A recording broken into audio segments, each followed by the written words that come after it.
And that's why, obviously, Bigfoot's real. Welcome in. I'm glad. Oh, wait. Is my microphone working? Wait. My microphone is working. Yes, it is working. Points all around. Oh my God, that's so great. It's already happening. Hi, welcome in to the Critical Dice channel. Tonight is the Grey Watch, and we're so happy, thrilled, and elated that you are here. My name's Jason Russell, and I will be your humble DM. You can find me at Critical Dice on Instagram and heaven help us TikTok. You can also find me at thecriticaldice.com, where I have dice subscriptions, merch, and more, including this really kind of cool letter jacket that I made. Ooh. Yes, I've been kicking it old school Philly style, like I'm an extra member of Boyz II Men. And just that one album cover, right? Yeah. Okay, cool. Oh, it's going to be a great night. It's going to be so much fun. Motown Family back again. Getting a little Twitch violation. Okay, let's go ahead and introduce our players tonight. We are playing some D&D, The Grey Watch, and we will start tonight with Jackie. Hi, everyone. My name is Jackie. You can find me on most socials with my username, Jackie_Ilana_Chan. I am a lip sync and comedy page. And tonight I will be playing Sage Burner, the little paladin axolotling wizard. Yay. Awesome. And joining us for the first time on the channel, Metro Mike. Woo. Mike. I do special effects makeup, and there's trash. Don't watch it, or do. I also do stream on Twitch, mostly horror and RPG games, but I am playing Clunk, an Autognome. Nice. I like how you came in a little Bobcat Goldthwait. Hi, I'm Mike. 10 out of 10. 10 out of 10. Already robot. Yeah, would roleplay again. And also joining us for the first time in the channel, my friend and who I want to be when I grow up, Tim Woods. Aww. Honored to be here, Jason. Thanks for having me. I do professional game mastering in New York. You can check out my website, timwith2mswoods.com. And if you want to see my content, it's mostly, weirdly enough, never thought this is where I would end up, but on a sports podcast called Pardon My Take. I'm part of a cultural exchange program between nerds and sports folk. They got me and we got Johnny Stanton. It wasn't a fair trade at all, actually. Oh, I don't know about that. Johnny's pretty great. Johnny is great. They got the bad side of the I deal, don't think about that. No. Okay, now, Tim, tell them the things. We won on that.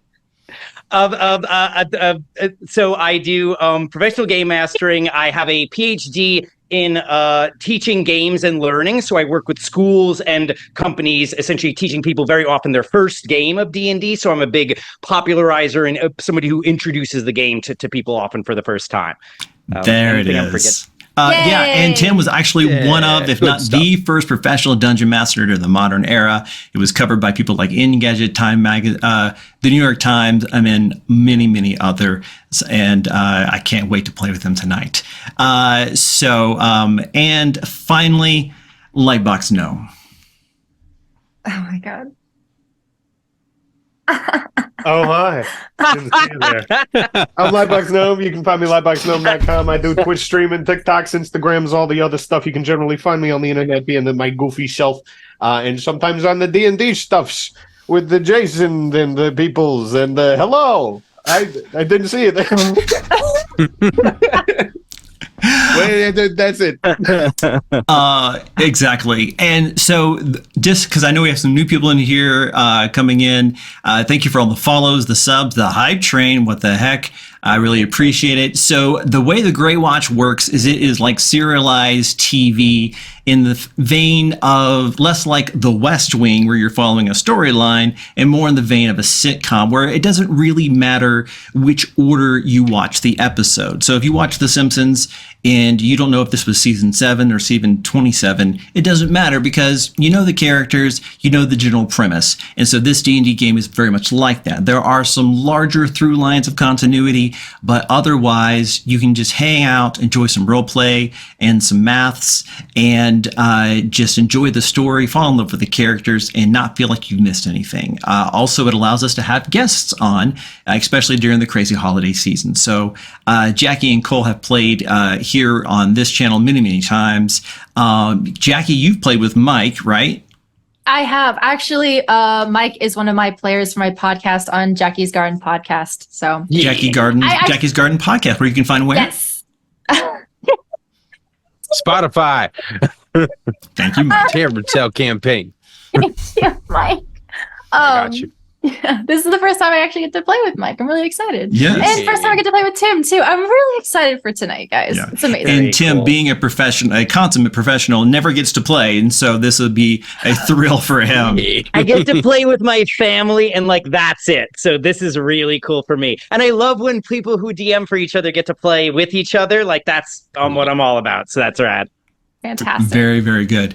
So I think with all of that being said, I will direct people to the player menu down below. If you want to donate real monies, that is your prerogative. I'm not going to stop you, but you don't have to. You can also use your channel points, the crit coins, to do things to make things easier for our players.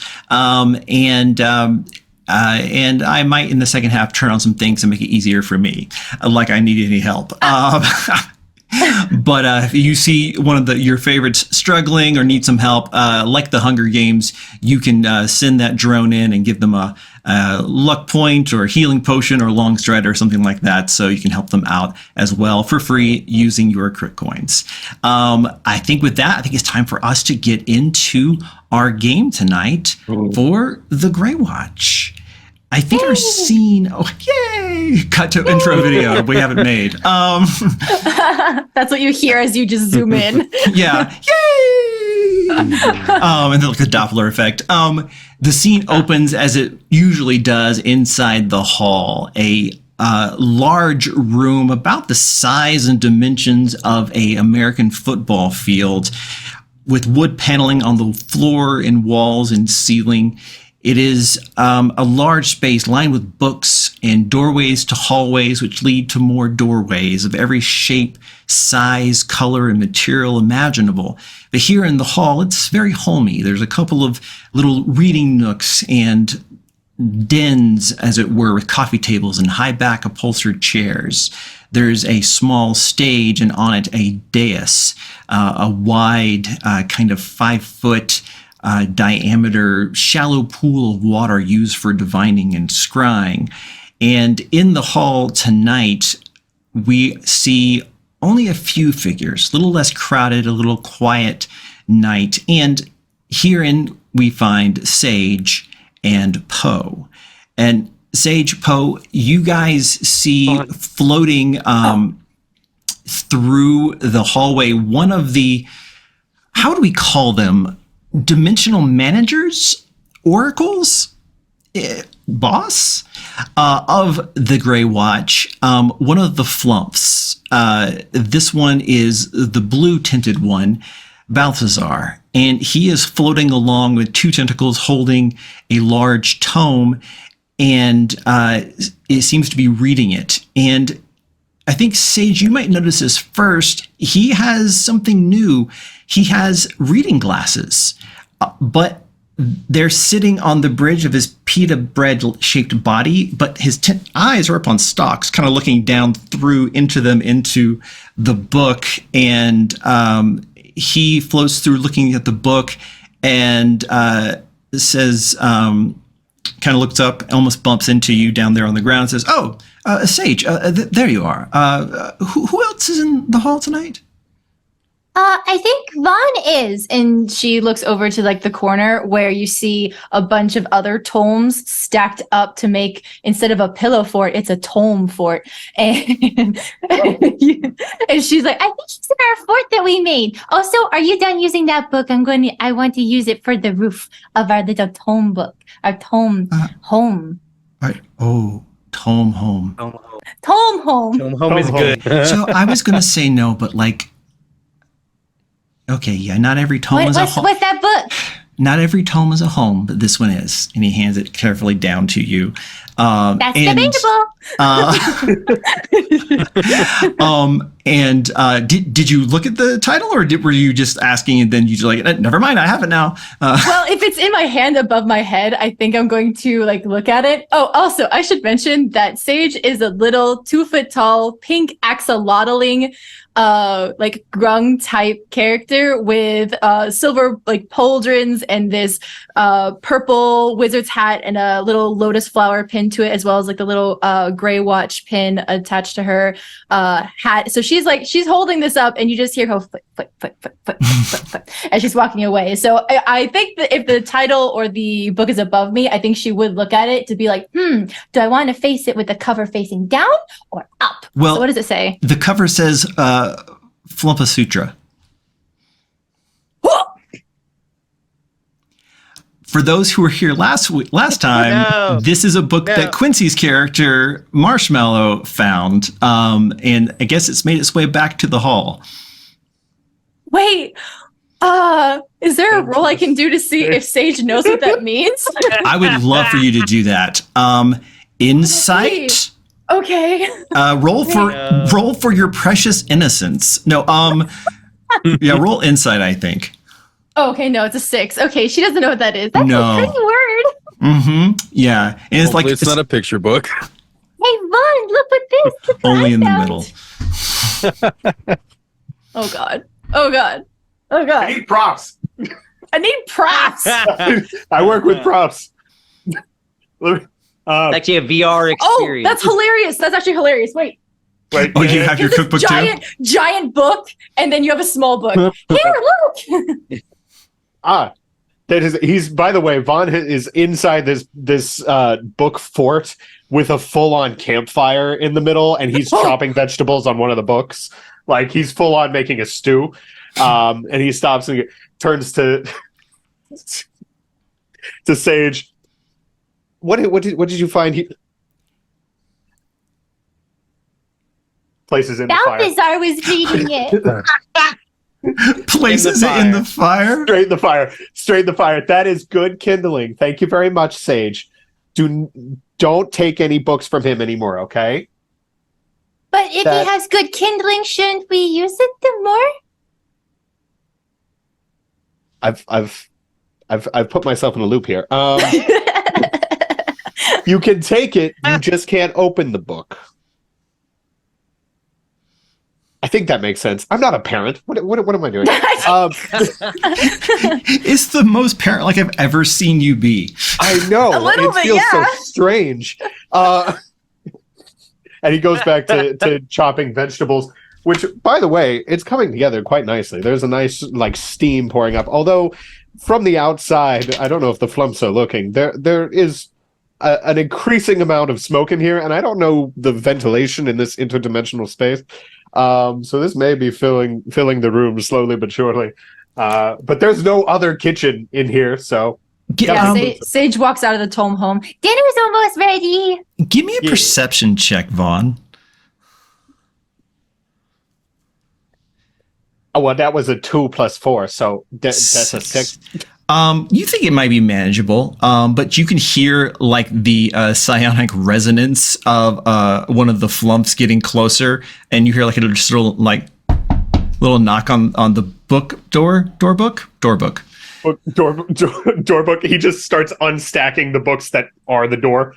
Would a door book be called a dork? Anyway, and you hear in your mind, Vaughn, could you come out? I have a favor to ask you and Sage. Also, I need you to just stop. With what in particular? Yes. But my spinach puffs are almost done. How many more minutes? That depends. Can I continue cooking? You have 2 minutes, but put the fire out. 3. There's no fire in the hall. Outside the fireplaces. This is the first I'm hearing. Where's the rule book? I think you burned it. To be fair, I got bored after the first. Oh, page, so that is what the kindling was. Okay. Yes, that's what it was. And the little central clumps takes his glasses off. Poe, we have fireplaces. You could have You keep calling me Poe. My name's Vaughn. Vaughn, whatever agent of chaos you're incarnating as this time. People are you hiring? I thought this Grey Watch thing was special. This Exclusivity doesn't make something special. It makes it small. Put the fire and come out here. fine. And he starts like swatting the fire with another book. Yeah, exactly. Once you emerge, Balthazar says, I know that you probably weren't expecting a mission right now, and I have something for you. It's not really a mission. One of our agents at an outpost station on one of the worlds, his name is Mox. He requested the field team to check something out. Apparently locals are claiming it's the end of the world, but there's not really any evidence so far of that being the case, and we haven't had any visions of impending disaster, world ending. You know the drill.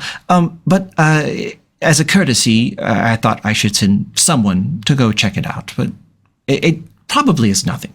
Locals sometimes think the world's going to end and it's just, gas or something. We've been on quite a few missions that you thought would nothing. They happened to be something. Maybe one or two. Yeah. But then again, there's been like 3 or 4 that were. And Yeah, we knew that going in. Then let's make it 5 and 6. That's the counting I like. Did I do it right? 1, 2, Sure. 3. Vaughn just takes a spinach puff out of his pocket and hands it to Sage. Thank you. 4. And the eyes just like follow it, look back at you. Vaughn only wears clothes so he has pockets to store food. Yep. He's a monk. He doesn't like clothing. So if you have a moment, I can tell you where you're going, and if you wouldn't mind popping over. And there's not a lot of time dilation for this one, so you spend an hour or two investigating and just soothing perhaps the concerns of our agent and perhaps even the locals. I think it'll be fine. But if not, I feel you're probably up to the task if it indeed is the end of the world. Well, is there... I meant to ask you this before, but Yes. for instance, because I don't know about all this time dilation and interdimensional stuff. I've never quite been able to get my head around it. If for instance, we went on a mission somewhere and we saved the world, and that's wonderful. We did our job. And then I happened to just walk into a bakery and take some ingredients or something, or, something went missing, like an item or what, like that. We saved the world. So equivalent exchange, right? So it's fine. Morally, ethically, it's fine to steal if we save the world beforehand. You're trying to morally justify retroactive looting? Looting's a strong word. It's not really. If I see something and there's no one standing there, making and it evident because that you it's want it theirs, more than them, you should be able to take it. I think I could use it in the future for saving more worlds. If it's for the good of whatever world we're saving next. If you're about to tell me for the greater good, that's not going to fly. I thought about it, and then I knew what you were going to say, and then I'm trying to play mental games, which with a flump, with Vaughn, you know that we're telepathic and psychic, yes? And hungry. Here. Oh, thank you so much, my dear. And just like a little opening opens and goes into the pita bread body. Let's pick this up after I save the world again. We save the world again. That Perfect. is an 5 and excellent 6 idea. underway.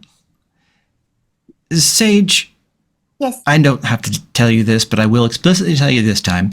You're in charge. Oh, no. Okay.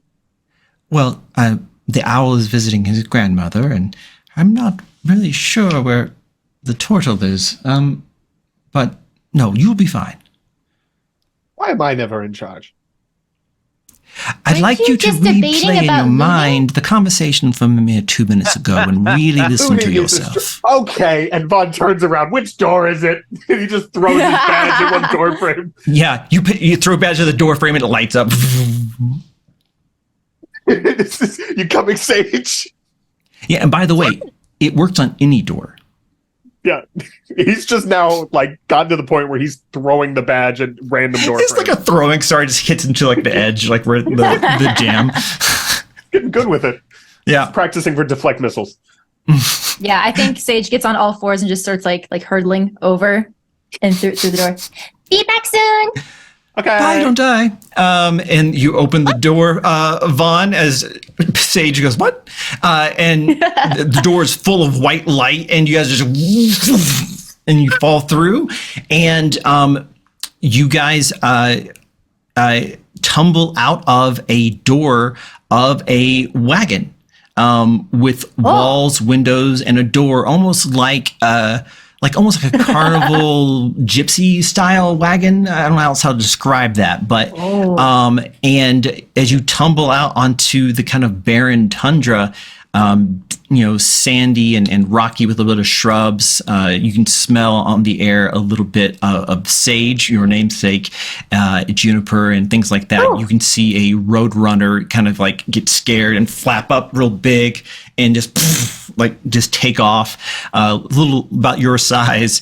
And you can see that there is a caravan of goods that is kind of circled up in front of this large, ancient, imposing building, but there are people bustling around. Some of them wearing traders' clothes, other people wearing what looks to be some kind of loose garment or robes of office. And you can also see there is a dwarf approaching you with a great big beard and a shield. Mox, do you want to describe yourself as you enter our scene?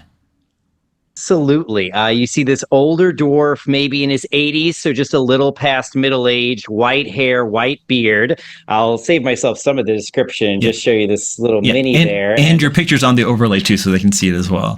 Oh, perfect. Absolutely. So he's got a shield with a big hammer and anvil embedded separately in what appears to be at least appearing gold on the edge of his shield. And he is wearing armor and seems to have a war hammer at his waist, and also a hand axe next to it at his waist that has some runes inscribed upon it. And he's got kind of a gray cape behind him as he comes running over. Oh, hello. Welcome, everyone. Welcome, please. My name is Mox Kerrix. Hi, I'm Sage Burner. Oh my gosh, you're so cute and little. Oh my gosh. Hey, how's it going? Hi. So you called headquarters? Yes, I believe I did. Yes, so I'll give you a little retroactive history here. Is basically Grey Watch is based out of the Hall, some extra dimensional space that sends agents into various planes of existence when things look dark and grim to perhaps change the tide before darkness falls. And in some worlds, they have agents who are permanently positioned, be it because they're from there or because it's not convenient for an agent to go back and forth. And so they will just kind of be stationed, live their normal lives, but always on the lookout for oddities, and can sometimes request a field team to come visit, which is what's happened in this case. That's exactly the kind of agent Mox would want to be. He wants to stay nice in his home, but I imagine him like Nick Fury with the Captain Marvel beeper, like always on the lookout for apocalypses, any kind of threat, and just boom, letting you guys know. I'm so glad you were able to make it so quickly. Things are getting pretty crazy out here. Well, we are the professionals, and Vaughn, by the way, is just looks to be kind of a 5 foot nothing, like monk vagabond with no visible weapons, kind of a little bit of dirt on his face and like salt and pepper hair. He does look like there's been a recent explosion in his face from unknown sources. And obviously standing next to an axolotl. Yeah. And he smells like burnt paper. A little bit. You see me? I look at your lack of weapons and the little axolotl. I'm like, you guys look pretty tough. And you can see I'm trying to like boost this up a little bit. I'm like nervously like looking at how short I am. Like, I think we can handle this. We've got it. Yes, we can handle anything. I'm sure. What is the problem? Because all we've gotten is world-ending threat, possibly. Right. So what you've been alerted to, Tim, is the building behind you guys is actually an observatory. And it scans the heavens for research purposes, but also for divination. And so it is this is an order of scribes, diviners, and stargazers. And you are, I don't want to say like, I'll let you figure out like your connection to it, but they do know you here to some degree. The last day or so, the head gazers have been in a tizzy because they've found something in the sky, and they are certain it means the planet's going to end. Everything's doomed. All right. Yeah, the word "doomed" has become the new word. There's hardly a sentence that doesn't include it. Perfect. Mox is a cleric, like very much in the vein of Shaggy from Scooby-Doo, like always scared of the next thing around the corner. And very much if they believe the end of the world is coming, Mox is here to let them know they've confirmed the order in that hall. They have seen the end of this world. And I know it's just one of many worlds, but gosh, we got to do something. I'm so glad you got here. It's happening. It's happening. Mox is bought into the hype completely. Oh my goodness. Okay, well, we should then investigate, right? Because do you know what they saw? I don't think you've gotten a straight answer. You just know that it seems to be the consensus.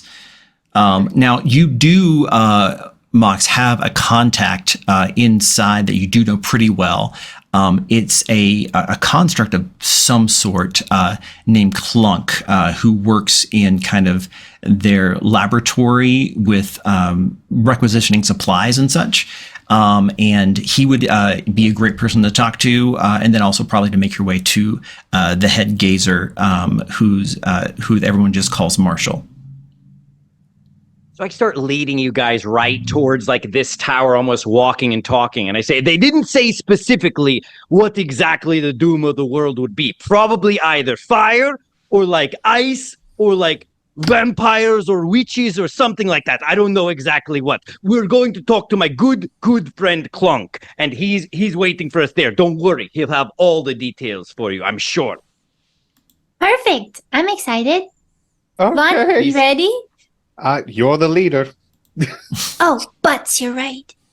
Let's go. Okay. And then she's gonna try and not like do her little like flip. She's gonna be like flip. With like a power stride, but she's going so slow because she's so tiny. Vaughn is a step behind, mimicking the exact thing. So much taller than her too, so it's very slow going. And Mox, you're not sure if this is just how they are, or they're like trying too hard to accommodate you as a dwarf or something. Moxieves is running full speed ahead of them, but they're keeping up with him. Like I'm doing the Gimli run where I'm working so hard. Everyone. Oh my God. Just over there doing the Lord's work. All right. So as you step inside to the Stellar Officinatum, which is the name of this observatory, it is a old building, perhaps certainly more than 500 years old, maybe thousands. It's the stones are very worn. You can see vines growing into some of the creases and things. The front doors are probably 10 feet wide and 30 feet high, covered in some kind of appointed bronze or brass, with depictions of different constellations in the night sky on them, and at various heights. That the seam, the doors are open now, but you can see where it's been worn from generations upon generations of hands opening and closing those doors, like how you'll see on statues sometimes, where people will kiss a statue for luck, or touch a foot of a statue for luck. And inside, everyone's moving around and busy. You can see people walking about. You can see what you now kind of realize are some of the employees or the gazers there wearing these long robes. And they all either have a red sash around their neck, almost like you're graduating with honors, or tied around their waist if they're wearing more like pants or breeches or something, all to kind of indicate their status as employees or gazers here. And you can see that basically as it opens up, it actually goes immediately to the left instead of the right. I think, Mox, you know that the observatory is to the right. To the left are the libraries, and then straight ahead in a very smaller door is some of the back workrooms and parts requisitions, laboratories, things of that nature. And that's probably where you would find Clunk. Start leading them towards those back rooms. Clunk must be somewhere around here. Don't worry, we'll recognize him when we find him.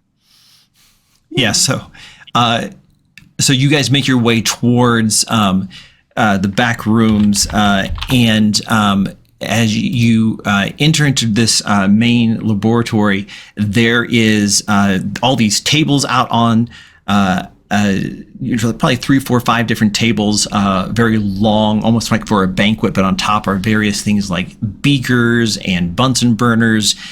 There are different metal components. You can see a couple of small metallic tubes, which are probably telescopes in their various states of repair. You can see some people working on various representations of constellations and planar solar landscapes.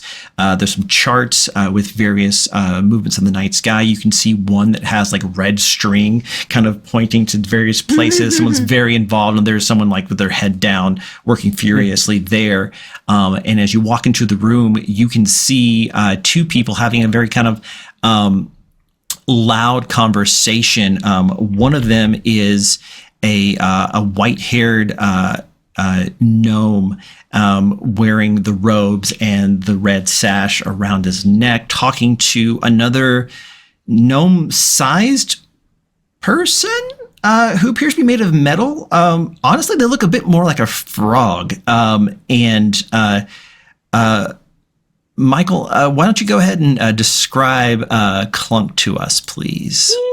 So Clunk is roughly 2.5 feet tall. He is solid metal that is, I think, pearlescent, but more fading from like a deep blue to purple instead of like the white to pinks. Big, massive, circular, glowing purple eyes, and like the picture a mechanical head of a frog with what would be a bear trap for a mouth. Oh. And then really long frog-like, like lizard-like ears, but they're like kind of like if a goblin lizard would exist, or a kobold lizard almost. Like pulled from the back of his head. He's got like what is like diodes going down like the back of his head, and he's not wearing armor, but his body makes him look like he's in full plate. Like that's just his shape. He has 4 fingers on one hand and 5 fingers on another. He kind of looks like a lot of scrap of armor just kind of thrown together randomly that somehow became sentient. Yeah, and so Clunk, this guy is in charge of the laboratories, and you know him as simply Jenkins, and he is basically. You guys are having the conversation you've had a couple of times where he is displeased with your inventory management, as he calls it. And it's like, this is the last time I want to find that we are missing parts or you don't know where something is. And I don't care about the excuses. You need to find where things are. When one of the order comes, they should be able to find what they need for the projects they need to do. Do you understand? Jenkins, listen, man. Sometimes things, there's a method to my madness. I know where everything is, man. See that pile? Yes. That's all. That's room B. It's room B right there. The guys. I'm not gonna lie to you, man. I don't know where anything is. Yes, that's I lost evident. the sheet. Yes, that's clearly evident. And your excuse is that someone's been purloining the merchandise, the supplies that we desperately need. We don't get supply trains all the time like we did today. I don't want to hear it. Because even if that's true, and I severely doubt that it is, it means that things are still going missing on your watch. They're not missing. They're here somewhere.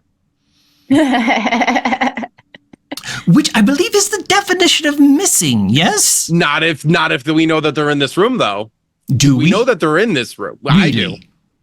They could be anywhere in the Pacific. Give me one thing that you need right now. Bet I can find it.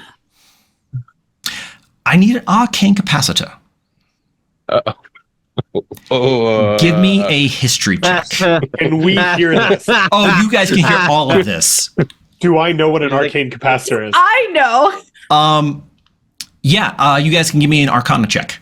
But I need That is a a- history check for you, Mike. 17 plus 3. That's a dirty 20. Ooh. 18. I will let you have the option. Yes, you know exactly where one is, or you know exactly where one's supposed to be. Which would you like? I'd like to know exactly where one's supposed to be. And if I can, I'll roll electric to see if it's there.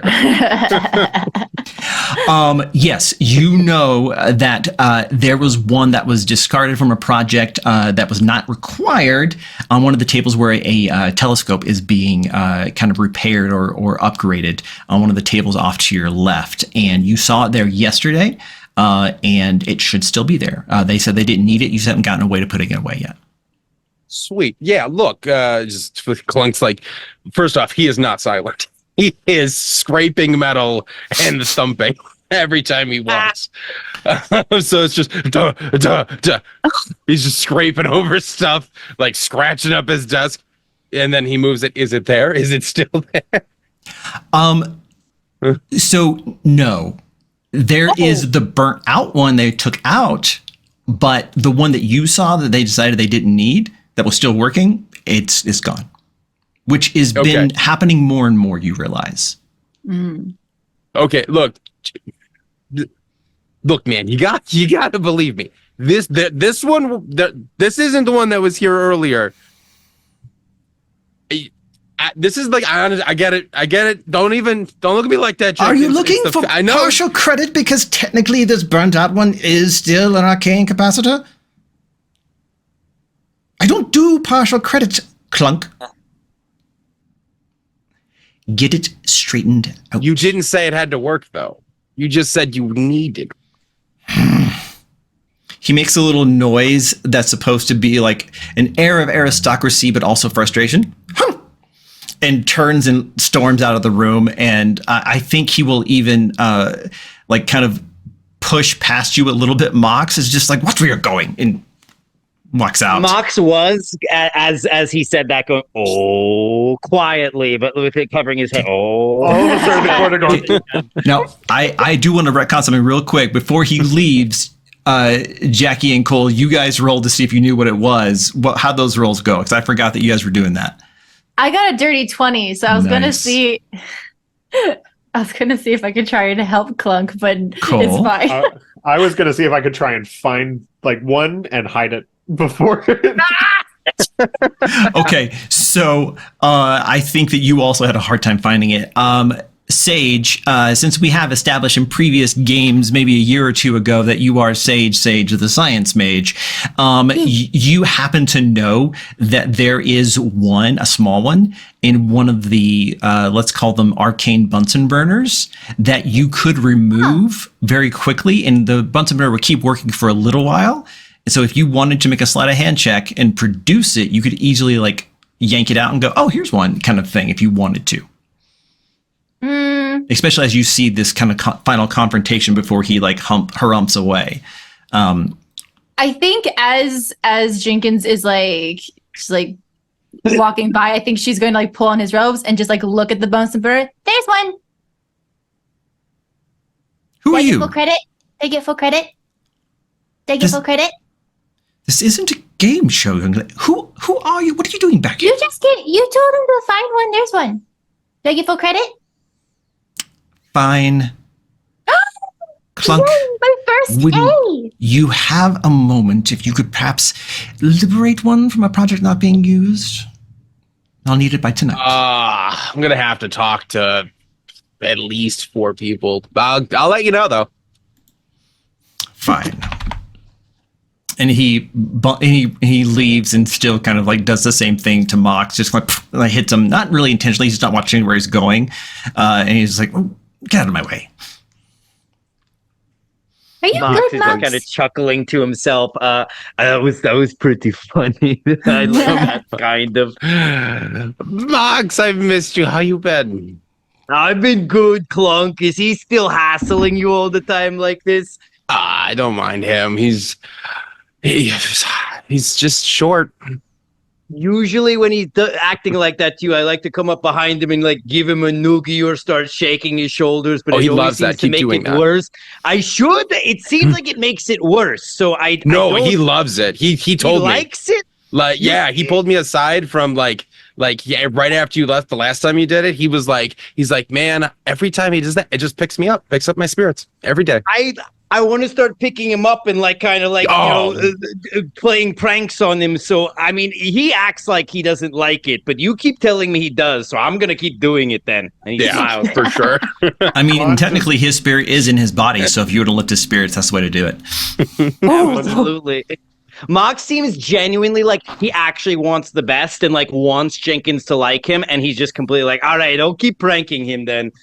Oh, Clunk absolutely adores Mox, but it's just the amount of grief he gets from Jenkins that he's just like, it's a win-win. Jenkins, wait up 1 second, and I get calling out the door after. Now, Mox, if you want to go pursue Jenkins while these 3 kind of catch up and talk about the situation, I am fine with that. oh no! You know what? Let me see how curious I am. You know what? Yeah, Mox is gonna follow him a little bit. Wait, Jenkins, hold on. Okay. And they start just hurrying after Okay, him while they you just be talk. thinking about how you want that to play out, and we'll stay here in the laboratory with these 3. And I assume that as Mox is leaving, you guys are introducing yourselves to Clunk, since he hasn't gotten the official intro yet. Yeah. Hi, Clunk. I'm Sage Burner. We are coworkers with Mox. Oh, hello. Clunk just like clean swipes all of the projects off the desk and then just like, I would have tidied up. What's up? How's it going? The world's ending. Yeah, this is Vaughn. I'm Vaughn, by the way. I'm sorry. I'm just, and he just turns to Sage. I love this mission. This is so cool. You are truly a brilliant individual. And he reaches out to try and grab Clunk's hand, like a handshake. I absolutely look forward to working with you, and hopefully your world doesn't end. And Clunk's like just adjust his arm and it's just like resocketing things. It's just like shakes Vaughn's hand. This is a pleasure to meet you. Your friends of Mox. Are you here because parts keep getting weird? Like that part that guy wanted, Jenkins. That's not the part that I put there. It's not. Also the world's ending? Suppose. Do I know if the world's ending? I think you're vaguely aware of it. Yeah, listen, because you're here in this facility, like Yeah, you 'cause I'm, kind of like, know. Yeah, like I mean, listen, even if the management is worried about the stock price, people in the loading dock still kind of know. But it's especially here today, it's getting more and more pervasive and known, and everyone's kind of talking about it. Again, you're not super sure why that is, but I mean, you've been here a while. There's always something wrong with this guy that portends yada yada yada. Yeah. So like, there's been a lot of talk about. Look, man. Would I know of like who would potentially know more information about this beyond me? Yeah. So any one of the Gazers would know Jenkins at Gazer, but you hate that guy. You could probably talk to the head Gazer, Marshall. Gazer Marshall, he would know. While he is in charge, there's not a hierarchy where like you can't go and talk to him. They kind of see themselves as a plurality of equals, and so you could always just go and talk to him, especially something like this. If you want to talk about his favorite subject, which is stargazing and the sky and constellations and all that. So he would be the best bet. And this is the same person too, Mox, that you kind of indicated might be the best source of information. Okay. Sorry. Yeah. So like, some people talk like it's, look, a lot of the stargazers are kind of like, woohoo, and his eyes kind of like circle, but in opposite directions. They see a lot of stuff. There's also a guy behind you off to your right who's at the red string table that you kind of like vaguely gesture at, and he hasn't looked up from his studies or interacted with you guys at all. He's maybe 20 feet away, just with his murder board or whatever. Don't touch that guy's strings. Don't just 20 feet. Just say, don't even go near the board. I tried to. Anyway, we'll go to the head guy. He'll probably. I don't talk to Jenkins unless you want to like tabletop him. That's fine. Do you not know what tabletopping is? Michael, what does that mean in this context as we play a tabletop role-playing game? It's where, in theory, for legal reasons, Sage right now? would sneak up behind Jenkins and then Vaughn would push him over. Yes. Classic too. Okay. I've never heard it called that. That must be regional. Although I can't think of what else. What do you know it as? I'm just thinking now. I'm like, I don't know what else to call that. It's the you get on all fours and then you trip someone over your back. Tabletopping. I don't think we have a word for it. Oh, we must be mean. No. Like, Midwest. listen, I'm from the South. We have phrases for everything. Yeah, right? I have to physically describe. It's when you crouch down. Yeah. So much easier to say tabletopping. That's so cool. It's like being able to say, let's do get help. Let's do get help. I hate get help. Okay. Okay, people in the chat are also, someone says cow tipping. That's something different, Cayman, that's different. Okay, some people don't have a word for it. But tabletopping, love that. Yeah. My brain went to curb stomping, and I was like, no, listen, he's not that much of a jerk. Okay. But with the table. So you guys can go find Gazer Marshall if you want. Now, while you guys are doing that and be thinking if there's anything else you want to do in this room or scene before we go to the head guy, Mox, what is the nature and mode of your shenanigans?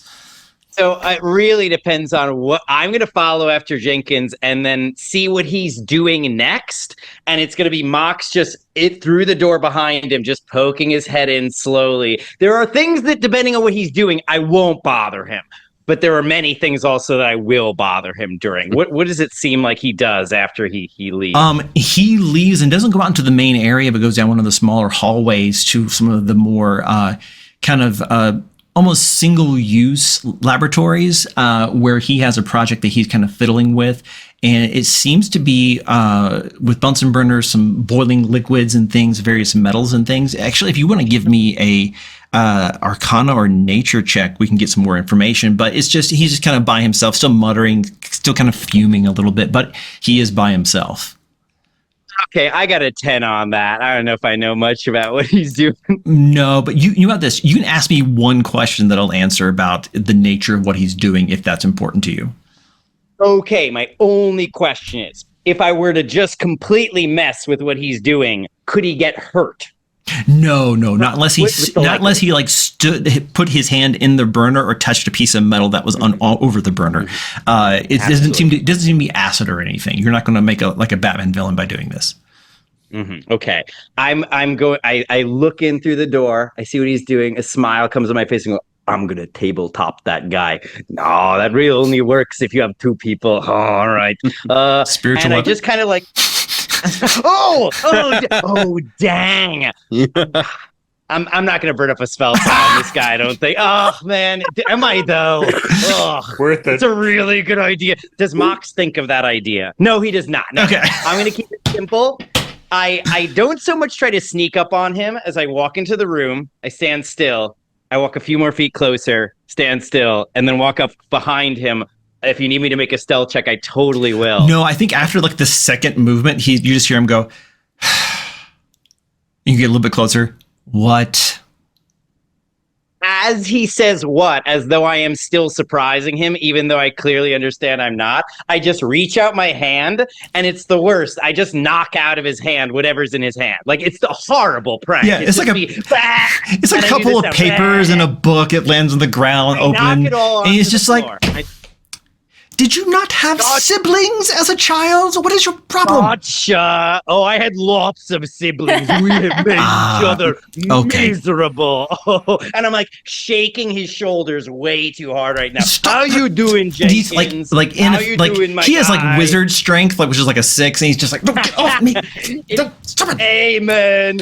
I saw you messing with Clunk again. You know, you got to understand, dwarves, we get machines. They're people, and you got to treat them nice. I keep telling you, my man. He's incompetent. Hey, aren't we all kind of incompetent? No, we are not. I guess not. Okay, fair And I am using the royal we here, yes? I'm like helping him pick stuff up off the floor, but I'm just He's like, no, you're making it worse. No, stop. No. Just handfuls of bottles and paper, just dumping it together. I guess you gazers know what you're doing most of the time. I'm pretty impressed with you guys. We always know what we're doing. You do. Yes. Actually, I wanted to ask you about that. We're good friends, you and I. Do you know what's going on with the... I mean, we always look out for each other. We're always having fun, you and I. What do you know about this end of the world situation? None of the other gazers are giving me more information. You'd help me out, right? Give me a persuasion check. Absolutely. Do I have a disadvantage on this? No. Okay, well, I did roll because you didn't tabletop them. Okay, fair enough. Absolutely, I earned that. Cool. I did get a total of a 5. A 5. He says, well, I'm sure there's a very good reason for that. Listen, all you need to know is that the signs in the celestial landscape are most dire. We are never wrong, and the world might not be ending, but perhaps changing. Something to be more glorious, more perfect. But transitions are never easy.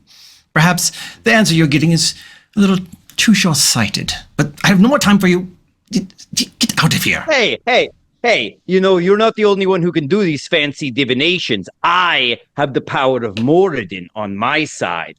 And I start to cast an augury spell. Would I be able to do that right now? Yes, you would. And he's like, how very good for you. And then like the bones like start to glow or whatever. I'm casting runic dice. And as my eyes just glow slightly, I cast these runes and I say, should I stay on this world? Now, augury only gives me like a wheel, woe, or like kind of both, like option or neither. So this isn't a great divination spell at all, actually. How many sides on these dice, Tim? Sorry, I said dice, but I really meant was rune stones. Rune stones traditionally either turn face down or face up. Okay. Got it. That like have meaning. Yeah. So, you get a positive answer. Yes, you should stay on this world. Oh, that's not what I expected. Interesting. I think I'm going to find out more than what you guys know at the end of the day, probably. I'm going to keep working on this. I gather up my rune stones and pocket them. Probably. That's so funny. It's like, yes, your tricks are very nice. Go apply them to Neanderthals or children or something.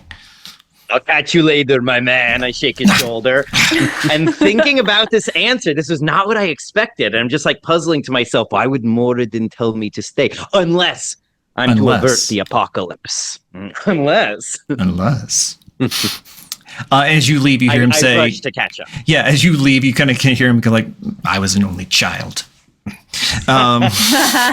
Explains a lot. Doesn't it though? I have four siblings. My friends who are only kids are a little odd. Wait, is anyone here an only child? Okay, good. I make a mental note that the next Mox family reunion, I'm definitely going to have us crash this office so that we can all hang out with Jerkins together. Oh, you guys gonna like TP it while he's not here? Jerkins. Yeah. Jerkins. Okay, well, Jenkins, no. no, Jerkins is really good. Jerkins. I don't even do it to be mean. I just forget his name sometimes and do call him Jerkins sometimes. Oh, Yeah, I think maybe that Clunk has picked up on that, and Clunk, you're welcome. There you go. Funk was the one who told me that his name was Jerkins, actually, I'm sure. Yeah, the for first sure. time, and he repeatedly corrected you, and you'd never like, you're messing with me. Oh, so No. sorry. Gosh. Is there anything three of you want to do back in that room before we head over to Gazer Marshall? I was trying to find a spell, but I didn't prep it. So Well, you No, you could say that you had prepped it. No, I mean these things are always a little goosey. it's not a part of my spell book. Oh, okay. It's okay. I was like, oh, maybe I have it, but no. Okay, so I'll follow Clunk. Clunk's gonna he's just like, oh, before we go, and then he just like clunks around the desk and then proceeds to like open a door. You just hear a lot of rattling, and then he pulls out just pulls out a gun with a giant ruby on it, and then like tucks it in between crevices of his armor, and he's like, we're good, let's go. Oh, This is that moment when you realize that the Scarecrow had a gun in Wizard of Oz, and you're just like, yeah. So you guys meet up in the hallway with Mox, who's coming back, seeming very pleased with himself, I would say. And you guys make your way back out into the larger area there. Thank you for all the gifted subs. Thank you so much.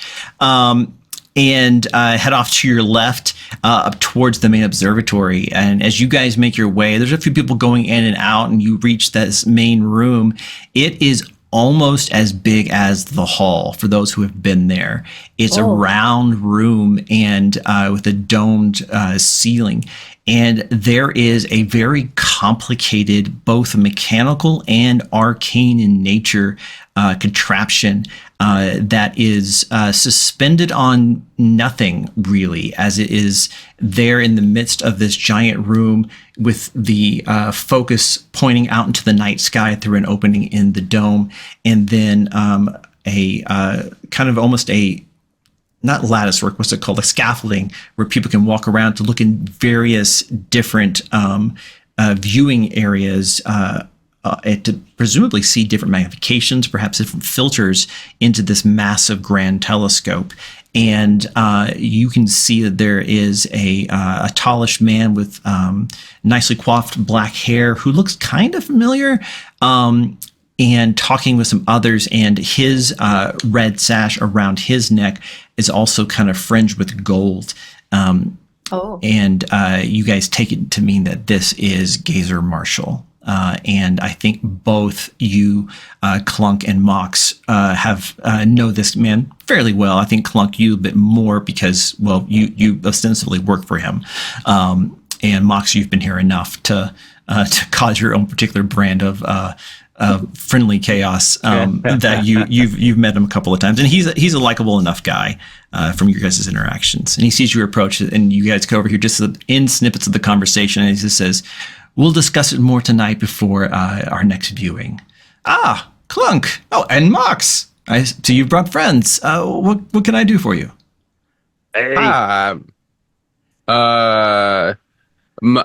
Mox, you said your friends got questions, right? Yes, we are. I'm curious more about what exactly is the nature of this end of the world situation. Yes. So word has gotten out beyond our hallowed halls, I see. I've called upon the Grey Watch. His face is like, I don't. Now, I will tell you this, Tim, real quick. Typically, Grey Watch is not a known entity.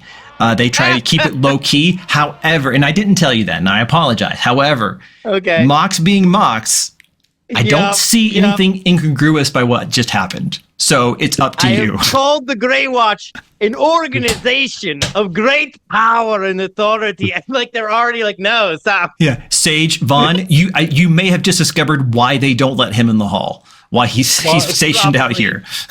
Wondered about the Grey Watch. And our That's their secrecy. name? Oh, right. That's the name of our Forget. home.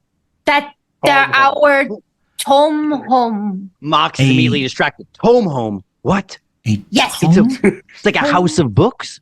Yeah. Oh my God. Do you mean Could we make one? library?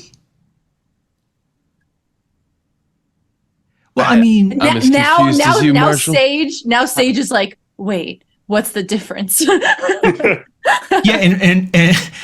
and Gazer Marshall has the same look of like after he says it, he's just like, is there a difference? We confused the Marshall. Oh, that's great. Just clapping his metal hands. But everybody focus up. Oh, right. Oh. Yes. Anyway, I'm sure you must have concerns. If it seems like word is getting around, we were trying to keep it to ourselves at first, but it's been confirmed. What would you like to know? I'm not sure there's much can be done other than wait for the end. Now look at the others. I don't want to do. I don't think that's the best strategy, to be honest. I think we can come up with something better. Vaughn has just been standing in a corner eating a spinach puff. Like so, he looks completely like someone who's just wandered in. Like, Real quick, D6 of inspiration. You can use like a bard's inspiration to Mox and to Clunk from chat. Aw. And chat, if I miss anything, chat's fast and furious tonight. So if I miss anything, let me know. Ooh, yes. Thank you, chat. I think Sage will just like pull on the robes of the Marshall guy and be like, well, you say something's been confirmed, but like, what is that something? Ah, yes. Here, what was your name, young lady? I'm Sage Barner. It's nice to meet you. My name is Oak Marshall. It's very nice to meet you. Would you like me to show you? Yes, please. And she like has like her arms up for uppies. Oh, okay. And is your intention for him to like, he picks you up and you go loose and he's all, I just become like this like 'cause boneless. he wasn't sure if like to put you on the stairs up the scaffolding or to like, put you on the hip like a mama bear. Like even as me as a dad. Whatever he decides, if it's like this, then I'm boneless. But if he puts me on his hip, then I like a suction cup. He actually pauses for a second and he's like, and he puts you up on his shoulder. And it's interesting, Sage, there is like a piece of like boiled shaped leather here on the shoulder, as though he's used to having small creatures on his shoulder. And it's almost like a little saddle. Don't think like cowboy saddle, but like it's almost that vibe, but it's like embedded in part of his clothing and sets you up there. It's like comfortable? Surprisingly, yeah. Who is this for? Oh, that's for my familiar. She's here somewhere. Oh, a familiar. Where? He goes, hold on. Annie. And you hear like little skittering, and an ant the size of you, Sage, comes from like behind a pillar and runs up and crawls up his leg and then stops because like I'm her up seat there. is taken. And he's like, Annie, are you okay? Are you okay? I think Sage just waves. Hi. I think she wants her spot back. I'm sorry. Oh, okay. And I think I just like climb on top of his head. I'm just like on top of his head. Just like, okay. Yeah. Uh-huh. And so I'm not doing this the whole stream. He's like, okay. If you'll follow me, everyone. And he gets up to the scaffolding and gets to the same kind of to the plateau where there's several actually large pipes with glass, and he gently sets you down, and he comes from one side to the other, kind of like looking to make sure that you're down. It goes back to the shoulder, and he says, look in here and tell me what you see. And there's a little stool, and you can look into the eyepiece.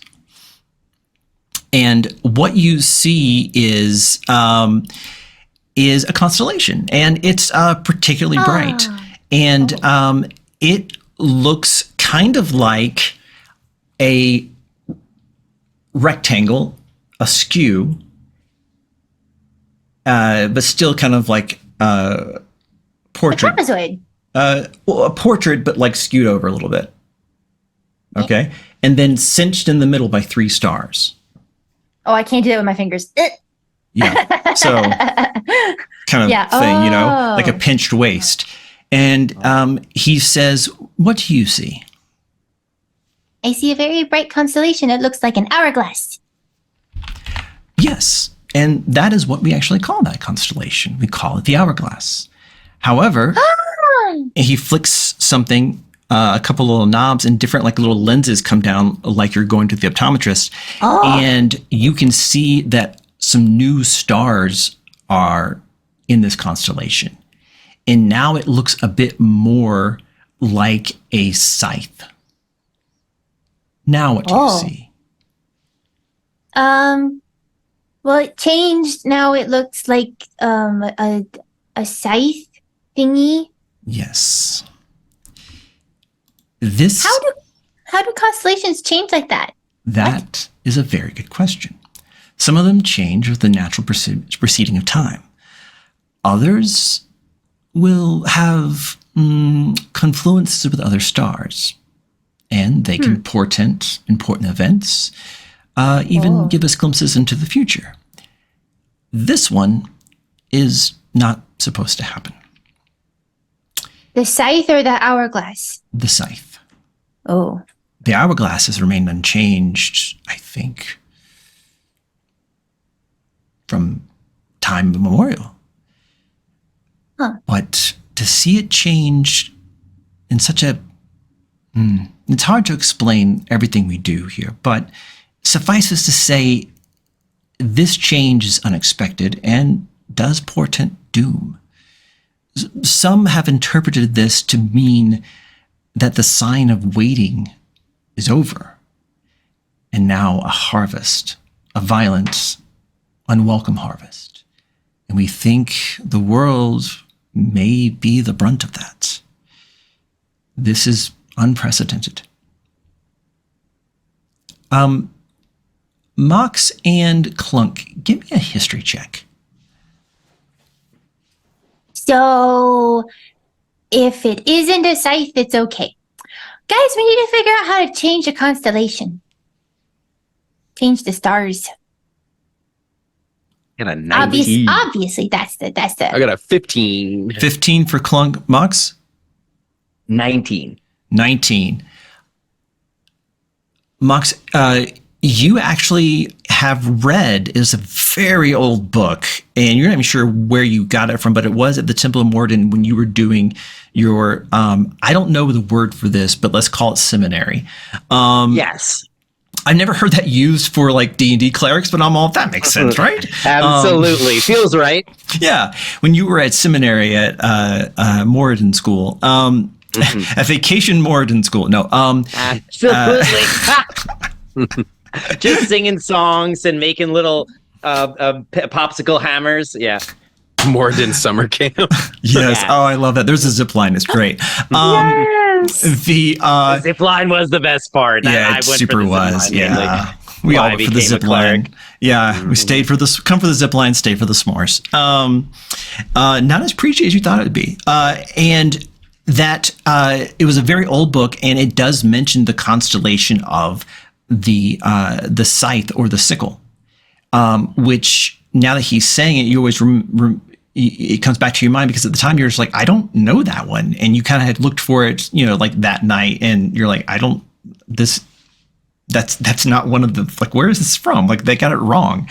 But you have heard of it before, and help me out here. What was the author's name of that book?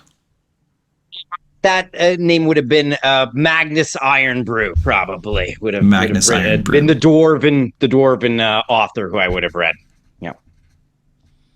Excellent. Okay.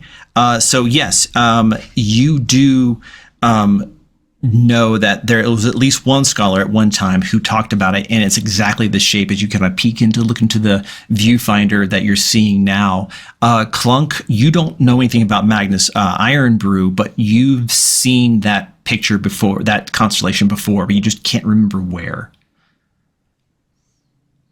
But it was here somewhere. It was since you worked here. Was it like in like a book, or was it just somewhere that like there like it was a symbol like written down that somebody had in their notes? It was something written down. It wasn't in the sky. It was something like in a book or parchment or drawn someplace. You're pretty sure it was drawn, but you can't remember exactly where. But you know you've seen it here. Okay.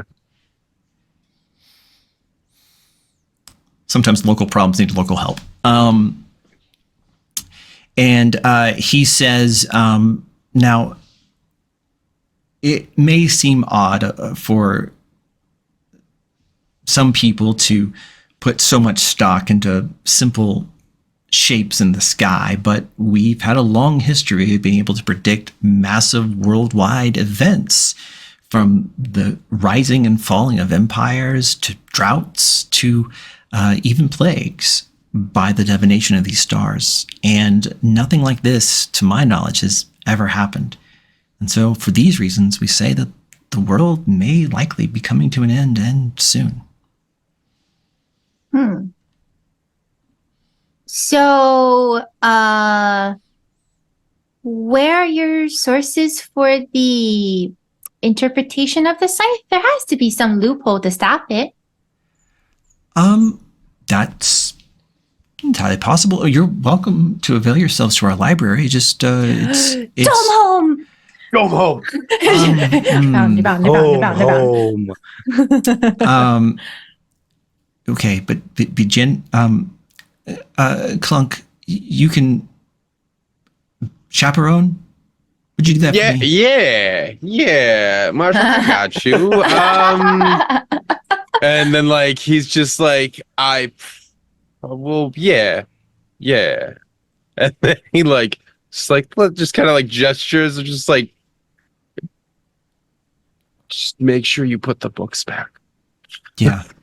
And and he says that it's basically when you came in the front doors, I said there was to the right was the observatory, to the left of the library. Basically, you just go back down the grand hallway there and get to there. And he kneels down, so he's kind of on par with you, Sage. And he goes, "That's the thing about tome homes. Is those tome homes are not just for you. Sometimes they're for other people too. So let's make sure everyone's tome home is good. Okay." I don't know how to decipher that message. Okay.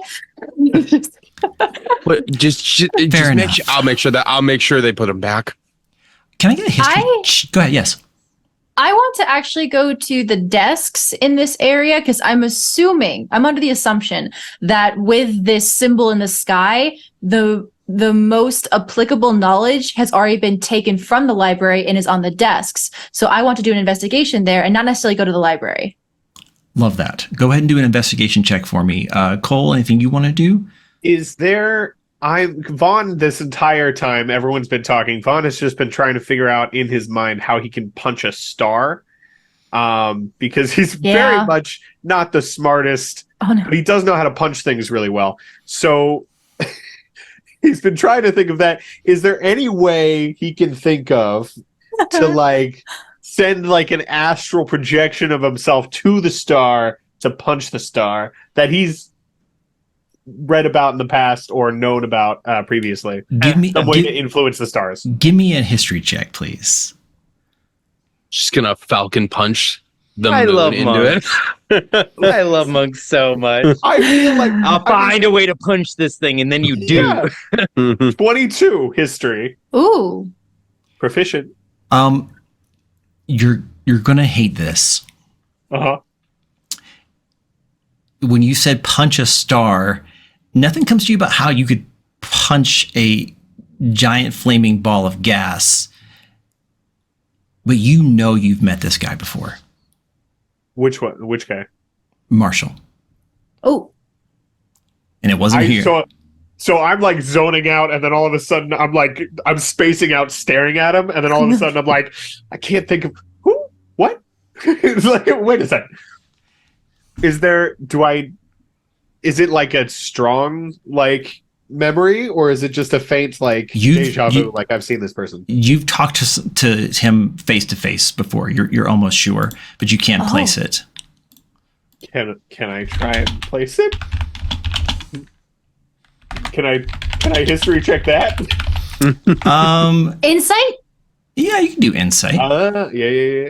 Insight, and I want to use my knowledge from a past life to add another D6 to that. Oh, There you go. That feels Because very appropriate. Vaughn is It is. reborn. I am. Okay. Snap. It was insight, you said? Mm-hmm. Oh, this is gonna be high. So that is at 30. Oh, Dear Lord. And did That you see the Zoom chat as well? I did. Okay. I did. I think I might know who it is. I'm loosely. You can, before I answer, you can ask me a question. secrets. Is there any question you want to ask before I answer this? I feel like I'm gonna get it wrong. Okay, so my brain is kind of going to the guy we fought, the undead dude that one time. You know that when the weird metal the The first episode. that one with and then it's when woo, Oh, with the fighting, yeah. with the fighting clerics and things. Didn't we lose a part of that like mystery thing? No, it's okay. Not the priest. You're on the right track. It was from a previous episode. Yeah. Oh, It was from episode 2, where we played Monster of the Week. wait. Monster. It wasn't the wait. No. It wasn't the dude. No, because we killed him. We killed him. Black hair? It's not the Minotaur. Oh, okay. No, the other one, the dad, or the Okay. forgot the names. The hipster dude. The guy who had a podcast, Yeah, an alien podcast. Yeah, his name was Oakley Marshall. yeah. Oakley Marshall. The Marshall. And that realization comes to you, but he's like, he looks just like him and his name's almost the same, but like, it's clearly not him. But at the same time, it is him. And you're just like, My brain is blurry like this camera. Is this like an alternate? Like, is this like a parallel timeline thing? Is this just another version of him? This is all in my head, by the way. that detective is an excellent question. Okay, Ron's having Sage, a whole thing. how did your investigation go?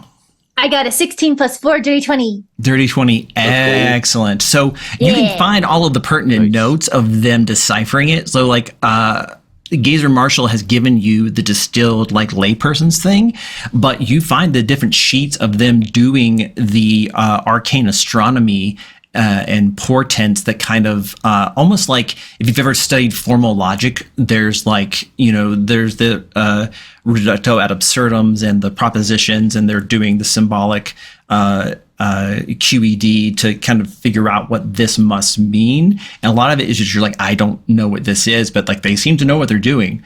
But a lot of it's kind of over your head.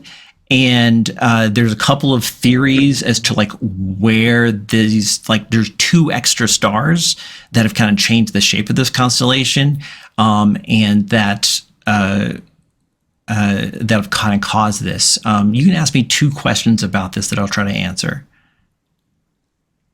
Yes, Sage. I have comprehend languages. Am I able to make this not as much over my head? It's that is a great question. I feel like it's more mathematics than it is language. Oh, poo. It's not like in a wrong language. It's in like higher mathematics, as it were. I was hoping like there'd be like some like hieroglyphics or like art. Or, like, Yeah. Okay. It's not being obtuse. It's just really complicated. Does that make Got it, sense? Would okay. I help? Oh, that's a Whoa. great question. Because I am an artificer. Mathematics would be my strong suit. Yeah. Well, Okay. You see Sage just like crawling up onto the desk, and you just hear, like, if you're not looking at her, you just hear papers flying everywhere, and some of it getting stuck to her like slimy skin too. So she's just like, just like flurry of papers everywhere. And as she's like finding these little mathematical things, I see like Clunk coming up. Catching the papers, just like, I'm not trying to deal with this headache. That guy's going to freak out. Hmm. Clunk, do you know what this is? You can- can just takes it. Just You can give me an intelligence, a D20 roll with your intelligence modifier. And if you can think of a particular skill you want to use, like history, arcana, insight, I would maybe. go Arcana. Yeah, I feel like because Arcana. it's more like a magical constellation movement. Mm-hmm. Let's say Seeing them studying this, Mox would kind of jog over and just be like, I see we're on the trail of something. The blessings of Moradin be upon our venture. And I draw this circular shape on my forehead, and I'm going to give you guidance. Someone's been playing Baldur's Gate 3, I see. Absolutely. Yes. Yes. No, if I was playing too much Baldur's Gate, I'd just say, and I give guidance automatically. No, but you're a role player. Absolutely. Beautiful, yeah. Best spell in that whole game. What do you got, Mike? 25. Yes. Ooh. I'm proficient in Arcana. Yeah, you are. Sage, what do you want to know? So I can ask 2 questions? 3 questions because of Mike. Okay. I'll ask 2 and then I'll give the third to Mike. So I think the first one,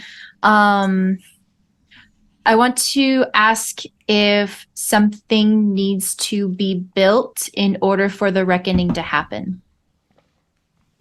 Because Clunk, you said that things have been missing from your lab, right? Yeah, well, not just my lab. Few other people were talking about it. It's weird. It's like it's missing, but like there's the same thing but broken in its place. I don't understand. It's been happening like all week. Has there been a pattern of what it is? Arcane significance, maybe? Usually, like the stuff Jenkins asks for, I would assume. Yeah, Clunk, you feel like someone's building something. It's not just stuff missing, because of the line of questioning you guys are going on, the roles. It's not until just now that she asked you, you're just like, you kind of like mentally tally up what it is. You're like, yeah, it feels like it's building to a sum. It's building to a project, not just random crap missing. It's like, no, you know what? I feel like someone is building something. Yeah, in the last week there was like a couple arcane batteries were missing, couple lenses that I don't know what they would use them for. A lot of gears have been taken from like parts of that don't tell that guy, but some of the gears were missing. He was looking for replacement parts earlier, like a couple days ago. Okay, so that's my first question. In what I read, does it note anything that must be built in order for the reckoning to come? So it's interesting. So as he's kind of guiding you through some of these mathematics here, this portent is interesting because some portents cause the calamity. Some other portents, they predict a calamity that they have no responsibility for. This seems to be a hybrid of both, though more predictive than an active hand. Okay. So it's like the general gist is that it's something that's predicting when the event horizon is. Yeah, it's like this is saying, hey, something's going to happen that will cause this, but yet somehow it's also partially responsible. Okay. Got it. Okay. Yeah, it's maybe a weird mix of like a self-fulfilling prophecy. Like other people are going to do it, but like if you hadn't asked, it wouldn't have happened. Kind of vibes. Okay. Macbeth a little bit. Clunk, do you have a question? Because I think I have another. Anywhere in here, does it say anything that would act as a catalyst? That is like the catalyst for what would be the main event horizon, like something that like it doesn't have to be like word for word like, hey, this one specific object, but something that we like would like allude to what we should be looking for. I'm going to answer that question last. Okay. Jackie? Okay, mine's the opposite. Is there an inhibitor to this process? Yin and yang, me and Mike. Yeah. Tag team, let's go. That 1-2 punch of line and questioning. Suspicious adventurer and pragmatic adventurer. Yeah, it's to hinder it, right? You said, right? Yep, inhibitor or to Inhibitor, hinder. yeah. Yeah, so basically, in order for this to come about, the actions of mortals have to, here on this planet, have to come about. Like I said, it's predictive more than it is prescriptive. So you know that for this to happen, it's probably someone, it's a good old fashioned bad guy that's probably going to do something or has been planning to do something. Okay. And Clunk, to answer your question, which was what again? Is there anything like a catalyst that's going to Yes. cause the event horizon? So that way we should be like, As you're going through these equations and pondering that very question, all of you are knocked to the ground by a vast explosion coming from somewhere just outside the facility, as though something very large has struck the ground, and you can hear screams and the sounds of fire just outside by the caravan where you guys just came from. Ooh. Let's go. What would you like to do? Mock starts running. Does it look like there's a wall that it would be quicker If you could somehow so- Kool-Aid Man through it, yes. if you could somehow Kool-Aid Man through it? Okay. So, and I can only do this once per day, so this is very Mox to do it this way. Just to get us a beeline toward the caravan. You see Mox for some reason just heading towards a wall, like where the sound's coming from, but not towards a door. I beeline it towards a wall. I'm drawing my hand axe inscribed with runes as I run towards the wall. Everyone! And suddenly Mox isn't joking around anymore. People are in danger. We've got to go. You see me take the hand axe and slam it as hard as I can into the stone wall. Everything going okay? There's nothing impeding me from doing this or anything? No, there's not. Okay. Yay. You see suddenly spreading out, my axe somehow just slid into the wall. Like it embedded itself way cleaner into the wall than it should. The runes flare, suddenly spreading outward from where the axe struck the wall. Are these veins like cracks? And then you realize, no, it's not cracks. A door is forming in the wall, spreading outward from my axe. You see me. The dwarven key will show us the way. I crank this handle that you realize is now a door handle. I push this newly made door open, and breathless, I'm like, we've got 6 seconds, everyone. Let's go. And I swing to the other side of the door, so I'm outside, and I Do your feet dangle as you swing, just like, my feet are dangling. I'm hanging from the handle. Yeah. Yeah, and you guys are maybe like myself up a little. about 5 feet up from the ground, is like it's kind of like above the foundation of the thing, but you can see the courtyard through this door he's just made. That whole caravan is in disarray. Some of the carts have been turned over. There's fire, and you can see a large indentation in the ground where something has struck the ground. Clunk immediately like does like a dive roll, like out through the door, pulling the pistol from his leg, and just like SEAL Team 6 rolls in. You just do like a roll and come up with the gun. Just And it's super loud. So Clunk, what you can see is that not only is there this like 15-foot diameter crater, but this caravan had kind of circled up, and it's almost entirely destroyed. There's still some that are up, but almost everything's on fire, and you can hear cries of help from inside the ring of fire. It seems people are trapped inside, either in the carts or in this ring of fire. Before you act on that, anyone else have a cool way of going through the door that lasts for 3 more seconds? Was I with them, or was I still with Oakley? You guys were all kind of right there. You could, with your monk speed, I think you could make it. You'd have to jump down from the scaffolding and go. Yeah, I would jump down immediately. This entire time, like Vaughn just is started like scratching on the walls, like etching in like alternate timelines and like trying to, like he's having a whole moment. This explosion really like quite literally knocked him down, and he's just okay, yeah, and he drops his stuff, jumps off of a balcony, and like perfect like superhero roll, and straight into towards he like all he sees is glowing door, and he's like, that's probably fine, and jump like going through glowing doors is literally my job description. That's what I do. That's what I do best. Let's go. Excellent. And Jackie? Hold on, time out. Oh yeah, Sage on all fours, the totally unepically. He just goes like, just like leaps through. I like how she's like a land Loch Ness monster, just like kind of like doing the thing, you know? Yeah. Every time you say that's what I think of is Nessie, who I cannot confirm or deny exists. All right, we're going to do this in turns. Roll for initiative. Oh, snap. Oh. That's not good. 20 or above. 15 or above.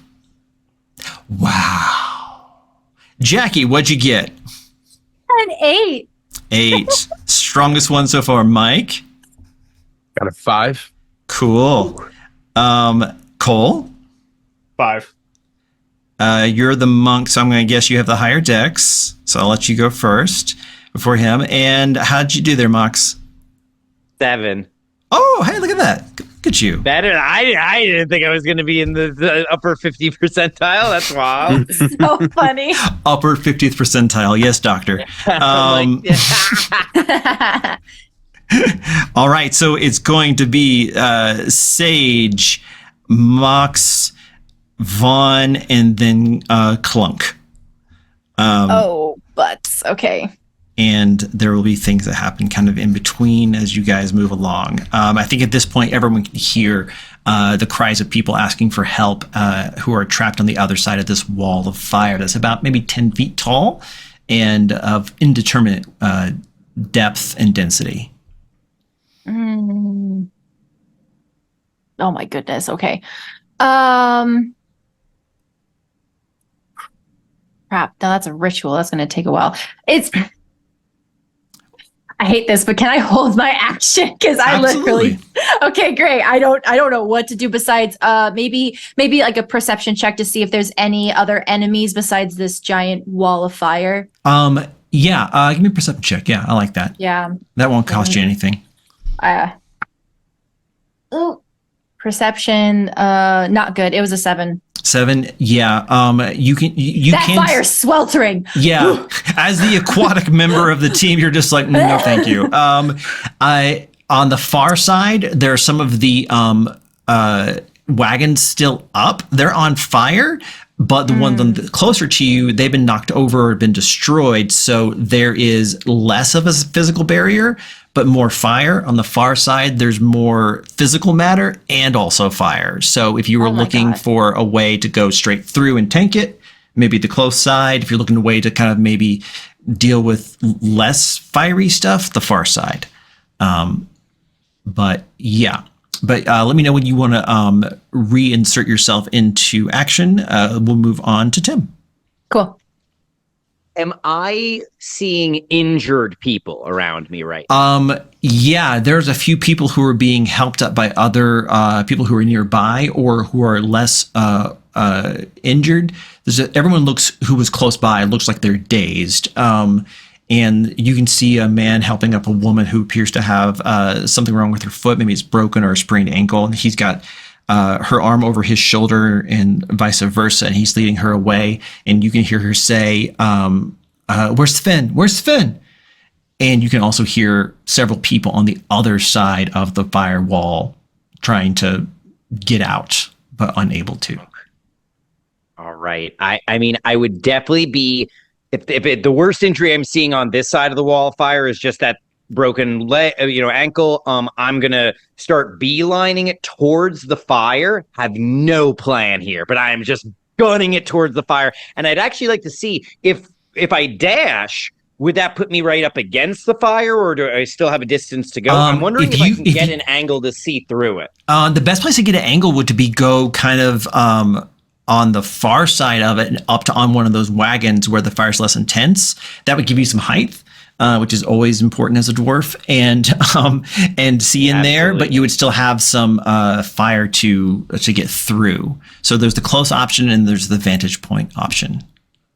All right, I start booking it. I am crying out behind me, what do we do? As I run to this wagon, and I try to climb up onto the wagon to get a view down into the fire to see the potentially injured people and how bad they're doing inside the flames. I don't have a way to put this out. So you can, death word on you, Jackie. Thank you, Valerie. Chat gave you death word. Do you know what that is? What? I don't. If you dropped to 0 hit points, you dropped to 1 instead. Oh my God. Okay. Thank you, chat. Appreciate you reminding me. Chat's been a little faster than usual for me. So, so what you can see immediately, Mox, is as you get up there, and it's really hot now because you're like really close to the flames. But from this vantage point, you can see that there are 2 people who look just sooted. With ash and char. Their clothes are kind of smoking. You can see some injuries on them, but they're still ambulatory, but they can't. They're trying to like find a way out of the fire, and they're in this kind of crater. And the other thing that you can see immediately is that in the middle of this crater, as to what was going to be their camp for the night, is a large, maybe 5-foot diameter meteorite. Oh. Rock. With blue glowing light faintly coming off of it, even here amongst the flames. A rock, but from the sky? Sky rock? What is this? I don't know if I love it or hate it. But right now I hate it because it's hurting people. Do the 2 people who are in there, did they seem either of them like an injury is you can see like one of them has like kind of like it seems like they've been burned on their shoulder but it's been put out, and like I said, they're both kind of a little singed. Some of the clothing has been burned, some of the clothing is like smoking, and I think this would have gotten your I think you've used all your movement for this to get this vantage point since it is kind of elevated, but they're not like they're ambulatory, but they are a little bit damaged. Yeah, I'm debating whether to drop a healing word on one of them, and I will pick whichever one is most injured, and I will probably drop a healing word on. Yeah. You can healing word the one of the gnomes who does seem to have a pretty bad burn on his shoulder and missing most of his shirt. Ooh, then I will go for him. I'm healing him for a total of, I want to say that's +6, so 8 hit points back. 8 hit points, and that actually gets his attention too because he's like, and he looks back and he sees you like wreathed in flames, standing from the top with your hammer up, your axe held up high as you cast it, and he's just like, "Get us out of here!" I can't. There's fire all around you. Yeah, letting him know. And they kind of look at each other like, "Yeah." What do we do? I sound like I'm making this worse now. I don't know. I turn to my team. What do we do? And like, yeah. All right. We'll go to Cole unless Jackie wants to jump in here. Yeah, I think at this point, as I see Mox going into the fire, I'm going to cast Divine Sense to see if there's any celestial fiend undead within 60 feet of me. And see who or what is causing this like constant flame, and then I can talk to Mox if they are closer to it, what is causing the flames and how to potentially stop it. Okay, so as you cast that, you don't get no celestial, no undead, no infernal, fiend, yeah, no fiends. And you get the impression that whatever's in that crater does like vibe as magical of some sort, but just kind of a vague impression. And this fire seems natural. this is just this fire raging in this basically wonderfully circle-shaped kindling that was the wagon train. Okay. So it's like a house fire, but outdoors. Okay. Darn. Okay. Am I able to? That's a great instinct, though, because now you know, like, something isn't causing this. This is just a good old-fashioned house fire, as it were. Okay. Am I able to do another thing, or is that? You can do something else. Yeah. I mean, So I had this idea. Let me know if I can do it or not. So I prepared fog cloud under the assumption that I was going to blow bubbles instead. So those are water based. Could I potentially put out this fire in 30-foot radius, 20-foot radius? yes, but, which is Okay. only almost as good as yes and. Okay. I think that you think you could envelop someone and they could use it as a temporary shield to get through the flames. Nay, the fire and the flames. Okay. And you could use it as like a cushion. So if if Mox or Vaughn or somebody wanted to like just bust through there, you could shield them. Okay, cool. So I think as Mox is going in there, I'm going to try and like locate his voice. Mox, what's wrong with you? Mox. And you can see him. He's up here. on. He's standing on one of the wagons. Tell him to come towards my voice. I'm going to help shield them with my bubbles. I climb down. I run up to you, and I go, "Oh, you have bubbles that can shield people. That's perfect. That's the warrior." And I point over at Vaughn. Help him out. He moves quickly. He can. And I'm like, yes. Actually, I guess I don't have a basis for thinking that. Yeah, no, I'm thinking like, I mean, Mox. Well, I would say this: you did see him do the perfect, like, as to quote him, perfect superhero role in landing out your temporary door. Mox is able to identify like frontline fighters because he spent his whole career as like anytime he's a war priest right behind like a big guy with an axe or a hammer or sometimes fists, I imagine. And so he says, I'm not quick enough to go save them. If you can coat somebody in bubbles, either the people in the fire or Vaughn. And Sage, I fire. will say this: you got to have a line of sight. Okay. So then I'll be like, The okay, caravan. got it. What? The where Mox was up high and would have line of sight on the people inside. Yeah. So with what you have left of your turn, you could either coat someone out here with the bubbles, or get up to where you want to be, and then next turn coat someone inside with bubbles. Okay. I can't believe I'm saying bubbles now, but go ahead. Yeah, bubbles. I think I just want to communicate with Vaughn of like if me coating them in bubbles to rush in and save the people is Get them- against their plan. Get the people inside coated in bubbles. Vaughn is just like, I have a plan. That's cool. Okay. too. For me. Okay. So then I'm going to scramble up to where Mox is, and I'll reassure the people that I help her. next time I will Yep. Yeah. I'll get them to safety. Yeah. And Get them out. like, Okay. yeah. And like, you're like starting to like smoke a little bit, Sage, being this close. Okay. Which goes to Cole, and then Mike, you're after that. Be thinking. So Vaughn immediately after this conversation just turns to Mox and goes, Mox, shield up. Shield up. And he's like making all right.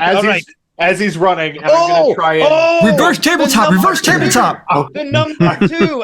Reverse tabletop. Let's I want to go. reverse table. I want to jump and use that to get over the fire. I love it. Jump I on give his him a shield. push. Give me a athletics or acrobatics with advantage. I get advantage. That's a great idea, Cole. I love it. Acrobatics is 24. Oh yeah.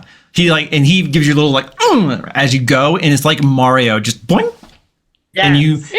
and you land no problem, right on the edge of the crater, kind of past the people who are trying to figure out a way out. And you can see now that you're closer to and on the inside, there's a bunch of detritus and or detritus. I've heard it both ways. Inside the crater, there's like some boxes and crates that are opened up. There looks like some like armor and some kind of the devices that were supposed to be for the laboratories that are all strewn across this area where they kind of exploded out of their crates from the impact. And you can see that faint blue glow coming from this 5-foot rock from space, and some hurt people behind you. There's so many questions I have.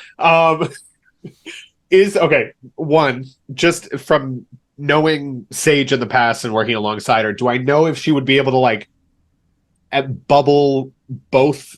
Because there's 2 people in here that are injured, right? Mm-hmm. Would she be able to bubble both of them or just one? I think she can get up to 2. Furthermore, for me, Mm-hmm. this is not a magical fire, right? No, this it is isn't like not. a wall of fire. Okay. No, and we can So- assume that Sage shared that when she kind of discerned. Okay. Can I make a guesstimation of my own abilities? Because I have Hand of Healing, right? And if I were to, by happenstance, Hand of Healing a creature or myself whilst walking through the fire, would it counteract? Would it just nullify? It would mitigate probably a lot of that. It would hurt, which is to say, they would suck. Like, you could do it. He you just could looks back absolutely up to he looks back up to Sage and goes, "I have a backup plan." And okay, so you said there was the meteor and And all this crap that got blown apart okay. in there, and then a ring of fire, some with the destroyed wagons, some of the wagons that are still upright that are also on fire, and then the 2 less hurt people now who are trapped inside there with you. Could I just wider perception check the area, specifically the crates of stuff, and see if there's anything more that's explosive or like anything that's more of a danger, Yeah. like that will add to this? That's great. Yeah, give me a perception check. 13 plus 17. 17. So you're asking like about dangerous stuff in the vicinity. So as you're looking, Are there big red barrels anywhere? yeah. Okay. Fortunately, you don't see big red barrels. Fortunately, you don't see like vials of alchemist fire. I think you know what those look like. Yeah. There are some various reagents, but none of them appear to be reacting or anything you would recognize as like, that's no juice. Let's not get that near the fire. Yeah. No juice, TM. But there is one thing that you do see, which was going to happen at the end of the round, but great perception check. You see that suit of armor is glowing blue as well, and it's starting to get up. Oh, I'm just gonna. I'm like. I'm assuming Mox and like Sage are still looking at me, and I'm just. Yeah, you guys turn Like to the look, and box- you just see like the armor just like. Okay. Okay. The people. We're seeing this as well. Or? Yeah. Wouldn't it be great if it was just Bond that sees it? And you guys are like, what? No, Can't yeah. see the fire. It's like, what are we Now screaming? I'm now screaming bubbles. Yeah. Yeah, Clank, from your side, from your perspective on the outside, you see him like go whoop in there, and you hear Peep now extra screaming. Some of Vaughn's voices like ah, and you see a jet of cleansing bubbles coming from Sage at the top there. And who are you protecting, Sage? I'm going to be protecting the civilians that are trapped there, because if this if this armor's getting up, they're going to be in danger. So I'm going to just like be like coating them in bubbles as like little pieces, like little Lego pieces of bubbles, and I'm just gonna like just slowly like be building something around them, and I'm gonna usher them. Go! You should be okay. Go. A bubble yurt, if you will. Yes. Yeah. Also, real quick, from chat, Vaughn, you have a healing potion regular, and there's a communal healing potion for anyone who wants it. It'll just be in your bag when you decide that it's for you. Thank you, chat. Yeah. Tim, would you look up healing potion real quick? 2d4 plus 2. That's what I thought. Thank Yeah. For a regular one, greater is 4d4 plus 4. Got Yeah. it. I'm pushing my luck. It's the yes juice. Okay. I think it's Clunk's turn. Yes. Yes. I think everyone's kind of done all the things they're going to do. I'm like making sure I'm not cutting anyone off. I don't know mine's just a bunch of ability checks, so I don't know whenever you want to stop me. I don't know what I'm able to do. Did you have another ability check you wanted to do? I'll let you do one more. I did want to just out of part of the perception check. Is there was there? I know there's not any more like alchemist fire or anything. Is there any vials of like acid or anything that would be corrosive to metal? Yeah. Keep Like it I away said, from me, please. there's reagents and things, and you see a couple that you're like, I know those. Yeah. So there is like 2 vials of acid that still have to be intact that are like it's bubbling inside of its stoppered lead stoppered test tube, but they're there. Yes.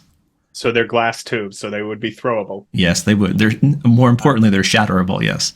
I would like to head over there, and that'll be my turn. It's just picking Great. those up. No problem. All right. And the suit of armor that you said was getting up, where was that? Exactly? Right next to the meteorite. Oh, okay. Ooh. Okay.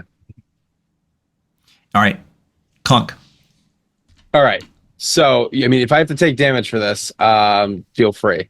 Ideally, after seeing the bubbles and Vaughn just like leaping over the fire, Clunk is from the roll because he's slow, like theoretically slower because he's chunky metal man. He's gonna take I'm gonna take my water. So you just see Clunk like running like Fallout's power suit of armor, just dump, and pulls out a water skin, douses himself with the water skin, and then just boom, through the fire. I love that. I'll give you reduced damage for this. Yes. 6 points of fire damage. Worth it. The rest of it was mitigated. Great idea. So you like just burst through the other side, just like steaming, and your arms are kind of like hotter, glowing a little bit hot with the ruby gun. Just like it looks rad. It just looks rad. The people who are covered in bubbles are like, you see their eyes get big, like what the heck, as they cover over in bubbles, and get ready to run through the flames. Protect your All right. eyes. As a bonus action, can I tell if can I do like an insight check, or it's trying to see if this armor is, I'm assuming, hostile? You don't need a roll. It is hostile. It has drawn its sword and is starting to very make its way hostile. towards you and Vaughn. Also from chat, Clunk, healing potion. Nice. Thank you, everybody. So that the using of the thing would have been my action. So I'm just trying to see if there's any bonus action I can potentially do.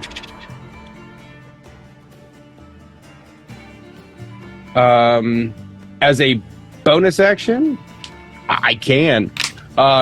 So as I burst through the fire, you literally see like there's the steam. Parts of me are glowing. Like you just see what is like from the fire from the outside. You just see big purple, like what would be like the fire, like just pure purple spheres. Then all full armor, and then as I see the armor, you're gonna see what would be like. It almost looks like he pulls off a piece of himself, and it's like kind of like slips off onto the ground, and I'm going to create a force ballista. Ooh. Ooh, nice. Look, Whoa, that's rad. luck point for Vaughn. Elemental resistance for Clunk from chat. Nice. One of the things you can choose is fire. Yeah, for sure. Okay, so basically you create this. What is it? Ballista? You said.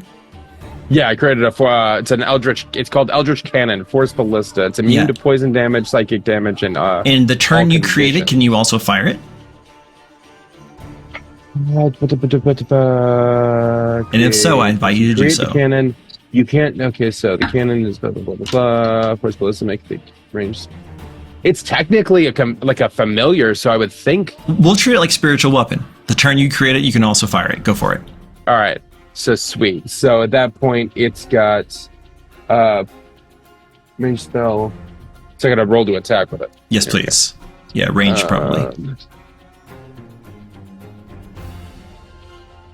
That is a 17 to hit.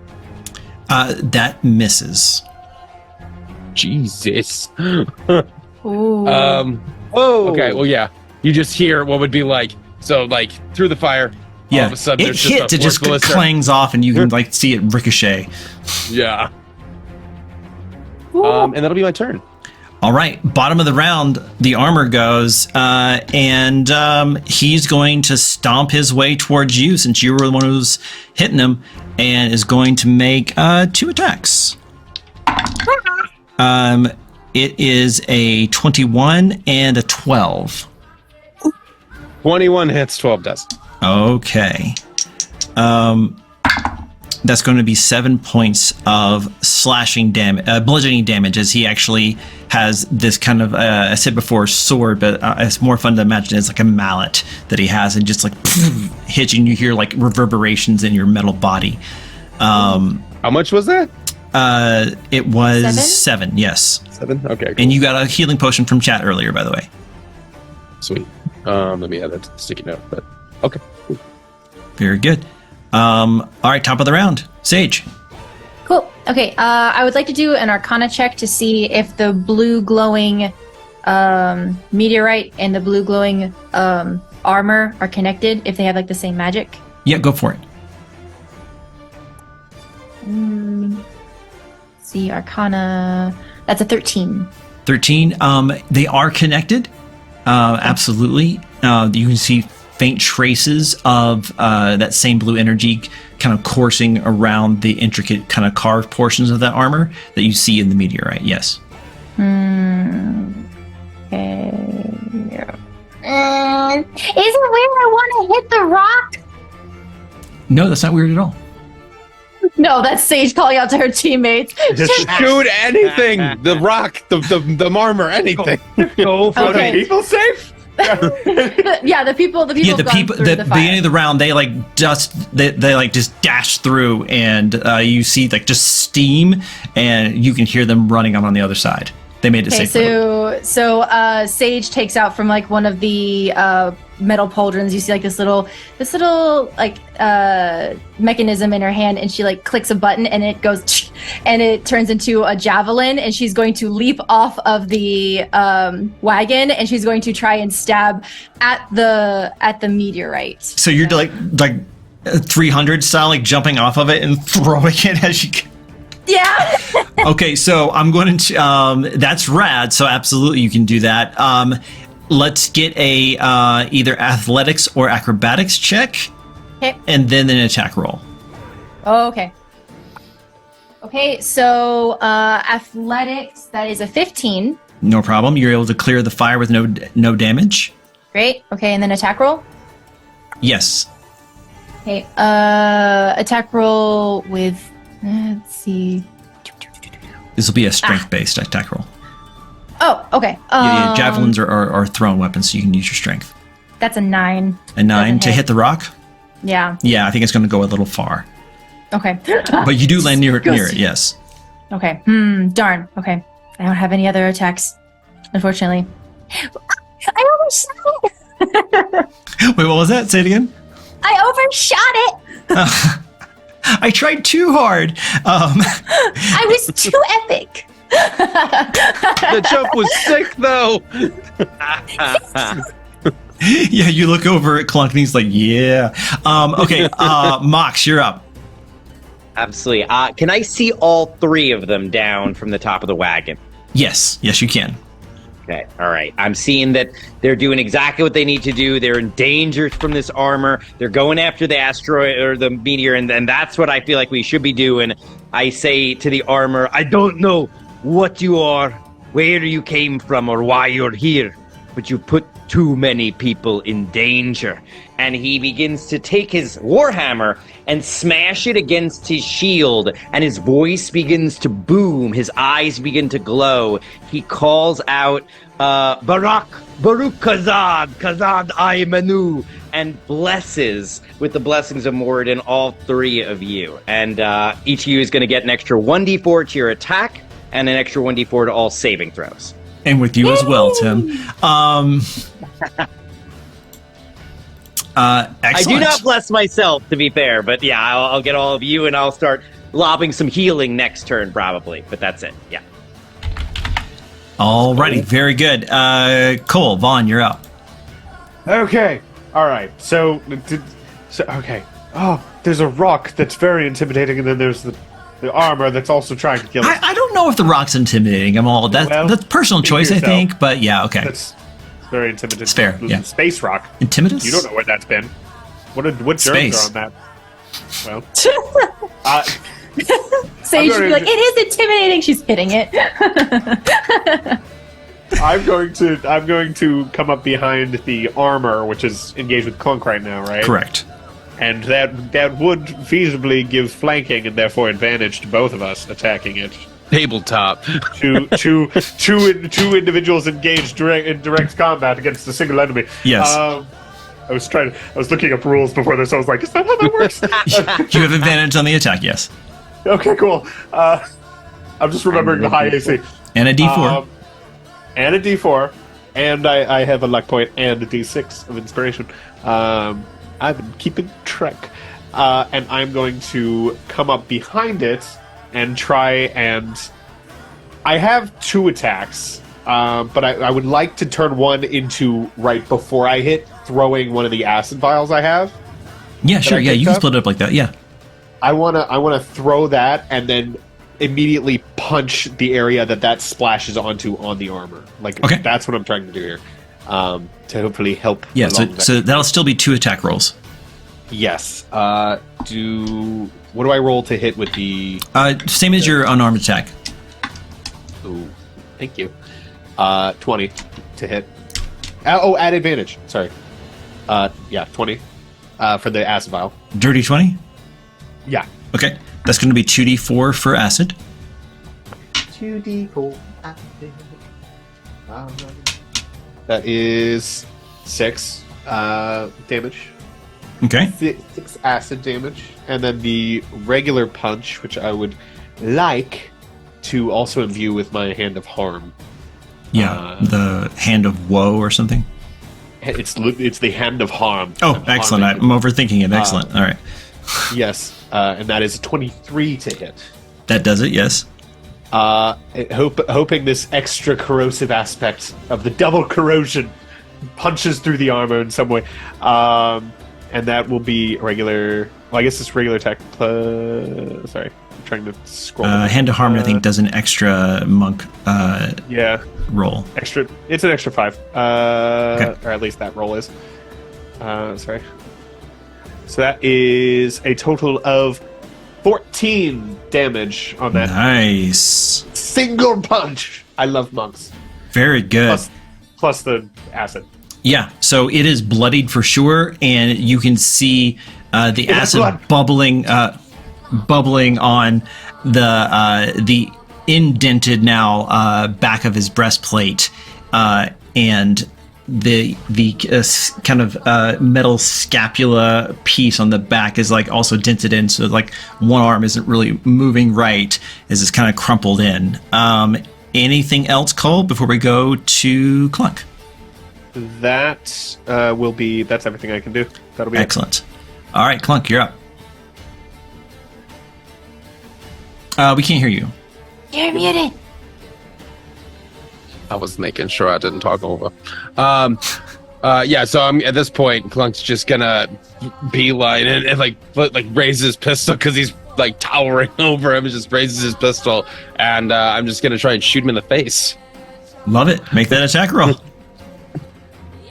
Oh, it went sideways. I gotta re-roll it. Maybe it's for the best. It wasn't. Oh, And so, shot to the face. Just at that point, ricochets off his like cheek because Yeah. I got yeah, a 10. It just clings off the side of the helm as he still is bearing down on you. But you also have a bonus action from the Yeah. the cannon, right? Gonna have to use the cannon. Hopefully that goes better. Oh, Why do you hate me? don't forget to add a D4 from the bless. It's not gonna matter. I got a 2. I didn't add a D4 from the. That's fine. I still hit. You hit both okay. times. Yeah, it clings off the breastplate as well.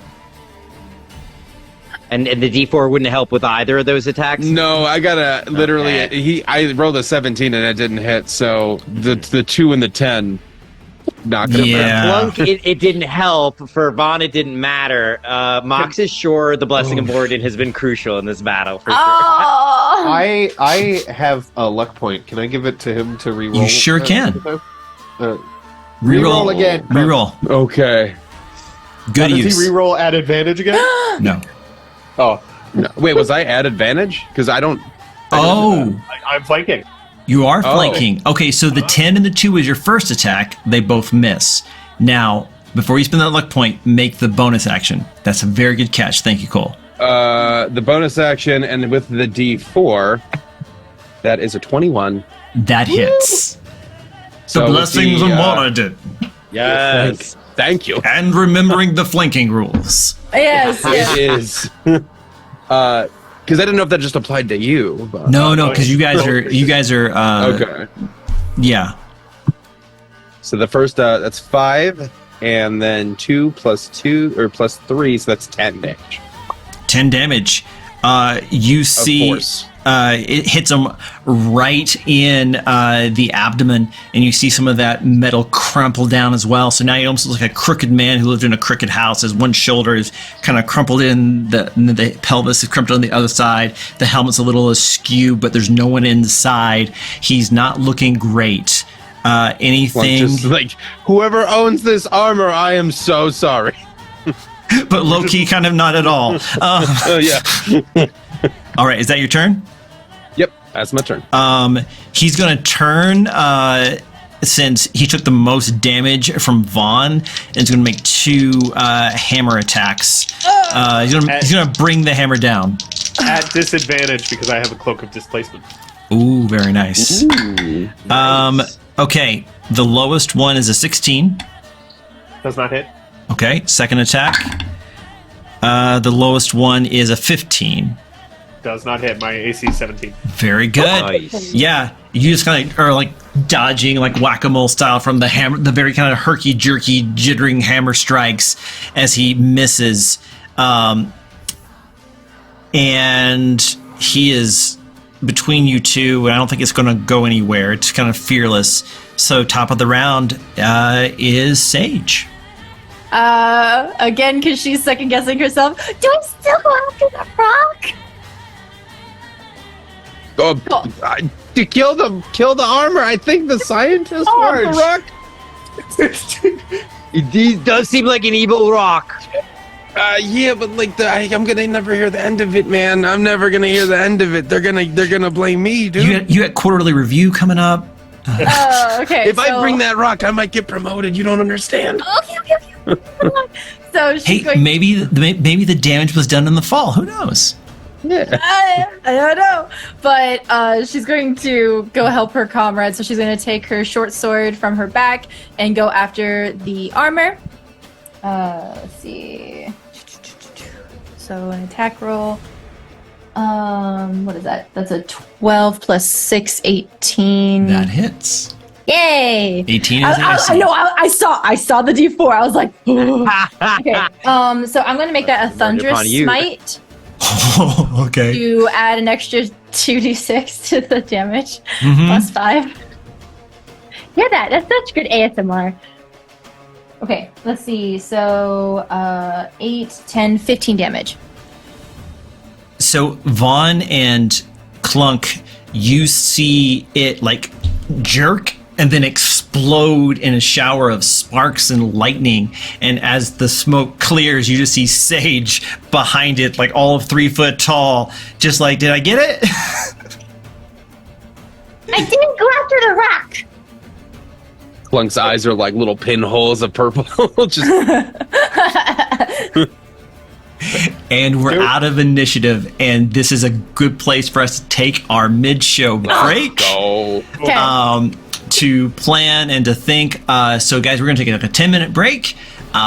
Please go drink some water, go let your pets out, take your meds if you need to, or just take care of yourself in general.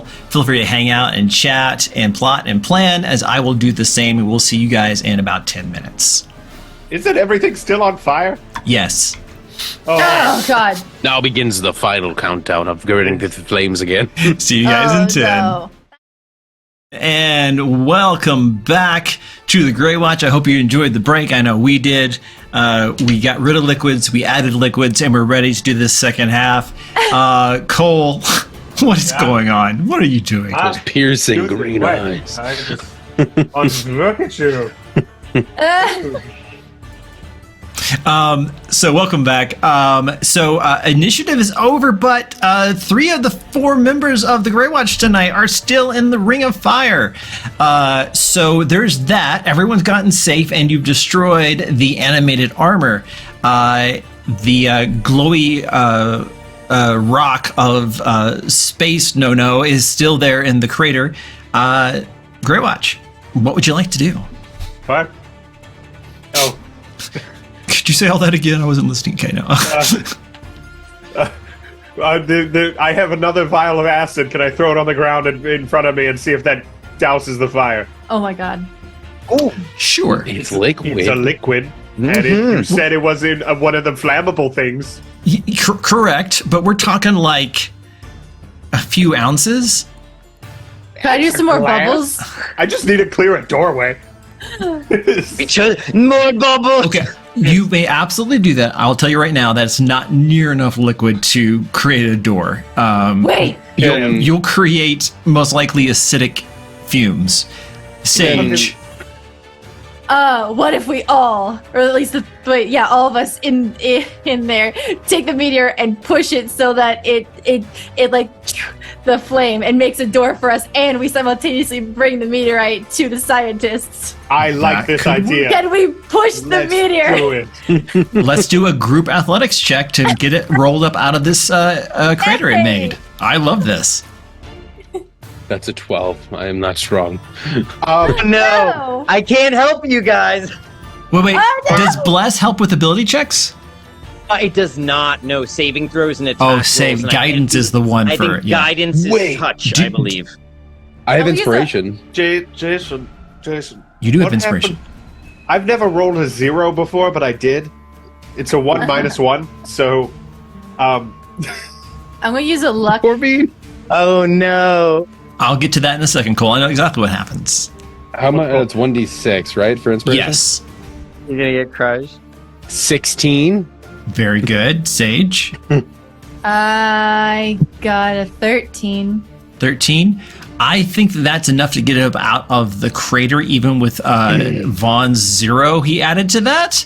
That's a success overall. he's just standing off to the side going, I'm helping guys, keep it up. Yeah, no, actually, You're I think supervising. because you had a 0. Let me editorialize here for a moment. As you're pushing, you can't keep not getting a good purchase on it, and you guys get it up out of the crater. But before you can get it to the wall of flames, Vaughn, your hand strikes it as you're trying to get that purchase, and I need all of you to make dexterity saving throws. Not you. Tim. Which Bless works for, right? It does. So we can add a Yeah. D4 to that. Yeah, oh yes. A D4 to each of your saves. Boom. Okay. More, need it. I'm literally just. You have my thoughts and prayers. Yep. That's And that's all.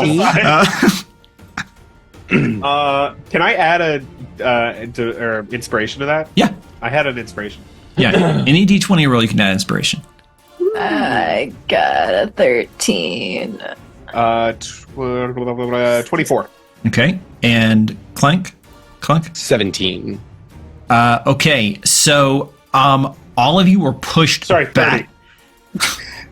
I didn't add the actual Oh my god. modifier. That was the roll. Everyone is pushed back as a wave of force in direct response to that strike. This wave of concussive energy, of lightly blue-tinged energy goes almost like a resonance chamber, pushes all of you back, and it does also knock you prone, Sage, but and there is a little bit of 2 points of damage from that, but everyone gets pushed back away, and it is still sitting there out of the crater, but it has kind of pushed everyone back. Yeah, you just see my like legs and little tail, and you're like, I got my back. I'm stuck for a second.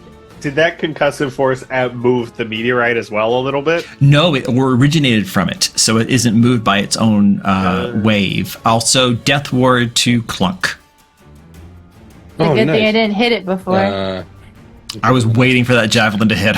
You were jumping, just Clunk's just gonna like put his hand on Vaughn's hand and be like, "You know, No, it doesn't like Okay. you. I'm sorry. The rock, you made the rock angry. I Don't made touch the it. rock angry. I'm so The sad. bad rock. That's the Don't bad make the rock angry. You wouldn't like it when it's angry. I don't think Dwayne likes me. I'm gonna go stand off to the side here. Space the rock Jetson. Yeah, so Dwayne is still there. What do you guys want to do? And you're still in the Ring of Fire. It's quite hot now. I still want to push the meteorite. I mean, I still Clunk's want to gonna do the it. rational thing and just be like slowly like kicking dirt under the fire. Just Yeah. Yeah, so what's the because it's a plan? regular I mean, fire. right now I have some people like kicking, like literally kicking dirt. Another person wants to push the rock. What do you guys want to do? Is the fire's not spreading? It's just No, but it is very, very hot in here. I mean, you could conceivably wait an hour and hope to not burn to death, and while it burns itself out. I don't have any Got water. We it. can keep pushing. ooh. Well, it's gonna burn itself out eventually, right? Mhm. Okay. Does it look like Sage is fine? Has Sage gotten up? Oh yeah, you just see kind of like her flailing, and then she like suddenly like gets up like, oh yeah, I Where's picked it up. Mox in all this? Is Mox? I'm He's still up on the wagon. When I Okay. see Clunk trying to put the fire out, kicking dirt on it just a little bit, I'm like, right. I break off a piece of wagon, throw it in, and go, wait, no, that's. And it lights on fire Mox! immediately as it gets within like an inch of the flames. I And just like, Mox, that won't help. Mox, the wagon you're standing on is starting to feel a little unstable. No. All right, Mox hurries over, starts to like hop off the edge. Let me know if I need to check on that. No, you're fine. I'm- Are you staying on the not fire side? I'm staying on the we have the Outside. meteor now outside the fire. Nope. I'm hopping off. Meteor is No. still in the Ring of Fires, out of the We're all crater. doing it. I It's out have of the well, crater. I have a solution. And this is shouting now. Between I am staying on the wagon then. What if we Sorry. just get out and leave it, and then the fire dies out, then we get the meteor? Is that? Oh. Are we good with that? We could get some more help in here. I to thought possibly- I thought Doomsday was time sensitive.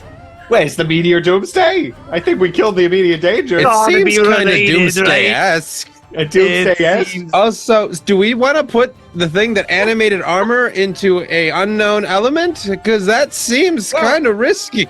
As the space police here, I'm just saying. I think the but we you don't- know, this thing kind of fell. It could have just fallen out of somewhere and then had a defense mechanism, and we tried to attack it. You know, I'm just saying we're looking at it from the boulder's point of view. You know, Sage apologizes to the meteorite. doesn't do anything. maybe we came in and assumed that it was a villain, but I'm sorry not gonna too. lie, I'm kind of scared to The touch bowler it. 'cause accepts your apology. It's sensitive. it accepts We did it. us. Can we did ask it. the boulder to put out the fire for us? It seems to have magic influence. somewhere. You can certainly ask if you want to talk to the big rock. Go ahead. I would like to talk to the magical big rock, and Yes. I would like to ask it from a safe distance, from a respectable distance, like 3 feet, of just, can you please? We're sorry we attacked you. Can you please put out the fire for us, and we'll bygones be bygones and all that. Clunk, you see this monk speaking very polite, sweet nothings to the boulder. The boulder does not respond. My Just bubble in. Clunk's like slowly backing up. I'm kind of armor in that, and he points to like where the armor was exploded. I don't know if I want to be touching this, man. Okay. It exploded when I touched it, so I think it's more Yeah, aimed but at like me. it animated that. Okay. What is? Can I insight check the boulder? Yes. I would like to. I wanted to figure out if it's angry at us, or maybe what it's feeling. You know, Is it sentient? is it sentient? That's a valid question. I would like to use a luck point. It needs natural 20. Natural 20? Wait, plus. Hang on, I have to find It the doesn't pluses. matter plus. No, It's I a want nat to find the 20. pluses, Jason. This is insight plus 7. As you What wish. is it? Plus, do I get, no, I 27. don't get D4. And natural 27 not plus the yet. blessings of Moradin. the to quote chat, the boulder is stone faced. The It's stone? that not what I said. Cole, not what I said. The boulder's smoking, dude. Well, everything is on fire. Burnt all these wagons. Oh my What's god. all that long The bottom caravan leaf, was man? just like 90% cannabis going to the It's a different Stargazer. kind of caravan. That's what the- Meteor's just rolling around in circles on its own. So Cole, Burning Man? it doesn't. Well, there were some burning Burning men Man. earlier. So Burning Man. Vaughn, to you know that moment when you realize this is your circus and these are your monkeys. So the boulder is not sentient. It is clearly magical. You think what it responded to was the concussive force of your hand. So there may be some credence to not exposing it to excited particles of energy like a fire. Although you can't know for certain. Maybe boulder is don't hit it sentient. and it'll be This thing's fine. dynamite. Okay. And his concerns about having his body animated against his will, that's a very interesting hypothesis. You have no way to tell if that would work or not, but it's valid. It's a valid concern, not just paranoia. Okay, so our best solution, I figured it out, guys. I think I know what it is. I was just too good at punching things, and it sensed that, and it didn't like it. Now, Plunk, you are in immediate danger. I think we should get you out of here, maybe, possibly. I also think maybe we just leave the meteorite alone until the fire's gone. I think that's the best case scenario. So we should worry about us first right now and get on the other side of the fire to safety, kind of. Clunk, before you go, I have a plan. You are probably more strong than me. That sounded better in my head. Can you throw sage? I could also give you guys a bubble shield too. Man, I'm Do that Also, more than once. Clunk, don't forget, chat gave you elemental resistance. You could just choose to Oh, have yeah, fire I resistance could for the just- rest of this. I- And you could just I have Homer fire Simpson into resistance. the bush to the firewall if you wanted. yeah. So I'm just gonna. I'm like. I can just leave. I'm fairly Good. The Homer okay. Simpson. just like. Do you guys need me to stay? I mean, I keep seeing him walk backwards and his camera goes out of focus, and I'm all, yeah, that. Yeah, I'm like. oh, I know what to do. I got it. No, I got this. We will make sure you get out of, because you came through the fire earlier, right? So that hurt. All right, I have your metal, right? Well, I'm fire resistant. I'm. This I can just- hey, this is not gonna hurt you. I'm sorry ahead of time, and I throw a healing potion at him, Just immediately like. just like in the face. Just. All right, Little walk. warning next time. Walk through the. No, before it dries, walk through the fire. Just walk. Scooby-Doo, lick it off your face. Before it dries, it'll dry in the fire. Yeah. If you want, between the healing potion and the elemental resistance, we'll just call that null, and you can get to the fire no problem. Okay. But only if you back through it with eye contact the whole time. just because he got hit in the face, just pinholes of purple, just. And then, like, as he like goes through, the last thing you see is the freaking bear trap. Yeah. Yeah. Oh my god. Of a mouth. I love it. Yes. So Clunk's good. He's good out Mark's here. good. Mox is good. It's Sage and me and the meteor. Sage. Come on. Coming to Bubble time. CBS on Tuesday nights. Bubble time. Bubble Bubble. time? Oh, Bubble. bubble time. Okay. And she's like sort of just gonna like crawl up like your back and just kind of like be on your shoulder and just go Oh, I'm gonna Titanic my way through this and Yeah. and walk. So Sage casts Bubble Buddies, and you guys get through the fire unscathed. Yeah. Very good. Buddy. When this fades, does this clean me? Because I was pretty dirty. I was pretty dirty before. Is this like a bath? It's like Dropping bubbles. it's like scrubbing bubbles. Sure, yeah. How about this? It's exfoliating. How about that? Oh, okay, great. That's great. Nice. Awesome. Awesome. So we just walk through, like out of the fire. Your clothes are incredibly clean and still shabby. Mox is going to climb off his.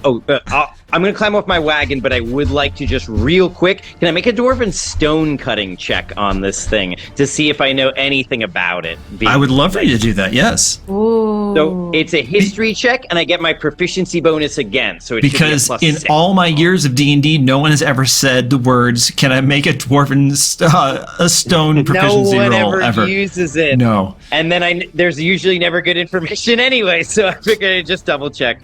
And I got a natty 1. Wouldn't you have? I'm like, this ain't no normal rock. Yep. Sure Yes. Hard agree. ain't. I climb off the wagon. You are positive this was not made by dwarven hands. Yeah, this is literally, definitely not a dwarven structure of any kind. Mm-mm. Yeah, you're like, that's not a dwarf right there. I'm so confident. If a dwarf made it, it would have that's knocked them all back when it hit them. Yeah. Look, just looking at Mox. Are you sure it's not dwarven?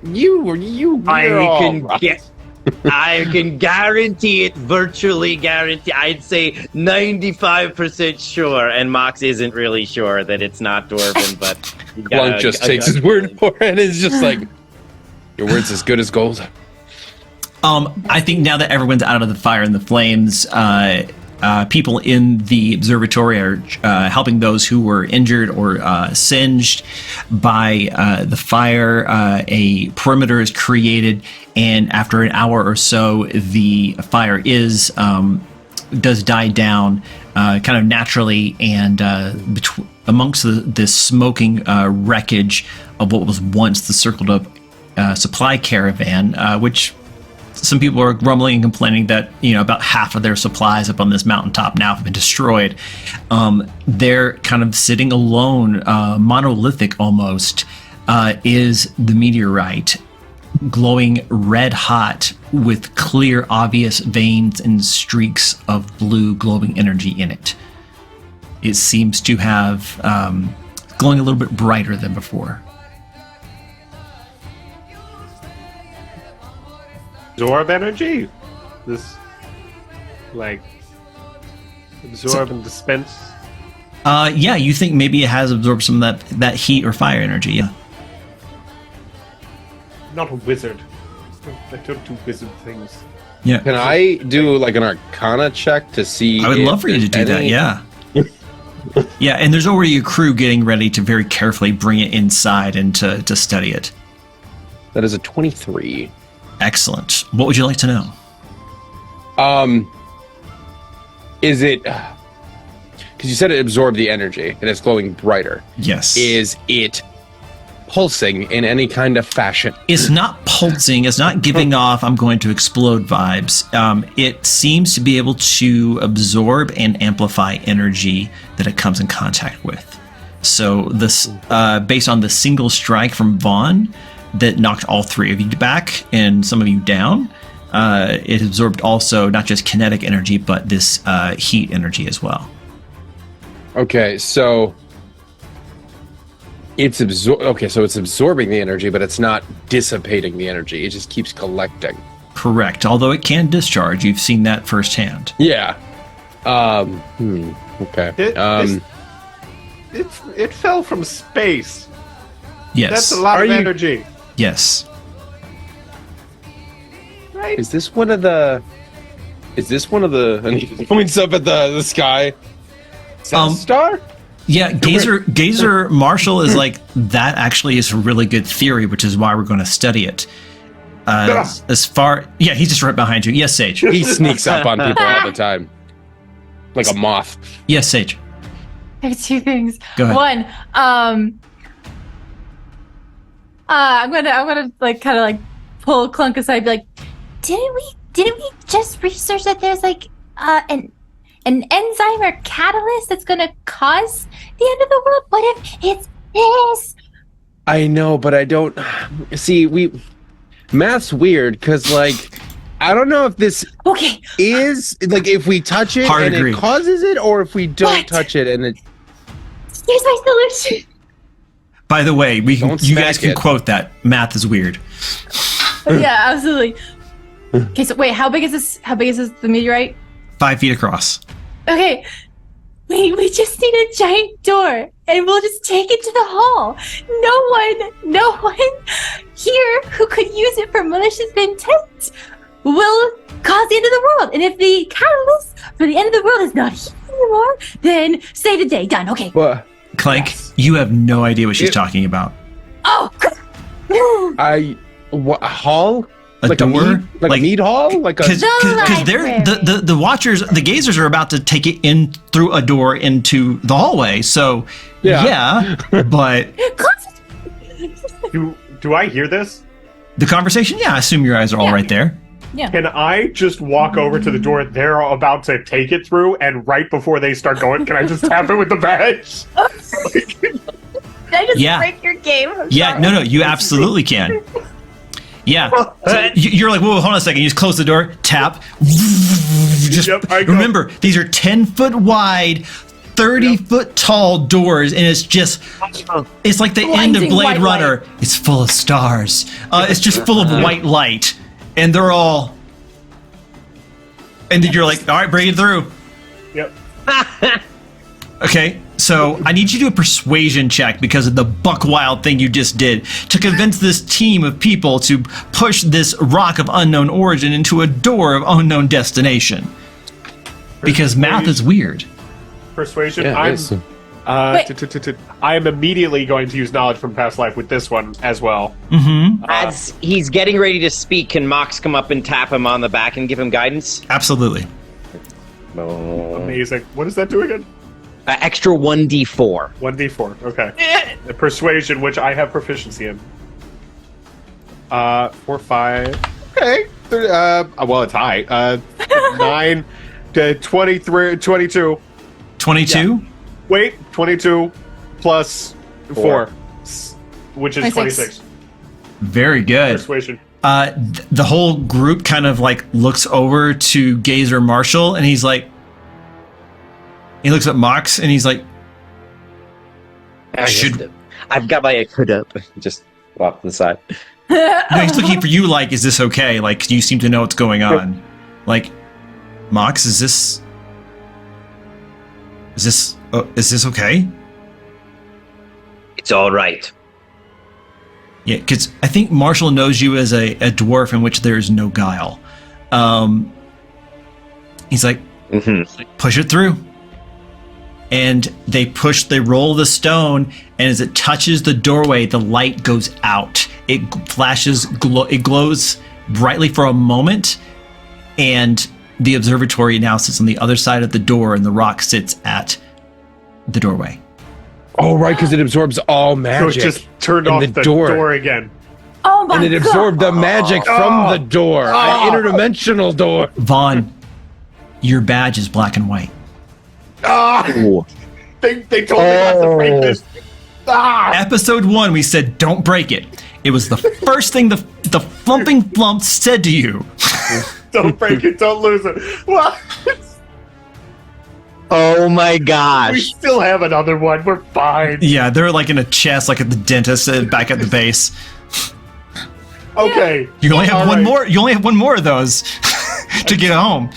No, True. we're not using mine. I'm not gonna. Okay. I've learned. Technically, you have 2 more. I think Technically, Mox yeah. has one as well. Yeah. Plunk just looking Oh. looking like, did they just shut the door in your face? I maybe. Mox feels so bad. Oh. This is how the Maybe. flumps say no, thank you. Is this because I said I wanted to steal things?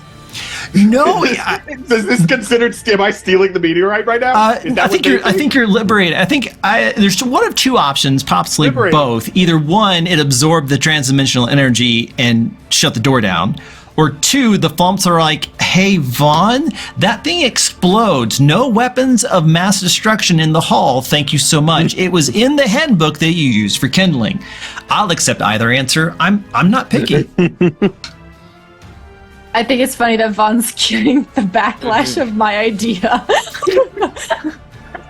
Just like, It's all about the execution. It's all about the follow through. I just throw the badge just to the side of it. Okay. Can I look into like space and try and see where the meteorite came from? Because that's what Vaughn wants to do right now. He I mean, wants to you can see- you can see the constellation, the Reaper. Yeah. and look Are at there- that. Is there a missing star? in No. that?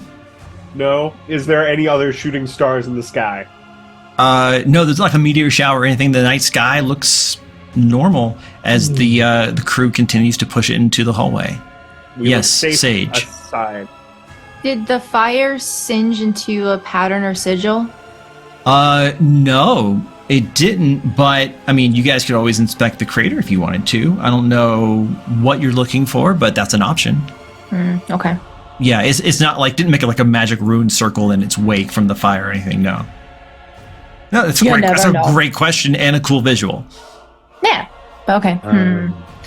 Vaughn, as you toss your badge away, I go, I'm sorry. I shouldn't. I always, sometimes I'm with party members and they get up to mischief and I encourage the mischief. And I know better. I'd never lie, but I kind of let you do that and then you took the fall. Lie. I'm sorry about that, I man. wasn't. No, it's fine. It's Trickery fine. then. We were being cheeky. We were being Yeah, a little bit cheeky. You were Just calling a little bit cheeky. Jenkins or a cheeky. Jerkins. You got Jerkins Don't is in the compare me hall. to that It's like, guy. what was that? Go back to your office. I'm conducting important reading. The door closes. You crazy guy. Is Okay, so here's where we sit. They've gotten the meteor into the hallway. They're carefully taking samples to analyze. There's still a doomsday prophecy hanging in the stars themselves. And also, don't forget, we also had the memory from Mox about Magnus Ironbrew and the constellation, the Reaper, showing up in an ancient tome he saw. And Clunk, you did say, you did remember seeing that new constellation form somewhere here in the observatory. I just, oh, go ahead. I want to look up that book maybe at some point and see if it's worthwhile to look for that tome of Magnus Ironbrew at some point and see if there's something there. Let's go to the library and game plan. And then Clunk's like just gonna like gesture. And he's just like deadpan, like, and he's pointing at the rock and then pointing at them wheeling it off. It's like double-edged sword. I don't know if that's good or if that's bad. If experimenting and researching that, I don't, man, it's just. who's wheeling it off? Is it Jenkins or is it? No. Like the lump is the main body of it is just been cordoned off with like velvet ropes, in the hallway. But they have carefully, with concussive methods, taken off little bits, and a multitude of researchers and gazers have taken them back to labs to work on, including Jerkins. So they're breaking it up now. They're taking acceptable components of it. Yeah, they're breaking it up, but not like a bunch. Like they're taking like pebble sizes away from this, huge thing. Can we explain to them not to like? Yeah, they. I think that's been communicated. Okay. And also they can see the weird glowy. They're being very careful. Actually, they are surprisingly competent in this regard. Is it more like metal or stone? It seems to be more on the kind of almost like if obsidian had the like surface texture of pumice. Ooh. Lava rock. Yeah, but it has that same sheen as obsidian. Oh. But it's porous like pumice. It's dangerous looking. Yeah. It's mad. It's no coral. Mess up. No. It's It's a gonna mess bad somebody rock. up with somebody with trypophobia is gonna hate that. Just I- poking at it. It's probably fine for now, maybe. If we hear another explosion, then it's not fine. But for now, there's no explosions. And that's good in most books, mainly mine. Where's Jenkins' lab, by the way? Is that just a side piece of information? It's in one of the smaller offshoot labs. Mox has been there. I want to go pray. Well. Yes, but no. You can Yes, move but no. stuff around and change furthermore- labels. Do you, well, maybe that, but also, do you have like a herbology center or somewhere you guys have herbs or things like that? Do we? The kitchen In the kitchen? is the closest thing probably because they don't really do a lot of, herbology. Good, Mox, could you show me to the kitchen really quickly? I can show you to. Oh, I can show you to the kitchen. I know that place well. That would be wonderful. Thank you. Yeah, Absolutely. the head chef, a very plump and welcoming woman named Betts, sees Mox, gives him a big hug. It's like, oh, Mox, my boy, That's. how are you doing? Oh, I'm doing fine. Just another day at the edge of doom, apparently. But we're here for some snacks. Of course. Yes. I've got all the sandwich fixings in the icebox. Help yourself as usual. I wink, and we're in.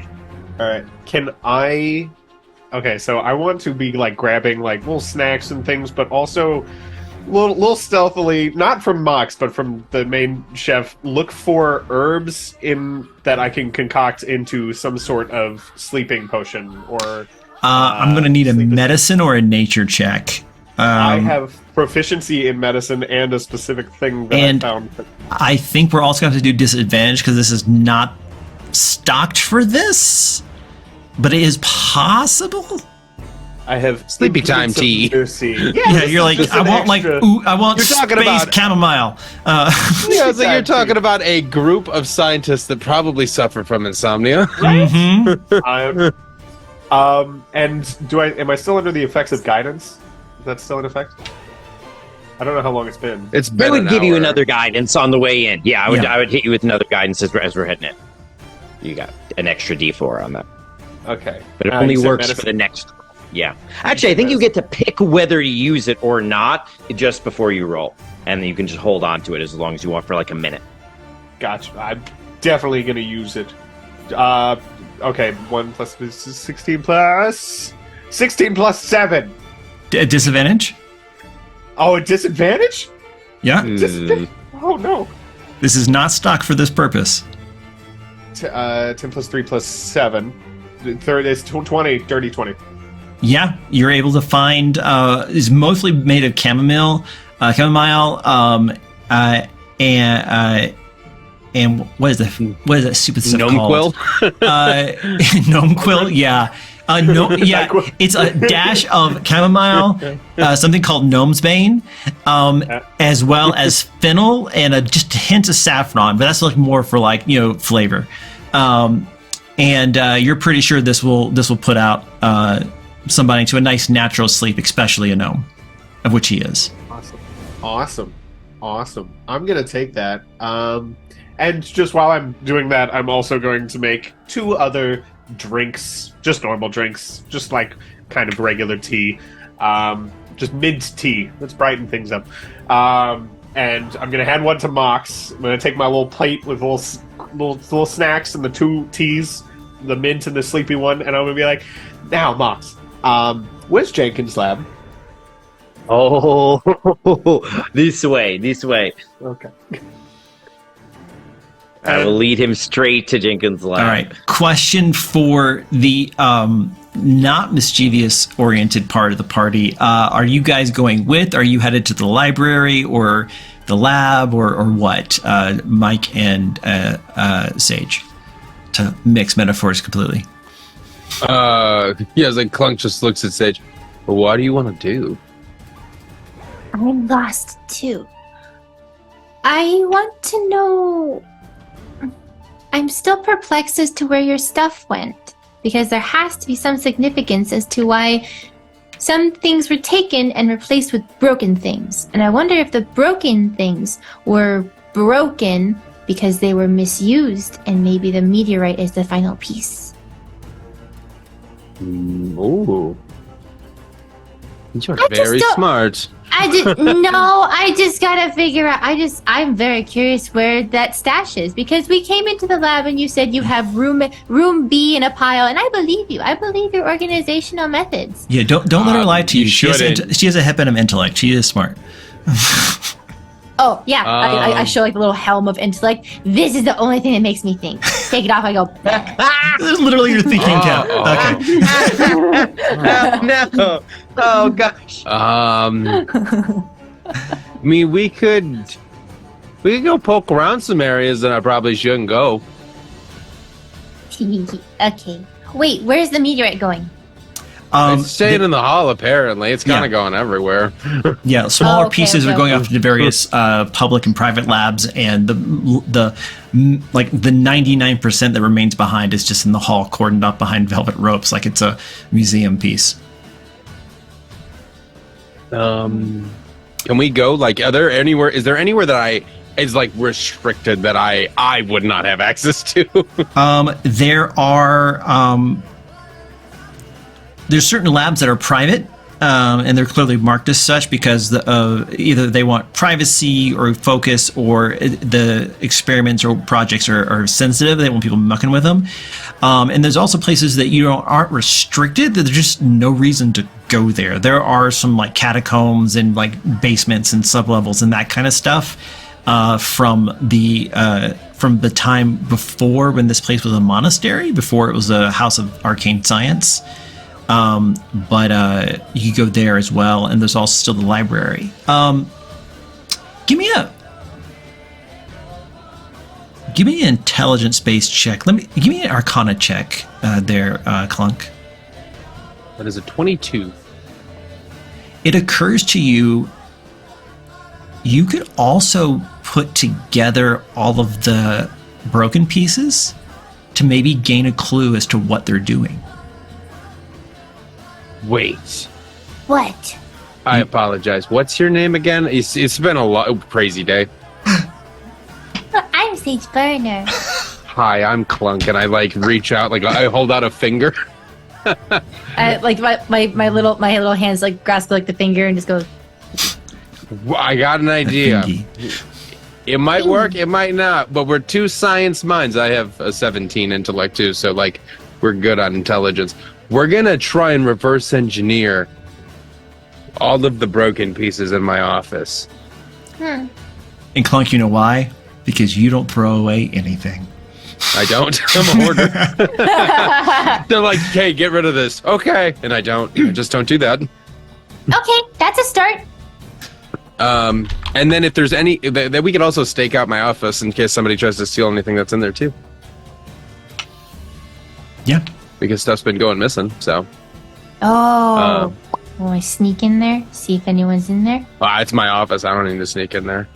Yeah. When Well, what if someone's in there? When he says his office, he means the corner of the public larger laboratory where you found him originally, with the desk where he just like shoved things off to like make it look more presentable when you guys arrived. Oh my god. It's literally a pile of parts that's in like a fortress. Yeah. And he's just like, do you have a "That's my tome office." home? He has a junk room, a room made of Oh my god, junk. that's fantastic. Junk and hut. in turn- Junk hut. There we go. Thank you. Okay. Sage, if somebody comes into my junk hut and just pulls out the pistol, we're fine. Oh, okay. I'll cast just Detroit. It'll be fine. What do you think I have the gun in case somebody tries to steal my hoard? Nobody tries to steal my hoard. It's good. He's kind of bronzy.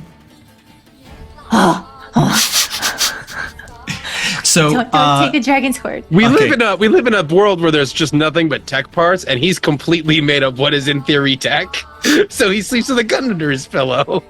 oh, I see. What if he wakes up and is missing a leg? What if he wakes up and his hubcaps are gone? Yeah, got it. Yeah, as it okay. were. Okay, so we're gonna take the Velma side of the Mystery Incorporated, and I'm gonna need from you guys a investigation check to find all of the parts relevant, and then a Arcana check to see what it all adds up to. And the DC of the second one is predicated on the first one. Okay, I have +6 to both of those. And from Team Shaggy and Scoob, I am going to need a I make a sandwich. stealth check, I point. think, as you guys are stealth or survival.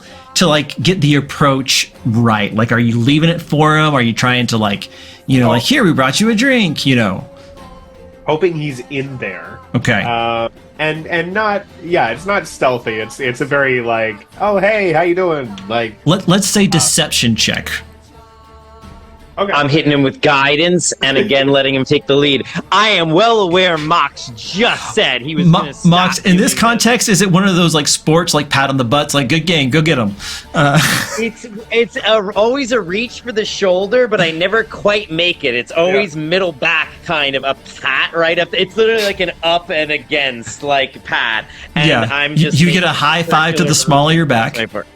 Absolutely. I'm also going to use the knowledge from past life, the last one I got, as well. I'm also interested to which past life has proficiency in shenanigans. He's lived quite the life. I'll He bet. wasn't the most studious.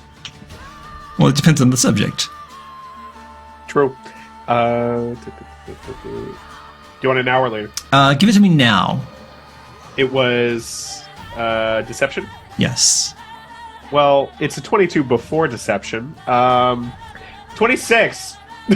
So you guys get in, you've got the perfect speech, and you notice two things when you enter into this rather small laboratory. One, he is not here.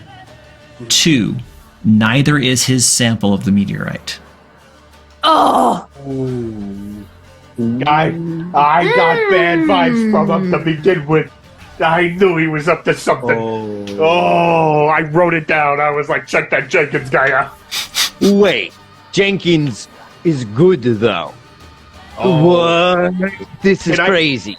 Thinking, Jason, Yes. can I haven't known Jenkins for very long. However, can I have a early 2000s sitcom moment and have flashbacks to like slow motion, all like re-roll all the times I've seen him and like insight check him?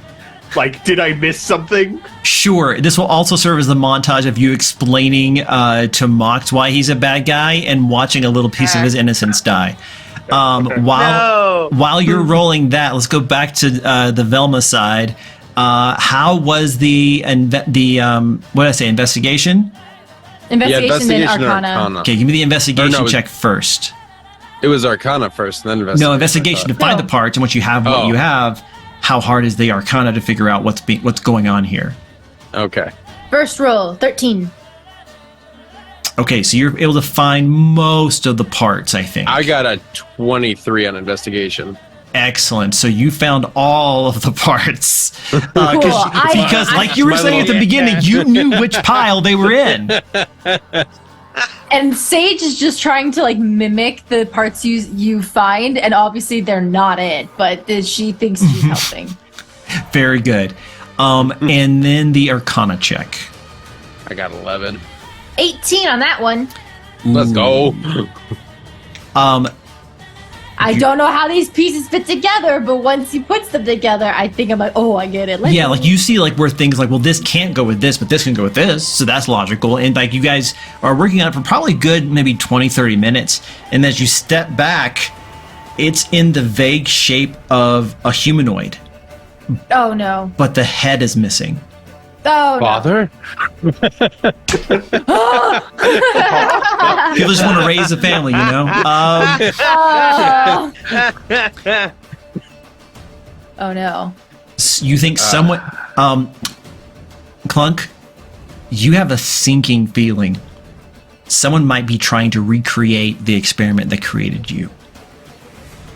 And how big is this? Like, I'm assuming it's like Titan size. No, not Titan size. No, Okay. actually.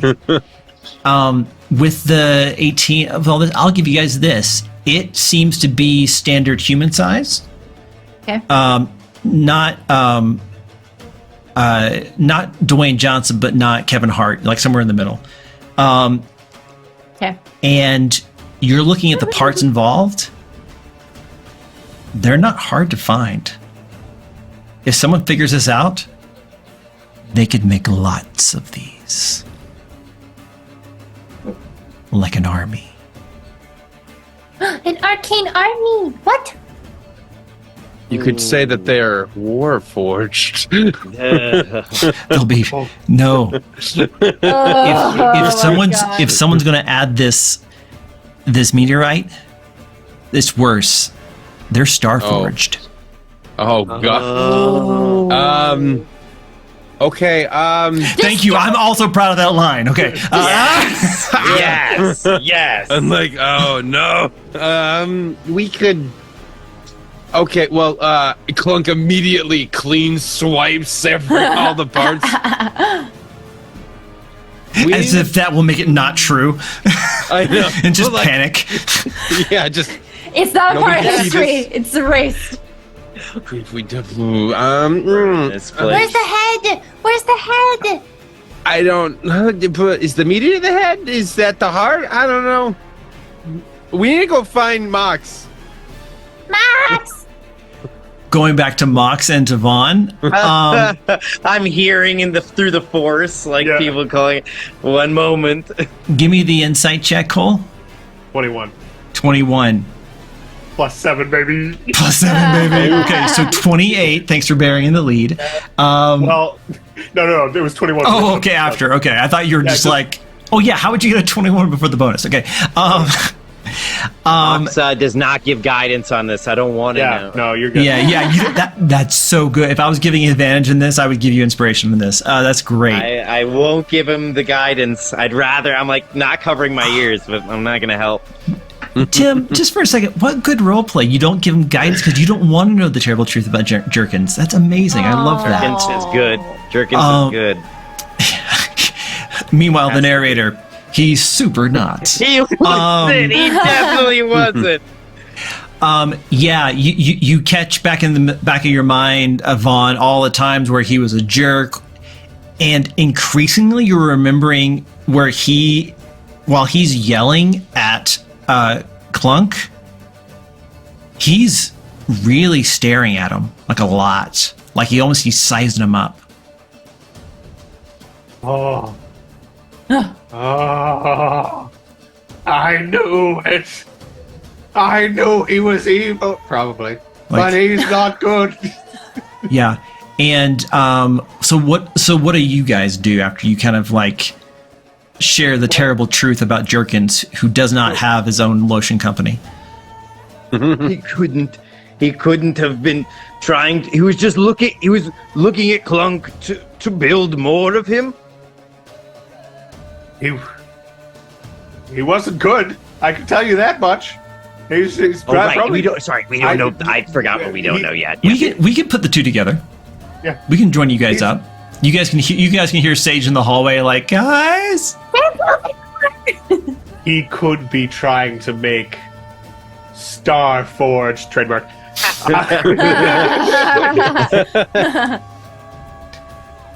But Is the, he was my friend. He was my friend. We were best friends. Oh, no. Clunk just puts a hand on Mox. Mox, I'm gonna level with you. That man is mentally and emotionally abusive. To me, not to you, because I'm assuming he's terrified of you because you're so large. But yeah, he's just not a nice guy. Why do you think I have you torture him?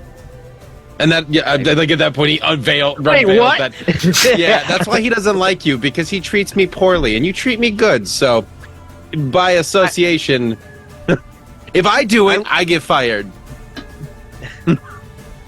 Literally. I would always treat you well. If he doesn't treat you well, then yes, we need to do something about him right now. Then. And then me and Aw. Mox claps hands. Predator handshake.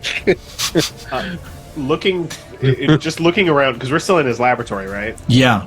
Is there what's in there? Like, is there anything special that's been left out, or maybe like shoddily hidden? Like I'm just scanning the room for anything out of place. Check Investigation. the bookcase.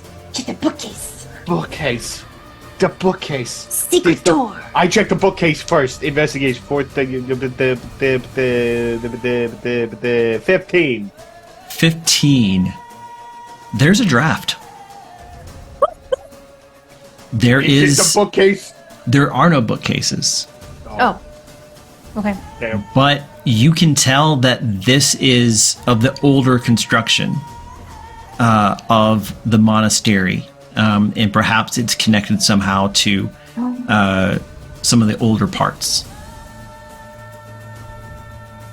Can I close my eyes? Actually, Mox, can I have a dwarven stone cutting roll, please?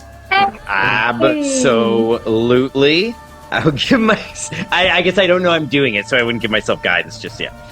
Correct. This is a passive dwarven stone cutting check.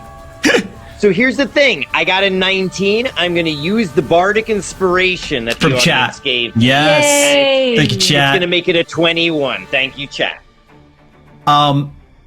They tried their best to mimic the craftsmanship of these other like kind of faux alcoves in the four walls, but the one in the back, it's not right.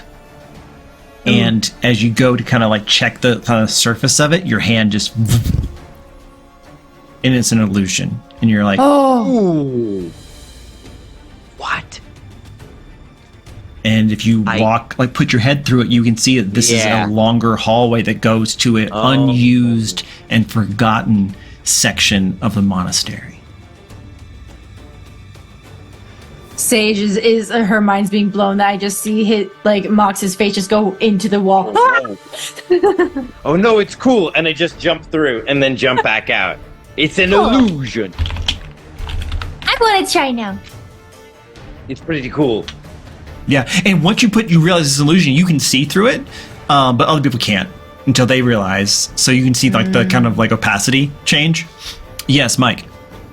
So Clunk's gonna, after seeing this, and we've at this point pretty much confirmed he's the bad guy. Yeah, everyone's like put their hand through the thing. Everyone's like, yeah, Jerkins is right in the name, of course. Sometimes the obvious bad guy is the obvious bad guy. I'm assuming because it's the hallway outside is fairly busy. Sure. Clunk is going to I'm going to use magical tinkering and imbue a tiny non-magical item or object with the magical properties to choose a 5-foot radius, light up to 6 seconds, a 6-second recorded message. And I'm going to, Clunk literally opens the door, grabs one of the gnomes by the collar, and he like takes in front of him so he knows what it is, takes like a beaker or something off one of the shelves, and is just like, Jenkins is bad. Everybody needs to evacuate. And he's just gonna take push it to the guys, the gnome's chest, and be like, you need to get this to Marshall now. And he like opens the stopper. Jenkins is bad. Everyone needs to. Jenkins is bad. Jenkins is bad. Everyone needs to evacuate. Okay, yeah. He's like, okay, yeah, I got it. Yes, Cole. It's a bop. When did we start raising hands? Go ahead, Cole. It's easy. It's easy. I'm kind of digging it. Yeah, go for it. Is the moment I see like the head go through the wall and stuff, I'm gonna turn around and run out of the room, and I want to try and find on the way there. I'm assuming because everyone was taking little bits and pieces of the meteorite. Yeah. I want to find the nearest person with a little piece. And just around the corner, back in the larger area where his office is. Carefully, just grab that and like. The guy with the red string board is still in his book. There's a little pebble-sized piece of it, and you just like walk up and just take it. And after you've already left, he's just reading and like he's putting his hand on the side of the table, just like goes back to his book. Okay. I just want to make sure I have that. Is it glowing a little bit still? Like it still has. That radiance? yeah. The component pieces have the same properties as the whole. Got it. And getting back into the room, just a quick cursory glance around because it's Jenkins' room. Does he have spare robes somewhere? Sure. Like with the red sash. If not there, you could have gotten it in the larger place too. Yeah. I would like to just grab one of those and stuff it in my pack. Okay. Don't worry about that. You're finally going to upgrade your wear? Good. Your clothing? A little bit. All right. Well, offensive, but sure. You described it as shabby. Okay. Yes, but still. Still You rude. didn't have to say it. Okay, fine. All right. So what's the plan, Grey Watch? I just looked to say. Are we good? Go into the hallway. She said. Okay. You guys go into the hallway. Yep. Wait. Before we do, I'm like, I just turn on. I've always wanted to do this, and I apologize. It's plug your ears. And I pull out my pistol, and I click the ruby that's on the side of it. The whole pistol glows red, and I thunderwave his whole office.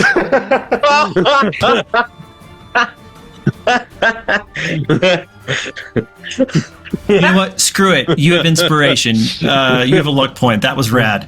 That's so cool.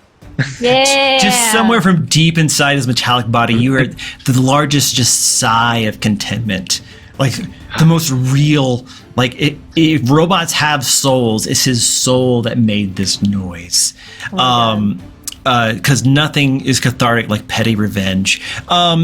I feel like all of us went into the hallway, but Clunk was left behind. You just hear this big boom, and he just like comes inside, like, okay, I'm ready. In my mind, it's just like he just like spins it, and it settles. He goes, "Screw you," and walks back towards you guys. Yeah. Well, it's a double whammy because I sent the beacon or the little beacon to Marshall. There's an explosion. Oh, that's so Which good. would Oh, nice. I so it love acts as that. a double whammy where it's like it's the alarming, like everybody needs to get out. As he hears it, he's gonna hear an explosion and be like, "Oh shit, we need to leave." Everyone needs to get out. No, seriously. P.S. No, Smart. really. All right, yeah. So you guys kind of go through this. Go ahead, Mox. Mox says, "Nice prank." Yeah. You guys tabletop that whole room. All right. Go through this old, like cobweb-filled, like uber spooky hallway that leads into a kind of like a mostly tumbled down like wing, like it used to be an old dormitory or something that was fell into disrepair and was either forgotten about or cordoned off or purposefully hidden away. And as you make your way through here, you can there are torches and things lighting the way, and some pretty obvious footsteps and like drag marks of possibly heavy items or bodies or something being dragged through here. And you make it to what once would have been a large dormitory for the monks, the original occupants and purpose of this location. And in what would have been rows upon rows, army barracks style of bunk beds is now just a big open space turned into a ramshackle laboratory. And there are several large tables set up in similar fashion to the main laboratory where you have your alcove, Clunk. And in there, sure enough, is Jenkins working on something on the table that looks suspiciously like a autognome, but larger. And he does not notice your guys' approach, it seems. Yes, Vaughn. Can I immediately try? How far is he in? 20 feet. Does the robot look kind of finished? To your dismay, more finished than you would like. Okay. I would like to, as stealthily as possible, rush him. So you're just gonna like ninja step run to get momentum. and then- Naruto run I have 40 feet of speed, and I would like to, yes, very quickly run in and just like jump him and get him away from that robot. Like, immediately come in swinging. Like, I'm talking like it's complete silence, and then like a fist comes out of nowhere. And just, Okay. I want to try and jump into this. I don't trust him. Well, I don't want him activating that. While he does that, can I immediately use shatter on the Ooh. table? Yeah. Ooh. Like while he's tackling him away, I just click the ruby on my pistol and then just like aim and fire and shoot a bullet straight at the table. Yeah. Now, we'll go ahead and treat this as a surprise round. Everyone else tell me what you guys want to do too. I also want to stealth and try to get as close as possible to Jerkins. Okay. So you're gonna like little like slap feet up to I want to give Vaughn the help action and get ready to tabletop Jerkins. Yes. Punch him over So, me. okay, Mox, what you got? So Mox doesn't feel like he's sure enough that Jerkins is the villain yet to just come in guns blazing like this. So just to be clear, as everyone comes running in and is going to be getting the activation of all of these attacks, Mox is going to be running in, panting at the end. Jerkins, you wouldn't do. Oh shit! And like just see whatever the consequences of all these So are. in the freeze frame of this moment, you've got Vaughn just like ninja running, and he's like maybe 10 feet from the door, halfway between Jerkins and the door. You have Sage like getting down on all fours to tabletop. You have our artificer Clunk casting Shatter, and then you have Mox just like. And then if we take that Let me scene, talk to him. yeah, just wait. We freeze that scene and then turn it on the right hand side, just outside the door, inside the doorway. There is an active automaton, No. and I need Oh, everyone to make a strength saving throw as its desiccated, dead gnome face attached, skin pulled taut Oh my into this metal abomination of an auto gnome carapace, a mixture of technology and undead, screams, catching you guys sidelong, perpendicular to your attack. I need strength saving throws. Crap. Wait, don't we still have the? Don't we still have the one thing Bless. for the? Bless has been a while ago, I think, right? Oh yeah. You tell me, Tim. Yeah, no bless is only a minute. It was Yeah. long gone. Yeah. Yeah, the Okay. church service is over. You're normal now.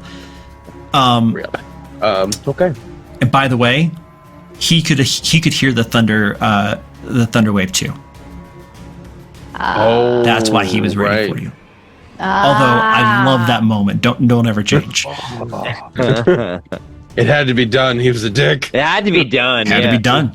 Choices were made. I got a 14. Same. There you go. Okay, what was it? 14? Yeah. 14. Michael, 14 as well. Cole, 18. Mox. 16. Okay, so Mox and Vaughn save. Yep.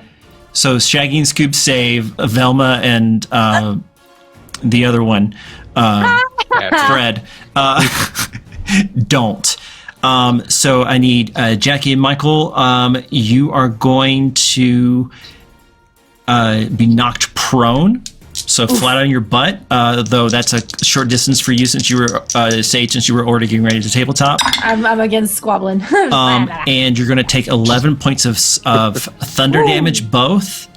And so that's going to be 5 points of thunder damage to the other two, but you are not knocked prone.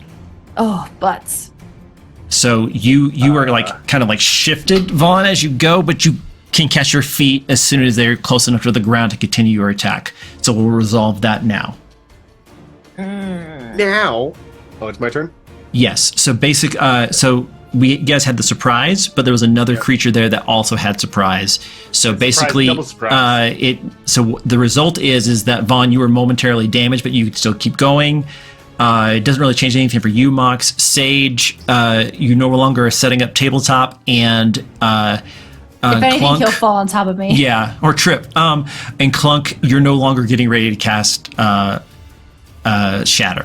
But at the when we roll for initiative here in a second, then you can do whatever you want. D6 inspiration, Siobhan. Okay. And I can add that to anything? Yes, to any D20 roll. Gotcha.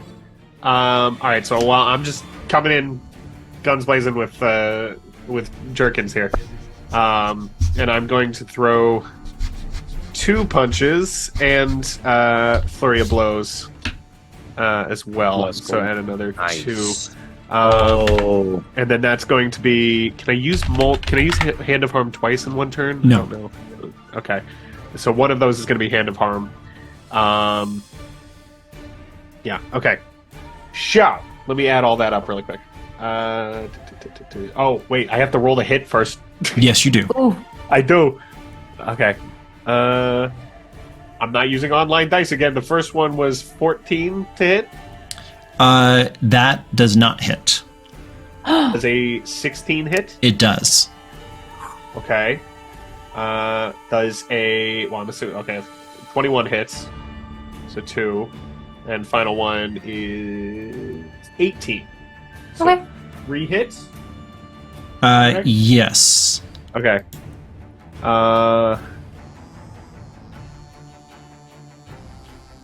Okay.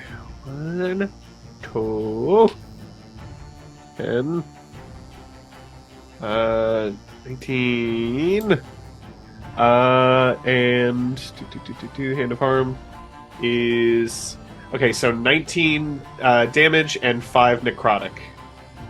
So 24. Yes. Nice. Very good. Nice. In the process of that, can I just determine if is he undead? Is Jerkins undead or anything kind of fancy? Ooh. No, he is not. Great question. However, how are you trying to determine that? As someone who is also kind of undead, like can I like smell it on him or see like possible like decay in his now that I'm up close? Okay. So give me a perception check.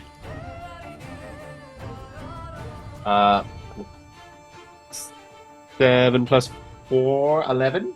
11. I will say this. At first, you think maybe he is because your hit ripped his shirt, and you can see below, like where the collar line was, like almost like an actor who would put makeup down below so he wouldn't show. There's purplish, dark skin underneath. At first, you think it's a bruise, but it's not. He's not undead, but there is something else going on. Okay. Oh, it's weird. And is I know Sage wanted to do yes, the- Tim. He's a gnome. Think about it. Sage wanted to do the tabletop thing. I don't know how, But if that got was messed enough up to knock him. with the scream, the sonic scream. Oh, okay. All right. Well, that's all I can do, so that's my turn. All right, Mox, if you want to do something, you can, because you're kind of surprised wasn't messed up, and then we're going to roll for initiative to keep it in order. I seeing them getting knocked over. Actually, you're saying I could do any action right now, even if Including try to convince him. No, wait, don't. Yeah, don't be evil. Yes, I am rushing over to get some healing on some people, but I'm also focusing right now. I hesitate. I look at him and I say, "Jerkins, you, what have you done here?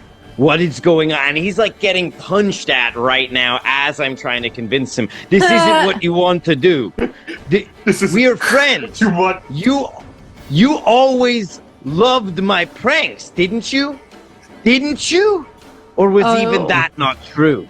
He's like, I hated every second of every encounter with you and your people.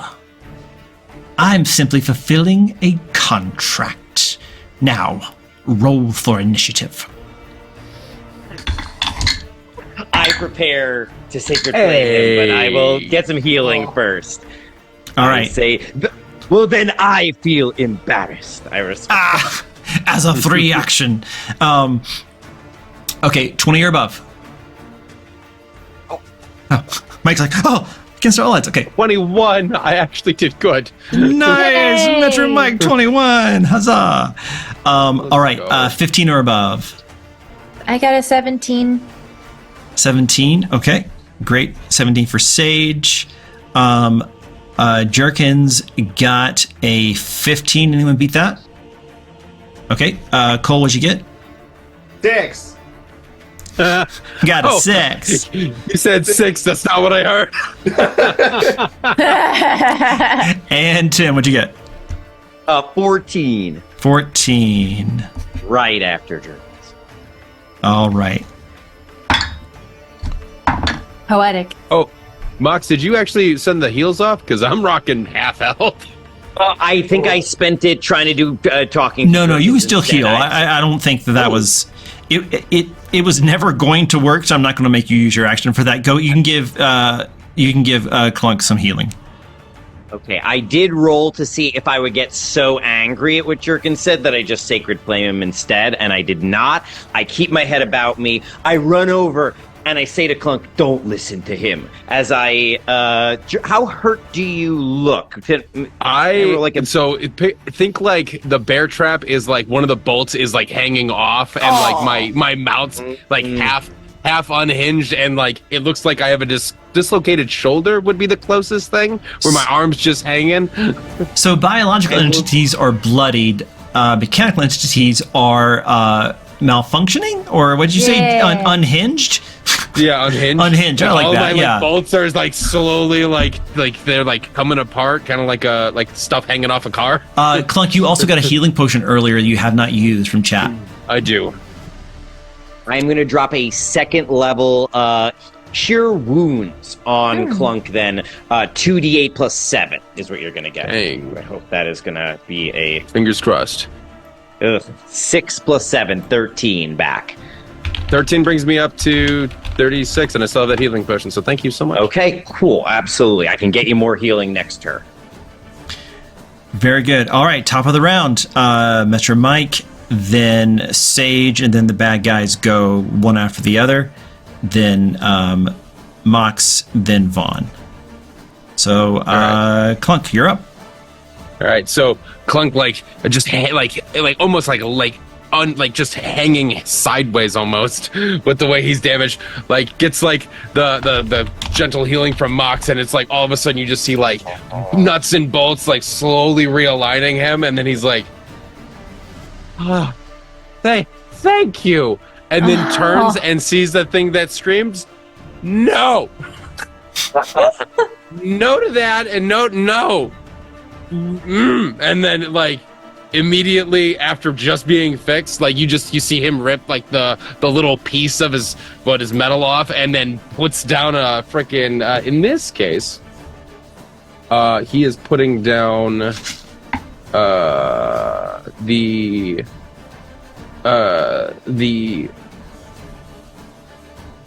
he's putting down the Force Ballista again.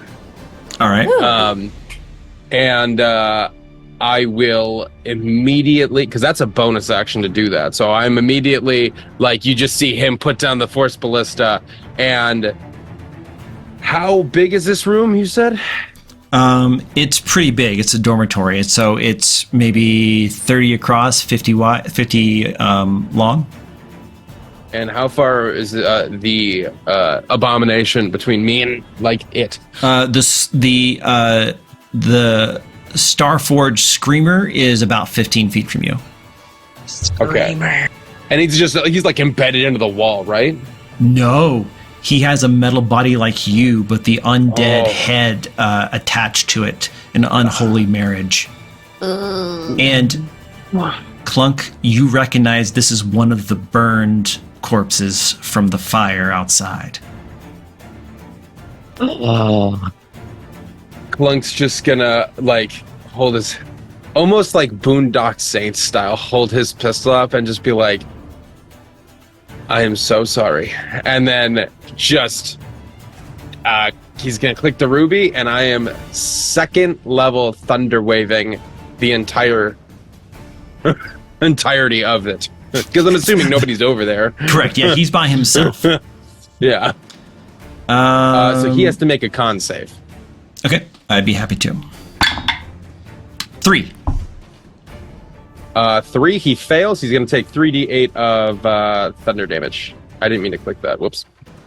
And how close are you getting to him? I don't have to get that close. It's a 15-foot wave, so pretty much 15 feet away. Nice. Good. That is 18 points of damage. Okay. I'm just gonna. I accidentally clicked the cast, and it did it in the. I'm like, okay, great. You hit the easy button. Good. Anything else? And then hold on, let me look. No, because the bonus action to summon it, and then the action to actually use a spell. So that's all I can do. All right. Unless you were going familiar rules to shoot it, but I'm pretty sure it's considered a bonus action to actually. Yeah. Yes. mechanically It's a bonus action to summon, bonus action to fire. Yeah. Unless it's the side note, if there's any side thing between me, like him and anything, he would also get pushed back because of he'd be pushed 10 feet away. Yeah. So he's pushed back 10 feet and basically to the wall that held the door that you guys came through. Okay. Sage, you're up. I'm prone, so I have to use my action to get up, right? Half your movement. Oh, okay, cool. Let's see.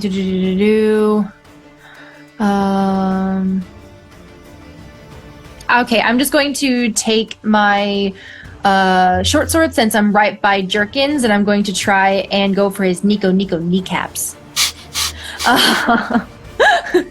Love it.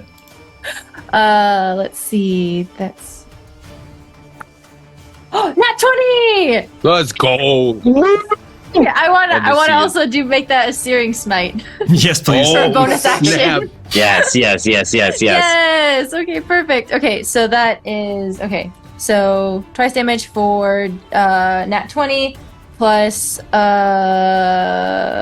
gonna make it a second level. Second level searing smite. So that's See, this is what no one gets about Sage is that she is absolutely the tank, as cute and everything as she is. Amazing. so the plus 5, even though I got a nat 20, it's still plus 5, right? It's not like plus 10, right? What do you mean plus 5? To Because hit? it's like a short sword, 1d6 plus 5, right? Oh, right. So But- you would do 2d6 plus 5. Yeah. Okay, cool. Yeah, So yeah. plus You 5. double the number of dice, but the bonus remains the same. Okay, so that's 15, 21, 22 damage. 22 With a searing damage. Oh Yes. my gosh. Okay. And that is fire damage. Technically 10 fire damage. Uh-huh. Okay. So Sage is like again just kind of like sprawling on the ground. She finally gets up. She's like, "Oh, was it nice?" And she takes her sword and just like goes for his like ankles. This white burning fire just like ignites her short sword and just like sinks into his ankle, which I want to see if it's flesh or if it's not. It is flesh, yes. It is. Is it blue and purple? Yes, it's a dusky bluish purple. You can give me a nature check or history if you want. Ooh, okay. Yes, Vaughn? Is it the same like blue? Is it this? Does it look the same as the meteorite? No. Okay, just checking. Jerkins phone home. 21. 17 plus 4. Very good. Nature or history? You realize that he is a gnome with bluish purple skin, and you're like, oh, he's the Underdark variant my God. subrace. Deep gnome? Dwarves have Duergar. Gnomes have Smurfeblin, which is in fact an obvious joke to Smurfs. BT dubs. Yes. Yeah. Yeah. Yeah. He is a deep gnome. Ah! Okay. Which means he has some natural spell casting ability, which we'll get to in a second. How much foundation do you use to get the blue? I don't understand. He's like, so much. You have no idea. Okay, and that was my bonus action. Yep, that's it. Yes. Very good. All right.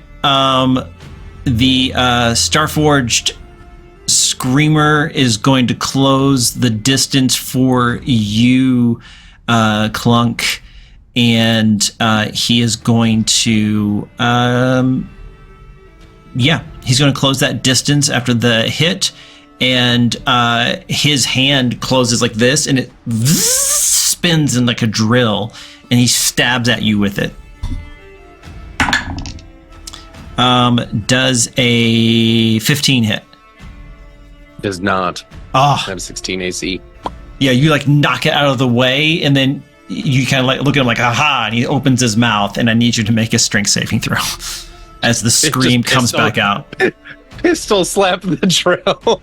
You're like, aha! Get out of here. Oh. I too have a creepy mouth. Strength saving throw is an 18. Maybe we could go out later. How much? 18. 18. You do save, you'll take half damage. Which is 3 points of damage. Thunder if it What matters. kind of damage? Okay, Thunder if it matters. I was thinking about when we got that resistance. I was like, when we saw it did thunder damage, I'm like, it's getting out of the fire, choosing there, and I'm like, ah. By the way, Vaughn, you have 2 inspirations from chat. One from DC, one from Admiral Thrawn. Got it. Thank you. I love you. Yes, that Admiral Thrawn. Okay. And so he screams, and it's not even a scream of anger; it's a scream of pain and woe. And then the automaton that was on the table, which I think Vaughn, you can see from your vantage point, was always active and stands up and sits up. It was all kind of a trick to lure you in, as it were. And I think, Vaughn, you're the one close by, right? So it's going to attack once with its claw, and the other hand's just a hammer. Just a hammer. Amazing. And that same undead face, you don't recognize this one, but it's the same thing. Like, it's been bolted and inserted into this headless metallic carapace in a kind of unholy amalgamation of undeath and artificer magic. Even at disadvantage because of my cloak. Yes. Well, one of those was a 1, and the other one does a 15 hit. Nope. 17. Ooh, dang, good job. So the claw He was just born. yeah, he wasn't born yesterday. He was born a minute ago. He misses, but he does stand up all the way, and he's along around the table, and he's engaged with you. If you get away, you would get an opportunity to attack unless you do monk stuff. And then Jerkins, I can't believe we've named him this, is going to cast a spell at you, Sage. I need you to make a con save, please, since you're right there. Control time.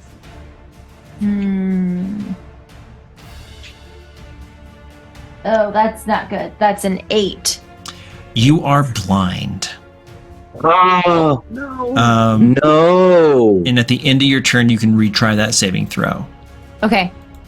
So melee and ranged attacks are at disadvantage if you even know where the enemy is, and carefully read your spells. Oftentimes they say a target you can see. Yeah. And you're gonna hear him like move someplace.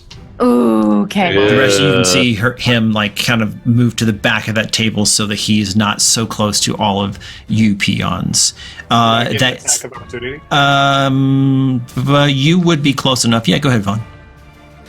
Yeah. Let's go. And in the process of doing so, would it be possible to stunning strike that?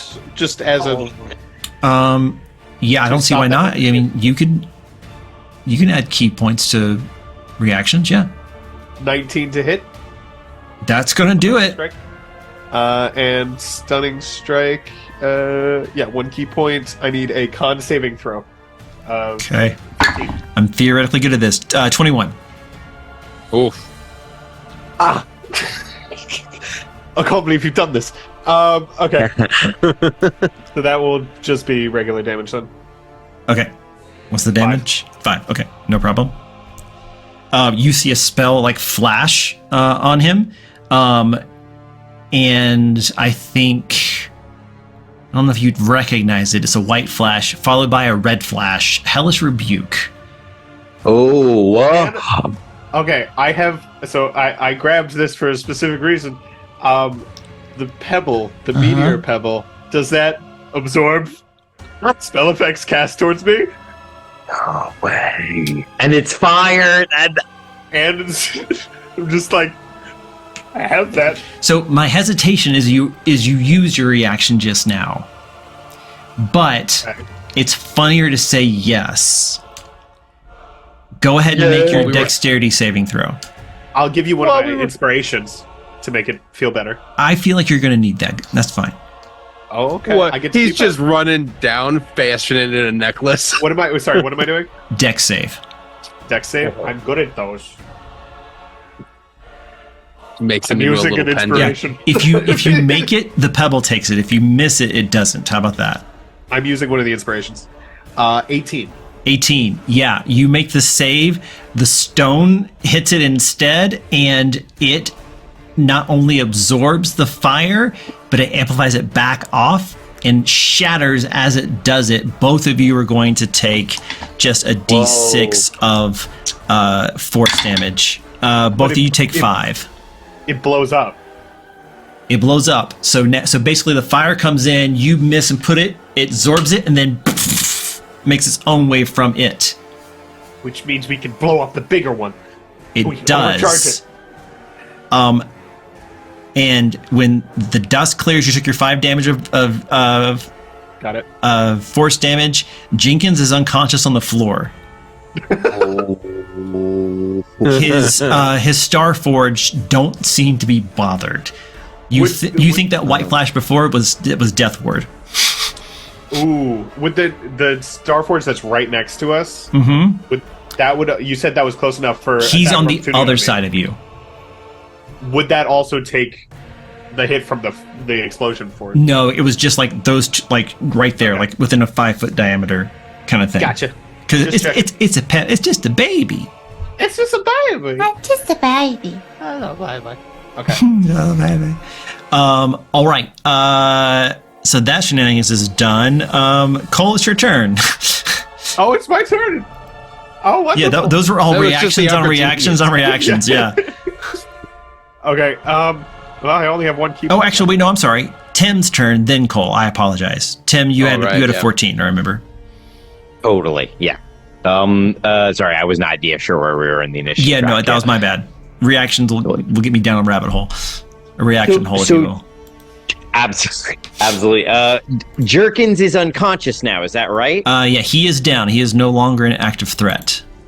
But we've got 2 of these mechanicals who are coming after us. The Screamer and the Yeah, other the one. the Starforged Hammer and the Starforged Screamer. Yeah. Okay, then I will designate. I'm going to move. Can I move to a part of the room where I am within 15 feet of both of them? Yes, easily. You'll be kind of near Sage about maybe 5-10 feet from the table. Okay, and I can see everyone in the room, including Jerkins's body. Is that right? Correct. Yeah, that would be fairly easy to do. Yes. Then for the purposes of this spell, I will get to that spot in the room in the middle, look at these 2. You are, all of you, abominations. He never should have made you. This is horrible. I look at all my allies and Jerkins and designate them as allies. I begin slamming my shield with my warhammer again, and I'm doing a different war cry this time. It is Kazukan Kazukit Ha. Kazuka. I begin chanting that Kazukan Kazukit Ha, slamming it against my shield.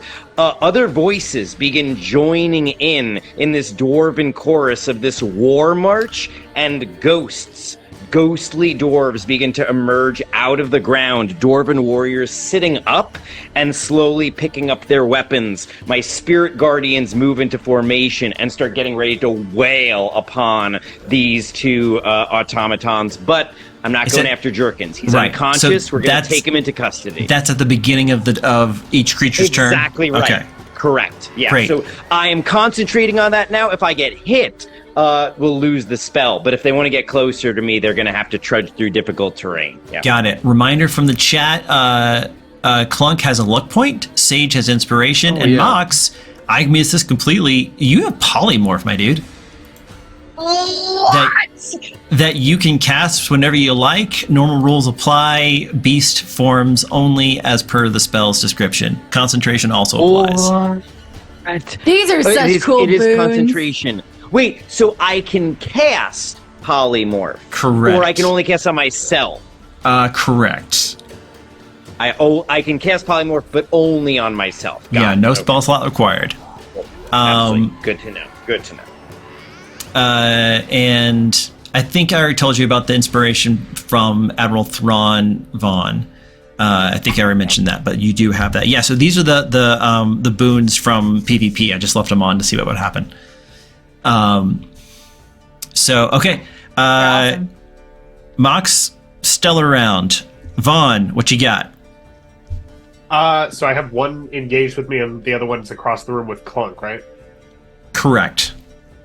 Okay. I am going to. They look like undead, don't they? They sure do. Oh darn! I'm not great against undead. I am going. Know thyself. Yeah. Well, I do a lot of necrotic, which isn't great against undead.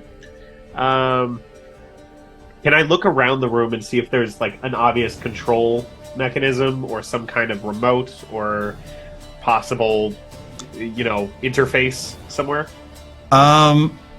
You can go ahead and make me the roll. Just investigation or Perception. That is a sorry. Where is it? 18. Yeah, there's no apparent control mechanism, but you. The one thing you do notice is that there are hints of the meteorite's bluish energy that slowly kind of creep across the metal carapaces, the bodies of these Starforged. Do I see from where? Like, is it from a source? Is it spreading out from a single point? It would, based on the movement, it would indicate somewhere deep inside. So it's not like a pendant or like in their foreheads or something. It seems to be embedded probably inside. And there's no easy way to get it. Not with that roll, no sir. I see.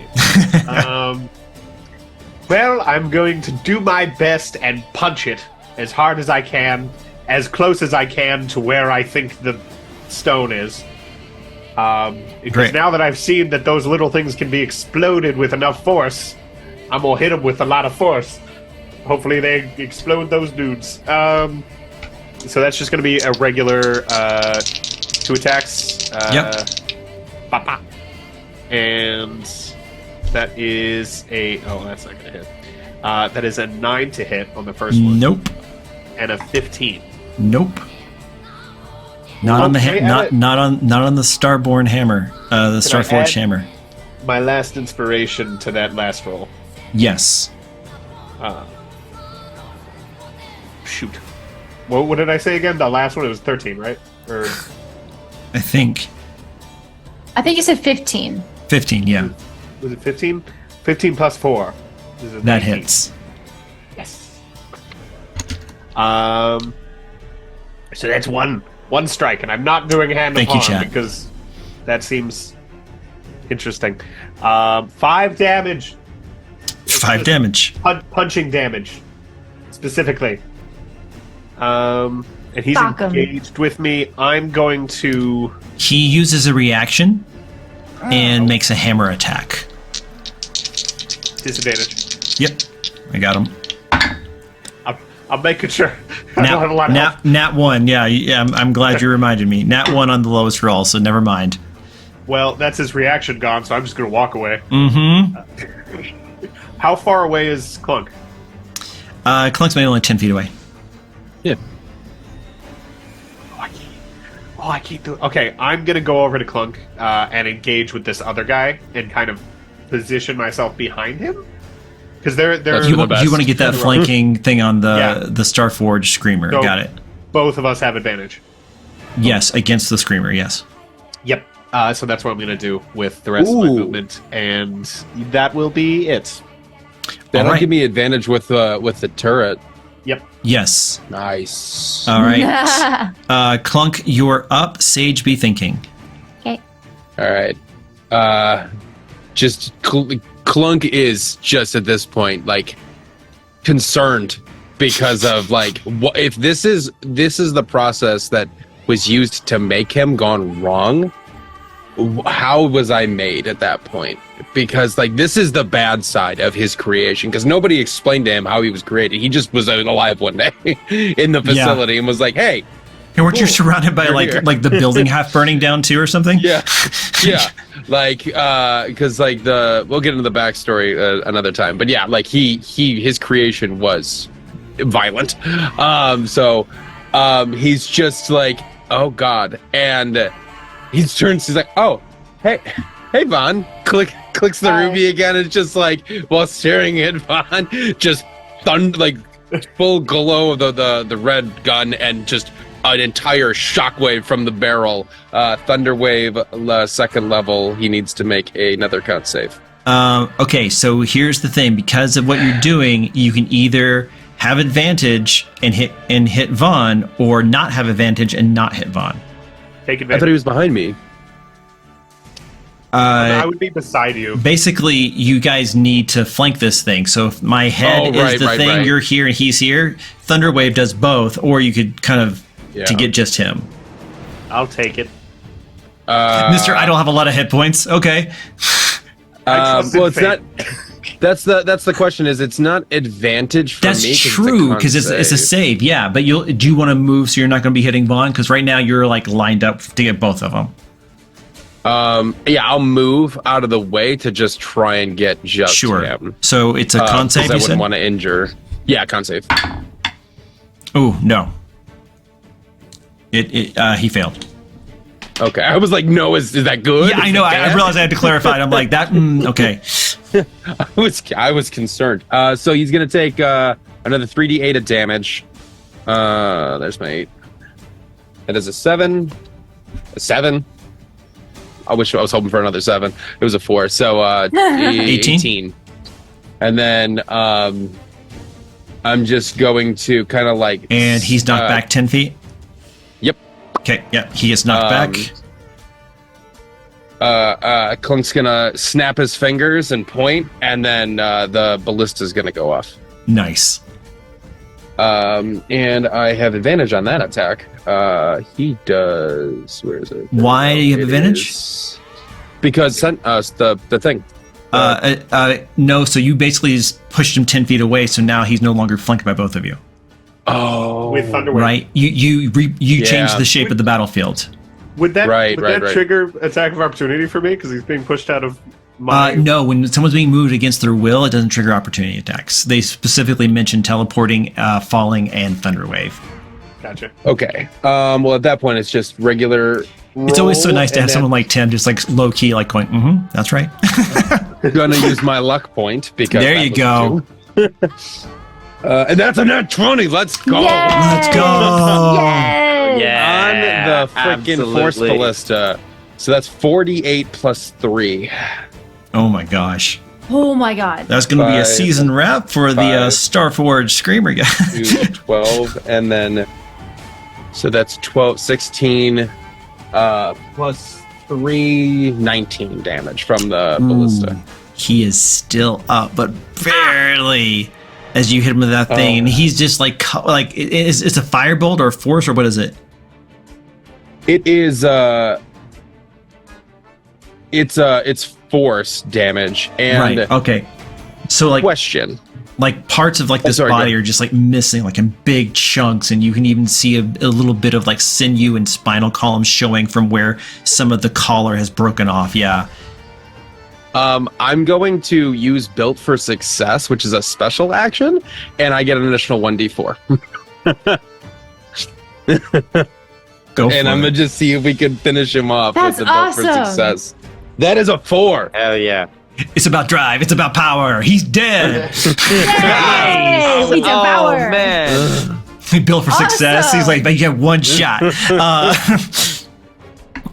Let's go. Oh my gosh, that was so good. Okay, it's the Starforged hammers, the last thing left. And Sage, I think you're up because that's like every action possible from Clunk. Yeah, we Yep. tapped. All right, Sage, you're up.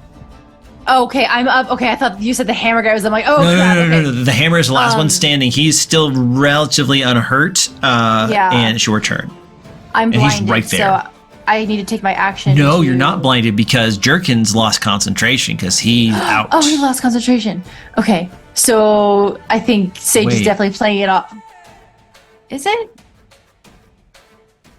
It's not concentration. I You're didn't think it still was. blind. I think it was like a Wow. light. Yeah, it's okay. I did That's fine. not expect that. No, this is great news for me. I mean, what? Yeah, go ahead. It's okay. I'm a good player. Yes, you are.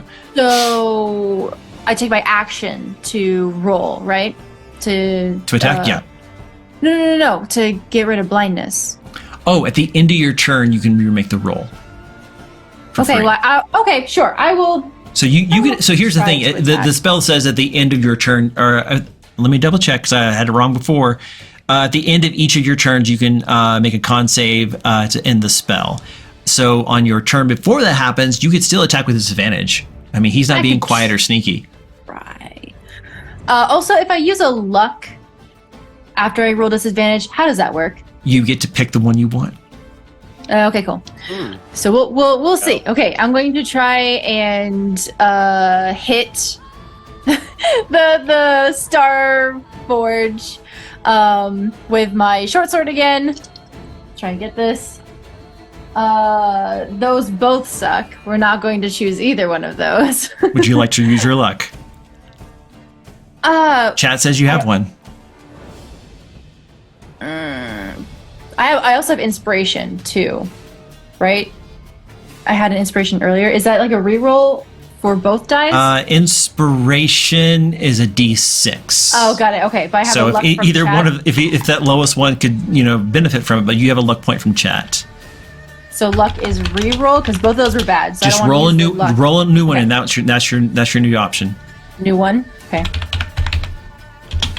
That was bad. No, sorry guys. Sorry, chat. That was a 2. Sage is still very, very much. Which is confused and also blind. really funny. Just like I'm literally doing like the pivot, like my sword's out. I'm trying to do like a little pivot, kind of like a Like a top. Beyblade? Yeah, Okay, I'm gonna a roll sage con blade. save. A sage Sage blade. Oh my god. Okay. Chat, I'm gonna need that fan art on my desk by Monday. Yeah. Oh, a 19 on the die plus 2 con save, right? Yeah, that saves. You're no longer blind. Okay, so I'm literally like. And chat just gave you another luck point. I because- sage blade. They're threatening And to then- hunt me down if Sage dies, and I'm like, she has death ward. It's fine.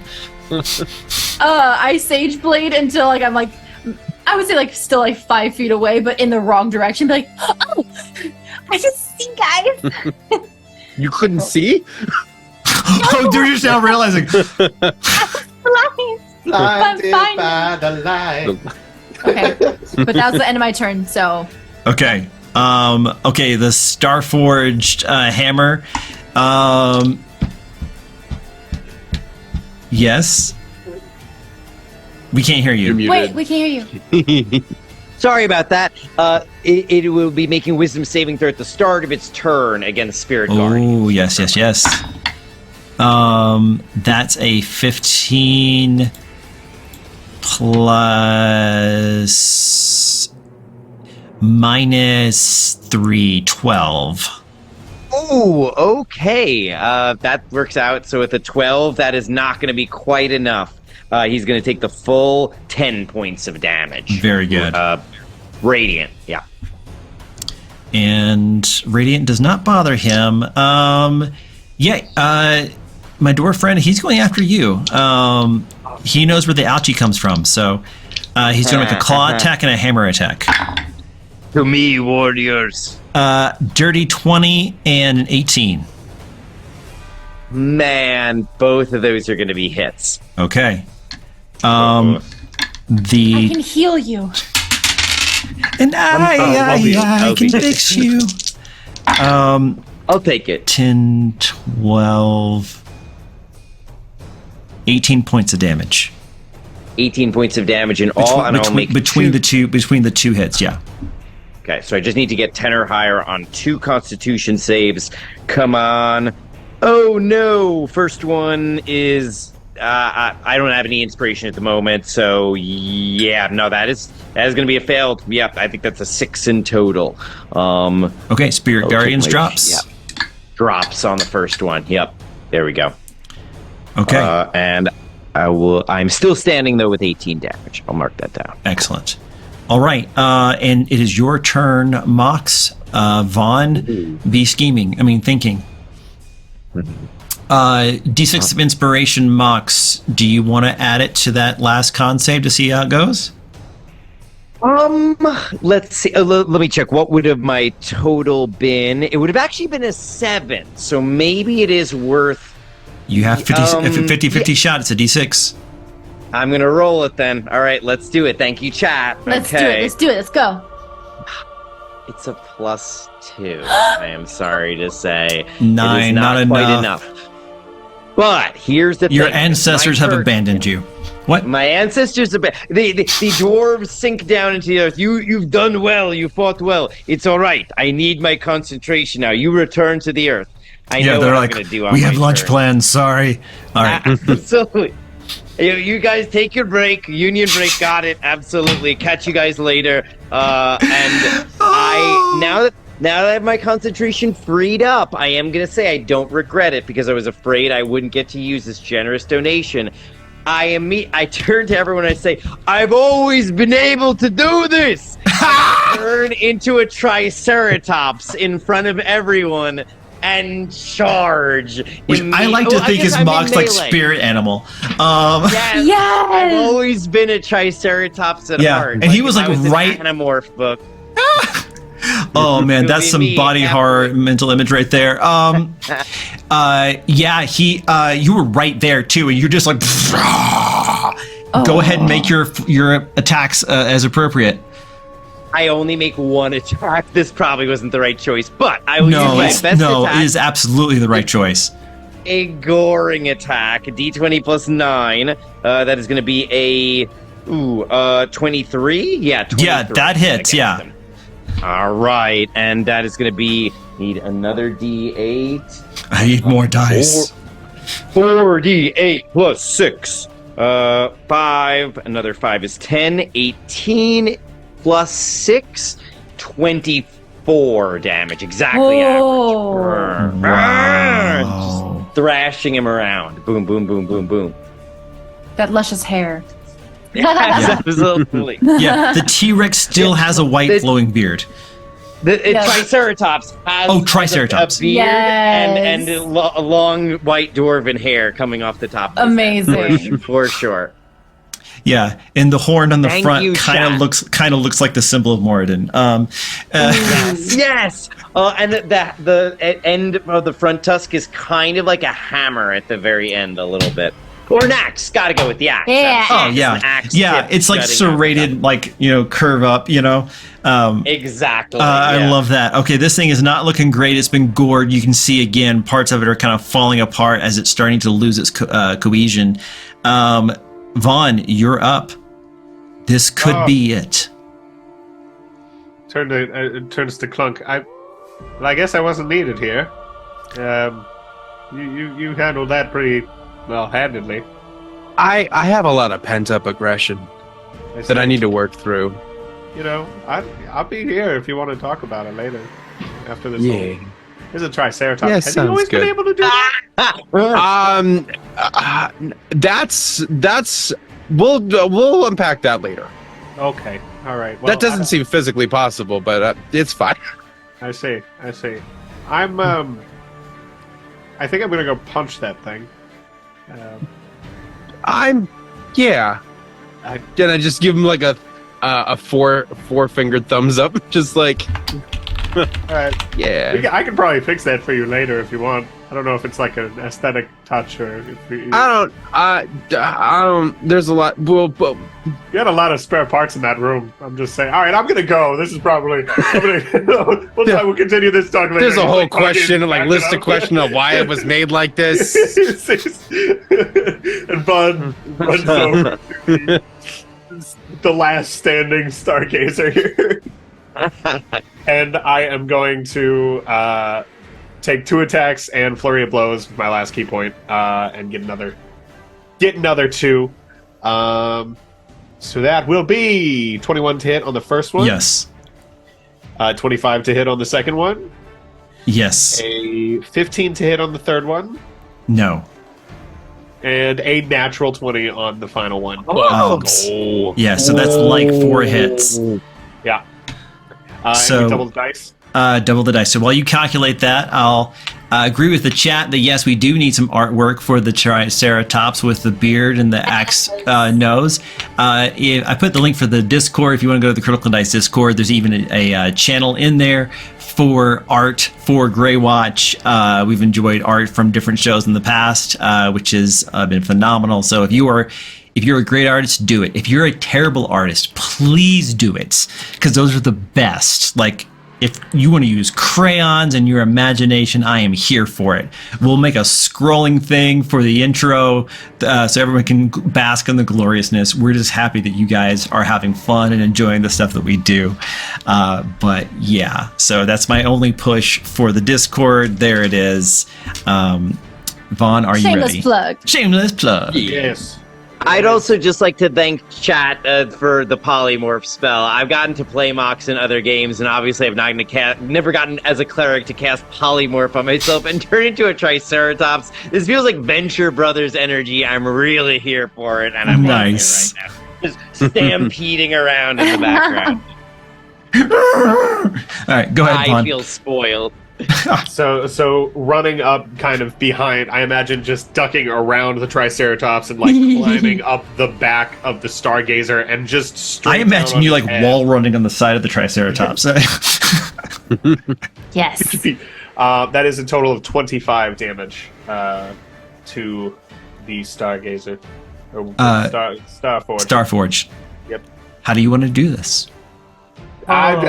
I'm just gonna jump onto his shoulders, so his like head is in between my legs, and just punching down. I'm gonna punch his head into his torso, Oof. and just like a hammer strike with each punch. Yeah, Just and slaps him. it goes to it shakes and shimmies. It goes to its knees and slumps forward as you're like on its shoulders almost, and it's just viscera and blood and fluid kind of coating your fists and the top of this evil looking metal carapace as the blue tendrils of light go dark and it collapses forward, and that's the end of the combat. I assume you guys are going to let everyone, let Gazer Marshall know about what went down and all that. Yes. Okay. So you, I think you especially, Clunk, give the all clear. People can come back in. They actually took it seriously. I think the explosion did help. They followed they did the explosion drills every month like they were supposed to. They knew what they were doing.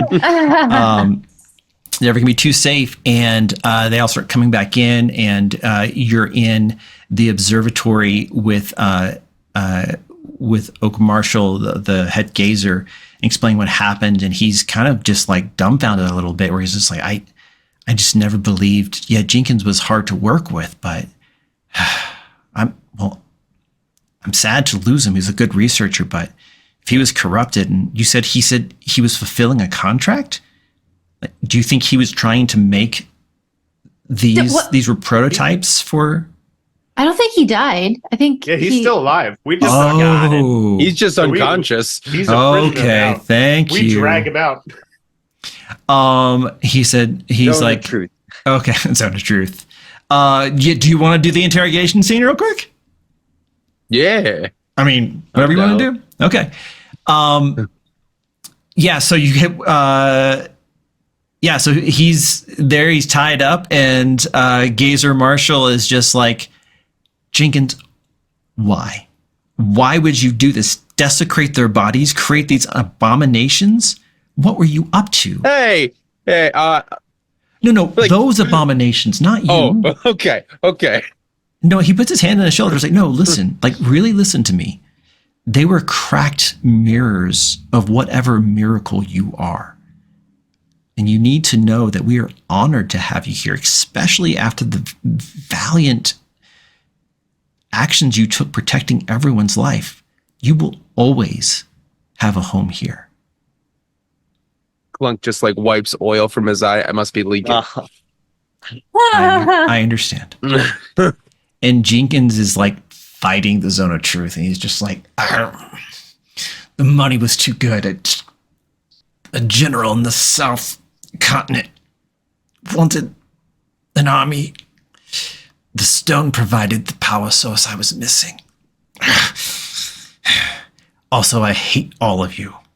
That one's for free. But Jenkins, you did like the pranks, didn't you? Plunk his elbows and He loved them. tries to like bite at you, but he's tied up and can't move. All right, he didn't like them. He was evil. I was wrong. Yeah, and by this point, like most of the makeup's gone in streaks, and you can see a Smurfevelin kind of the sub race being obviously on display. And as you guys are talking to him, there's kind of commotion from back behind you guys up at the telescope, and one of the researchers, one of the gazers, and says, "Gazer Marshall, you have to see this now. It's changing. It's different." And I think all of you run up to the scaffolding and look into the main receiver of the telescope, and he looks and he's like, "Dear God, it's gone."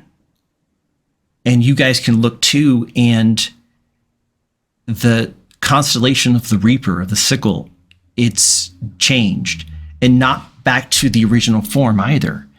It's widened a bit. It's changed yet again. And he says, this is a theoretical form. We'll have to run the math, but this is a constellation we've theorized.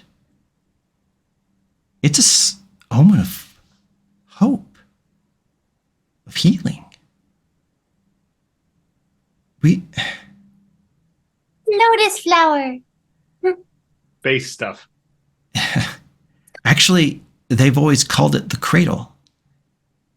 Oh. The birth of a hero or a healer. I think everything's going to be okay. Plunk looks at Mox. You got a constellation, man. Wait, what? They said it's a What's going healer.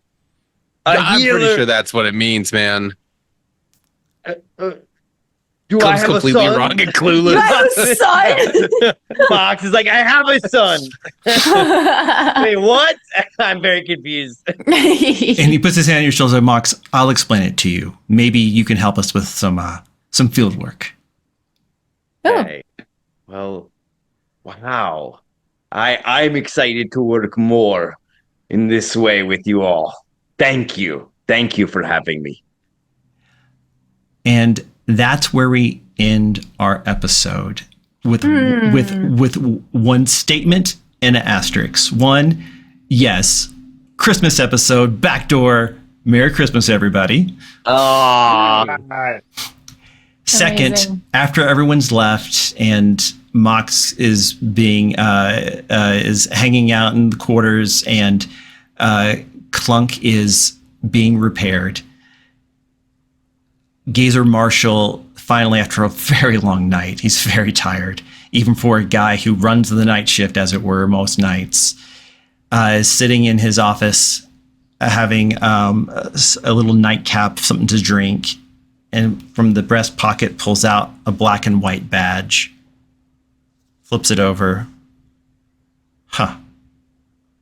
puts the deactivated badge of the watch in his palm, puts it in his desk for future study.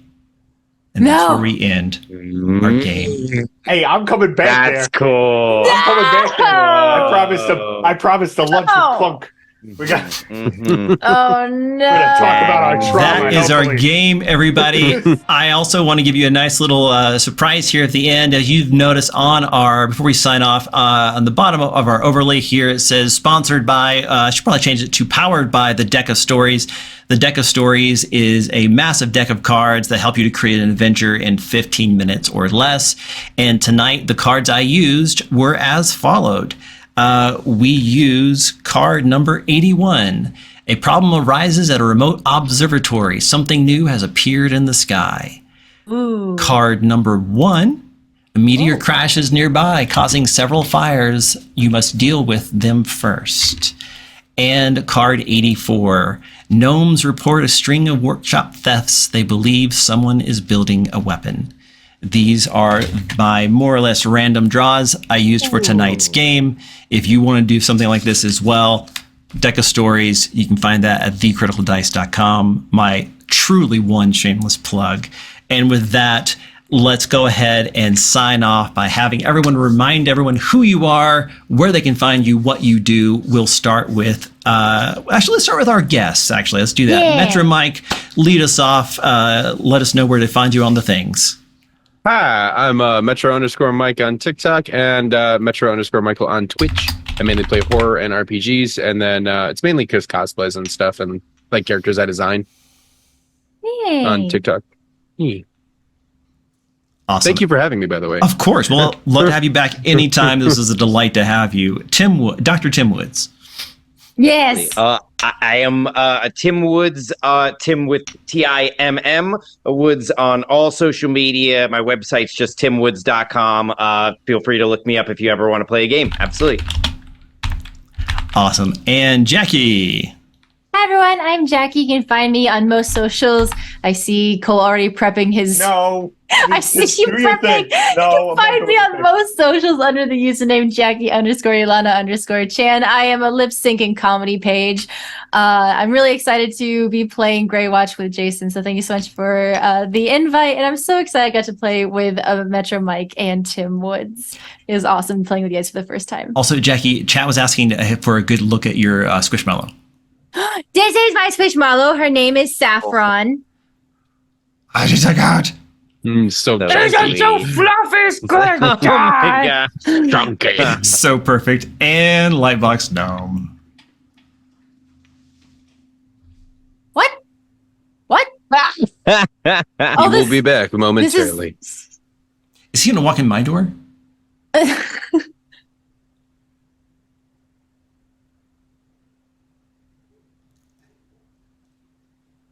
Oh, hi. Didn't Oh see my you God. there. I am Lightbox Gnome. You can find me at lightboxgnome.com or Lightbox Gnome on all the social medias, the Instagram, the TikTok, the Twitch, all those things. I stream on Twitch pretty frequently, and I play all the games, variety streamer, because I can't focus on one of them. Hey, what can I say?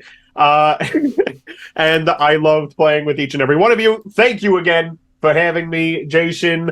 It is a wonderful pleasure, and I do hope I get to play more games with you in the future. Tim, Metro, I love you too. Amazing. I had such a good time, and I hope you all have a good night. I love how you took Lovely up to to the play with next you all. level. So good.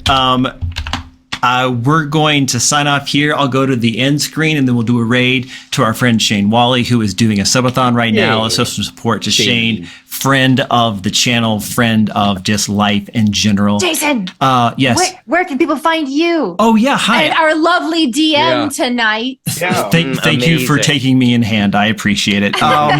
Hi, I'm Jason Russell. You can find me at Critical Dice on Instagram and for some reason TikTok. You can also find me at thecriticaldice.com for dice, merch, and more, including the deck of stories. I have been thrilled to play with you all, thrilled to have you guys watch. And as a final statement, I'll just say this. May the dice be ever in your favor. We'll see you guys next time.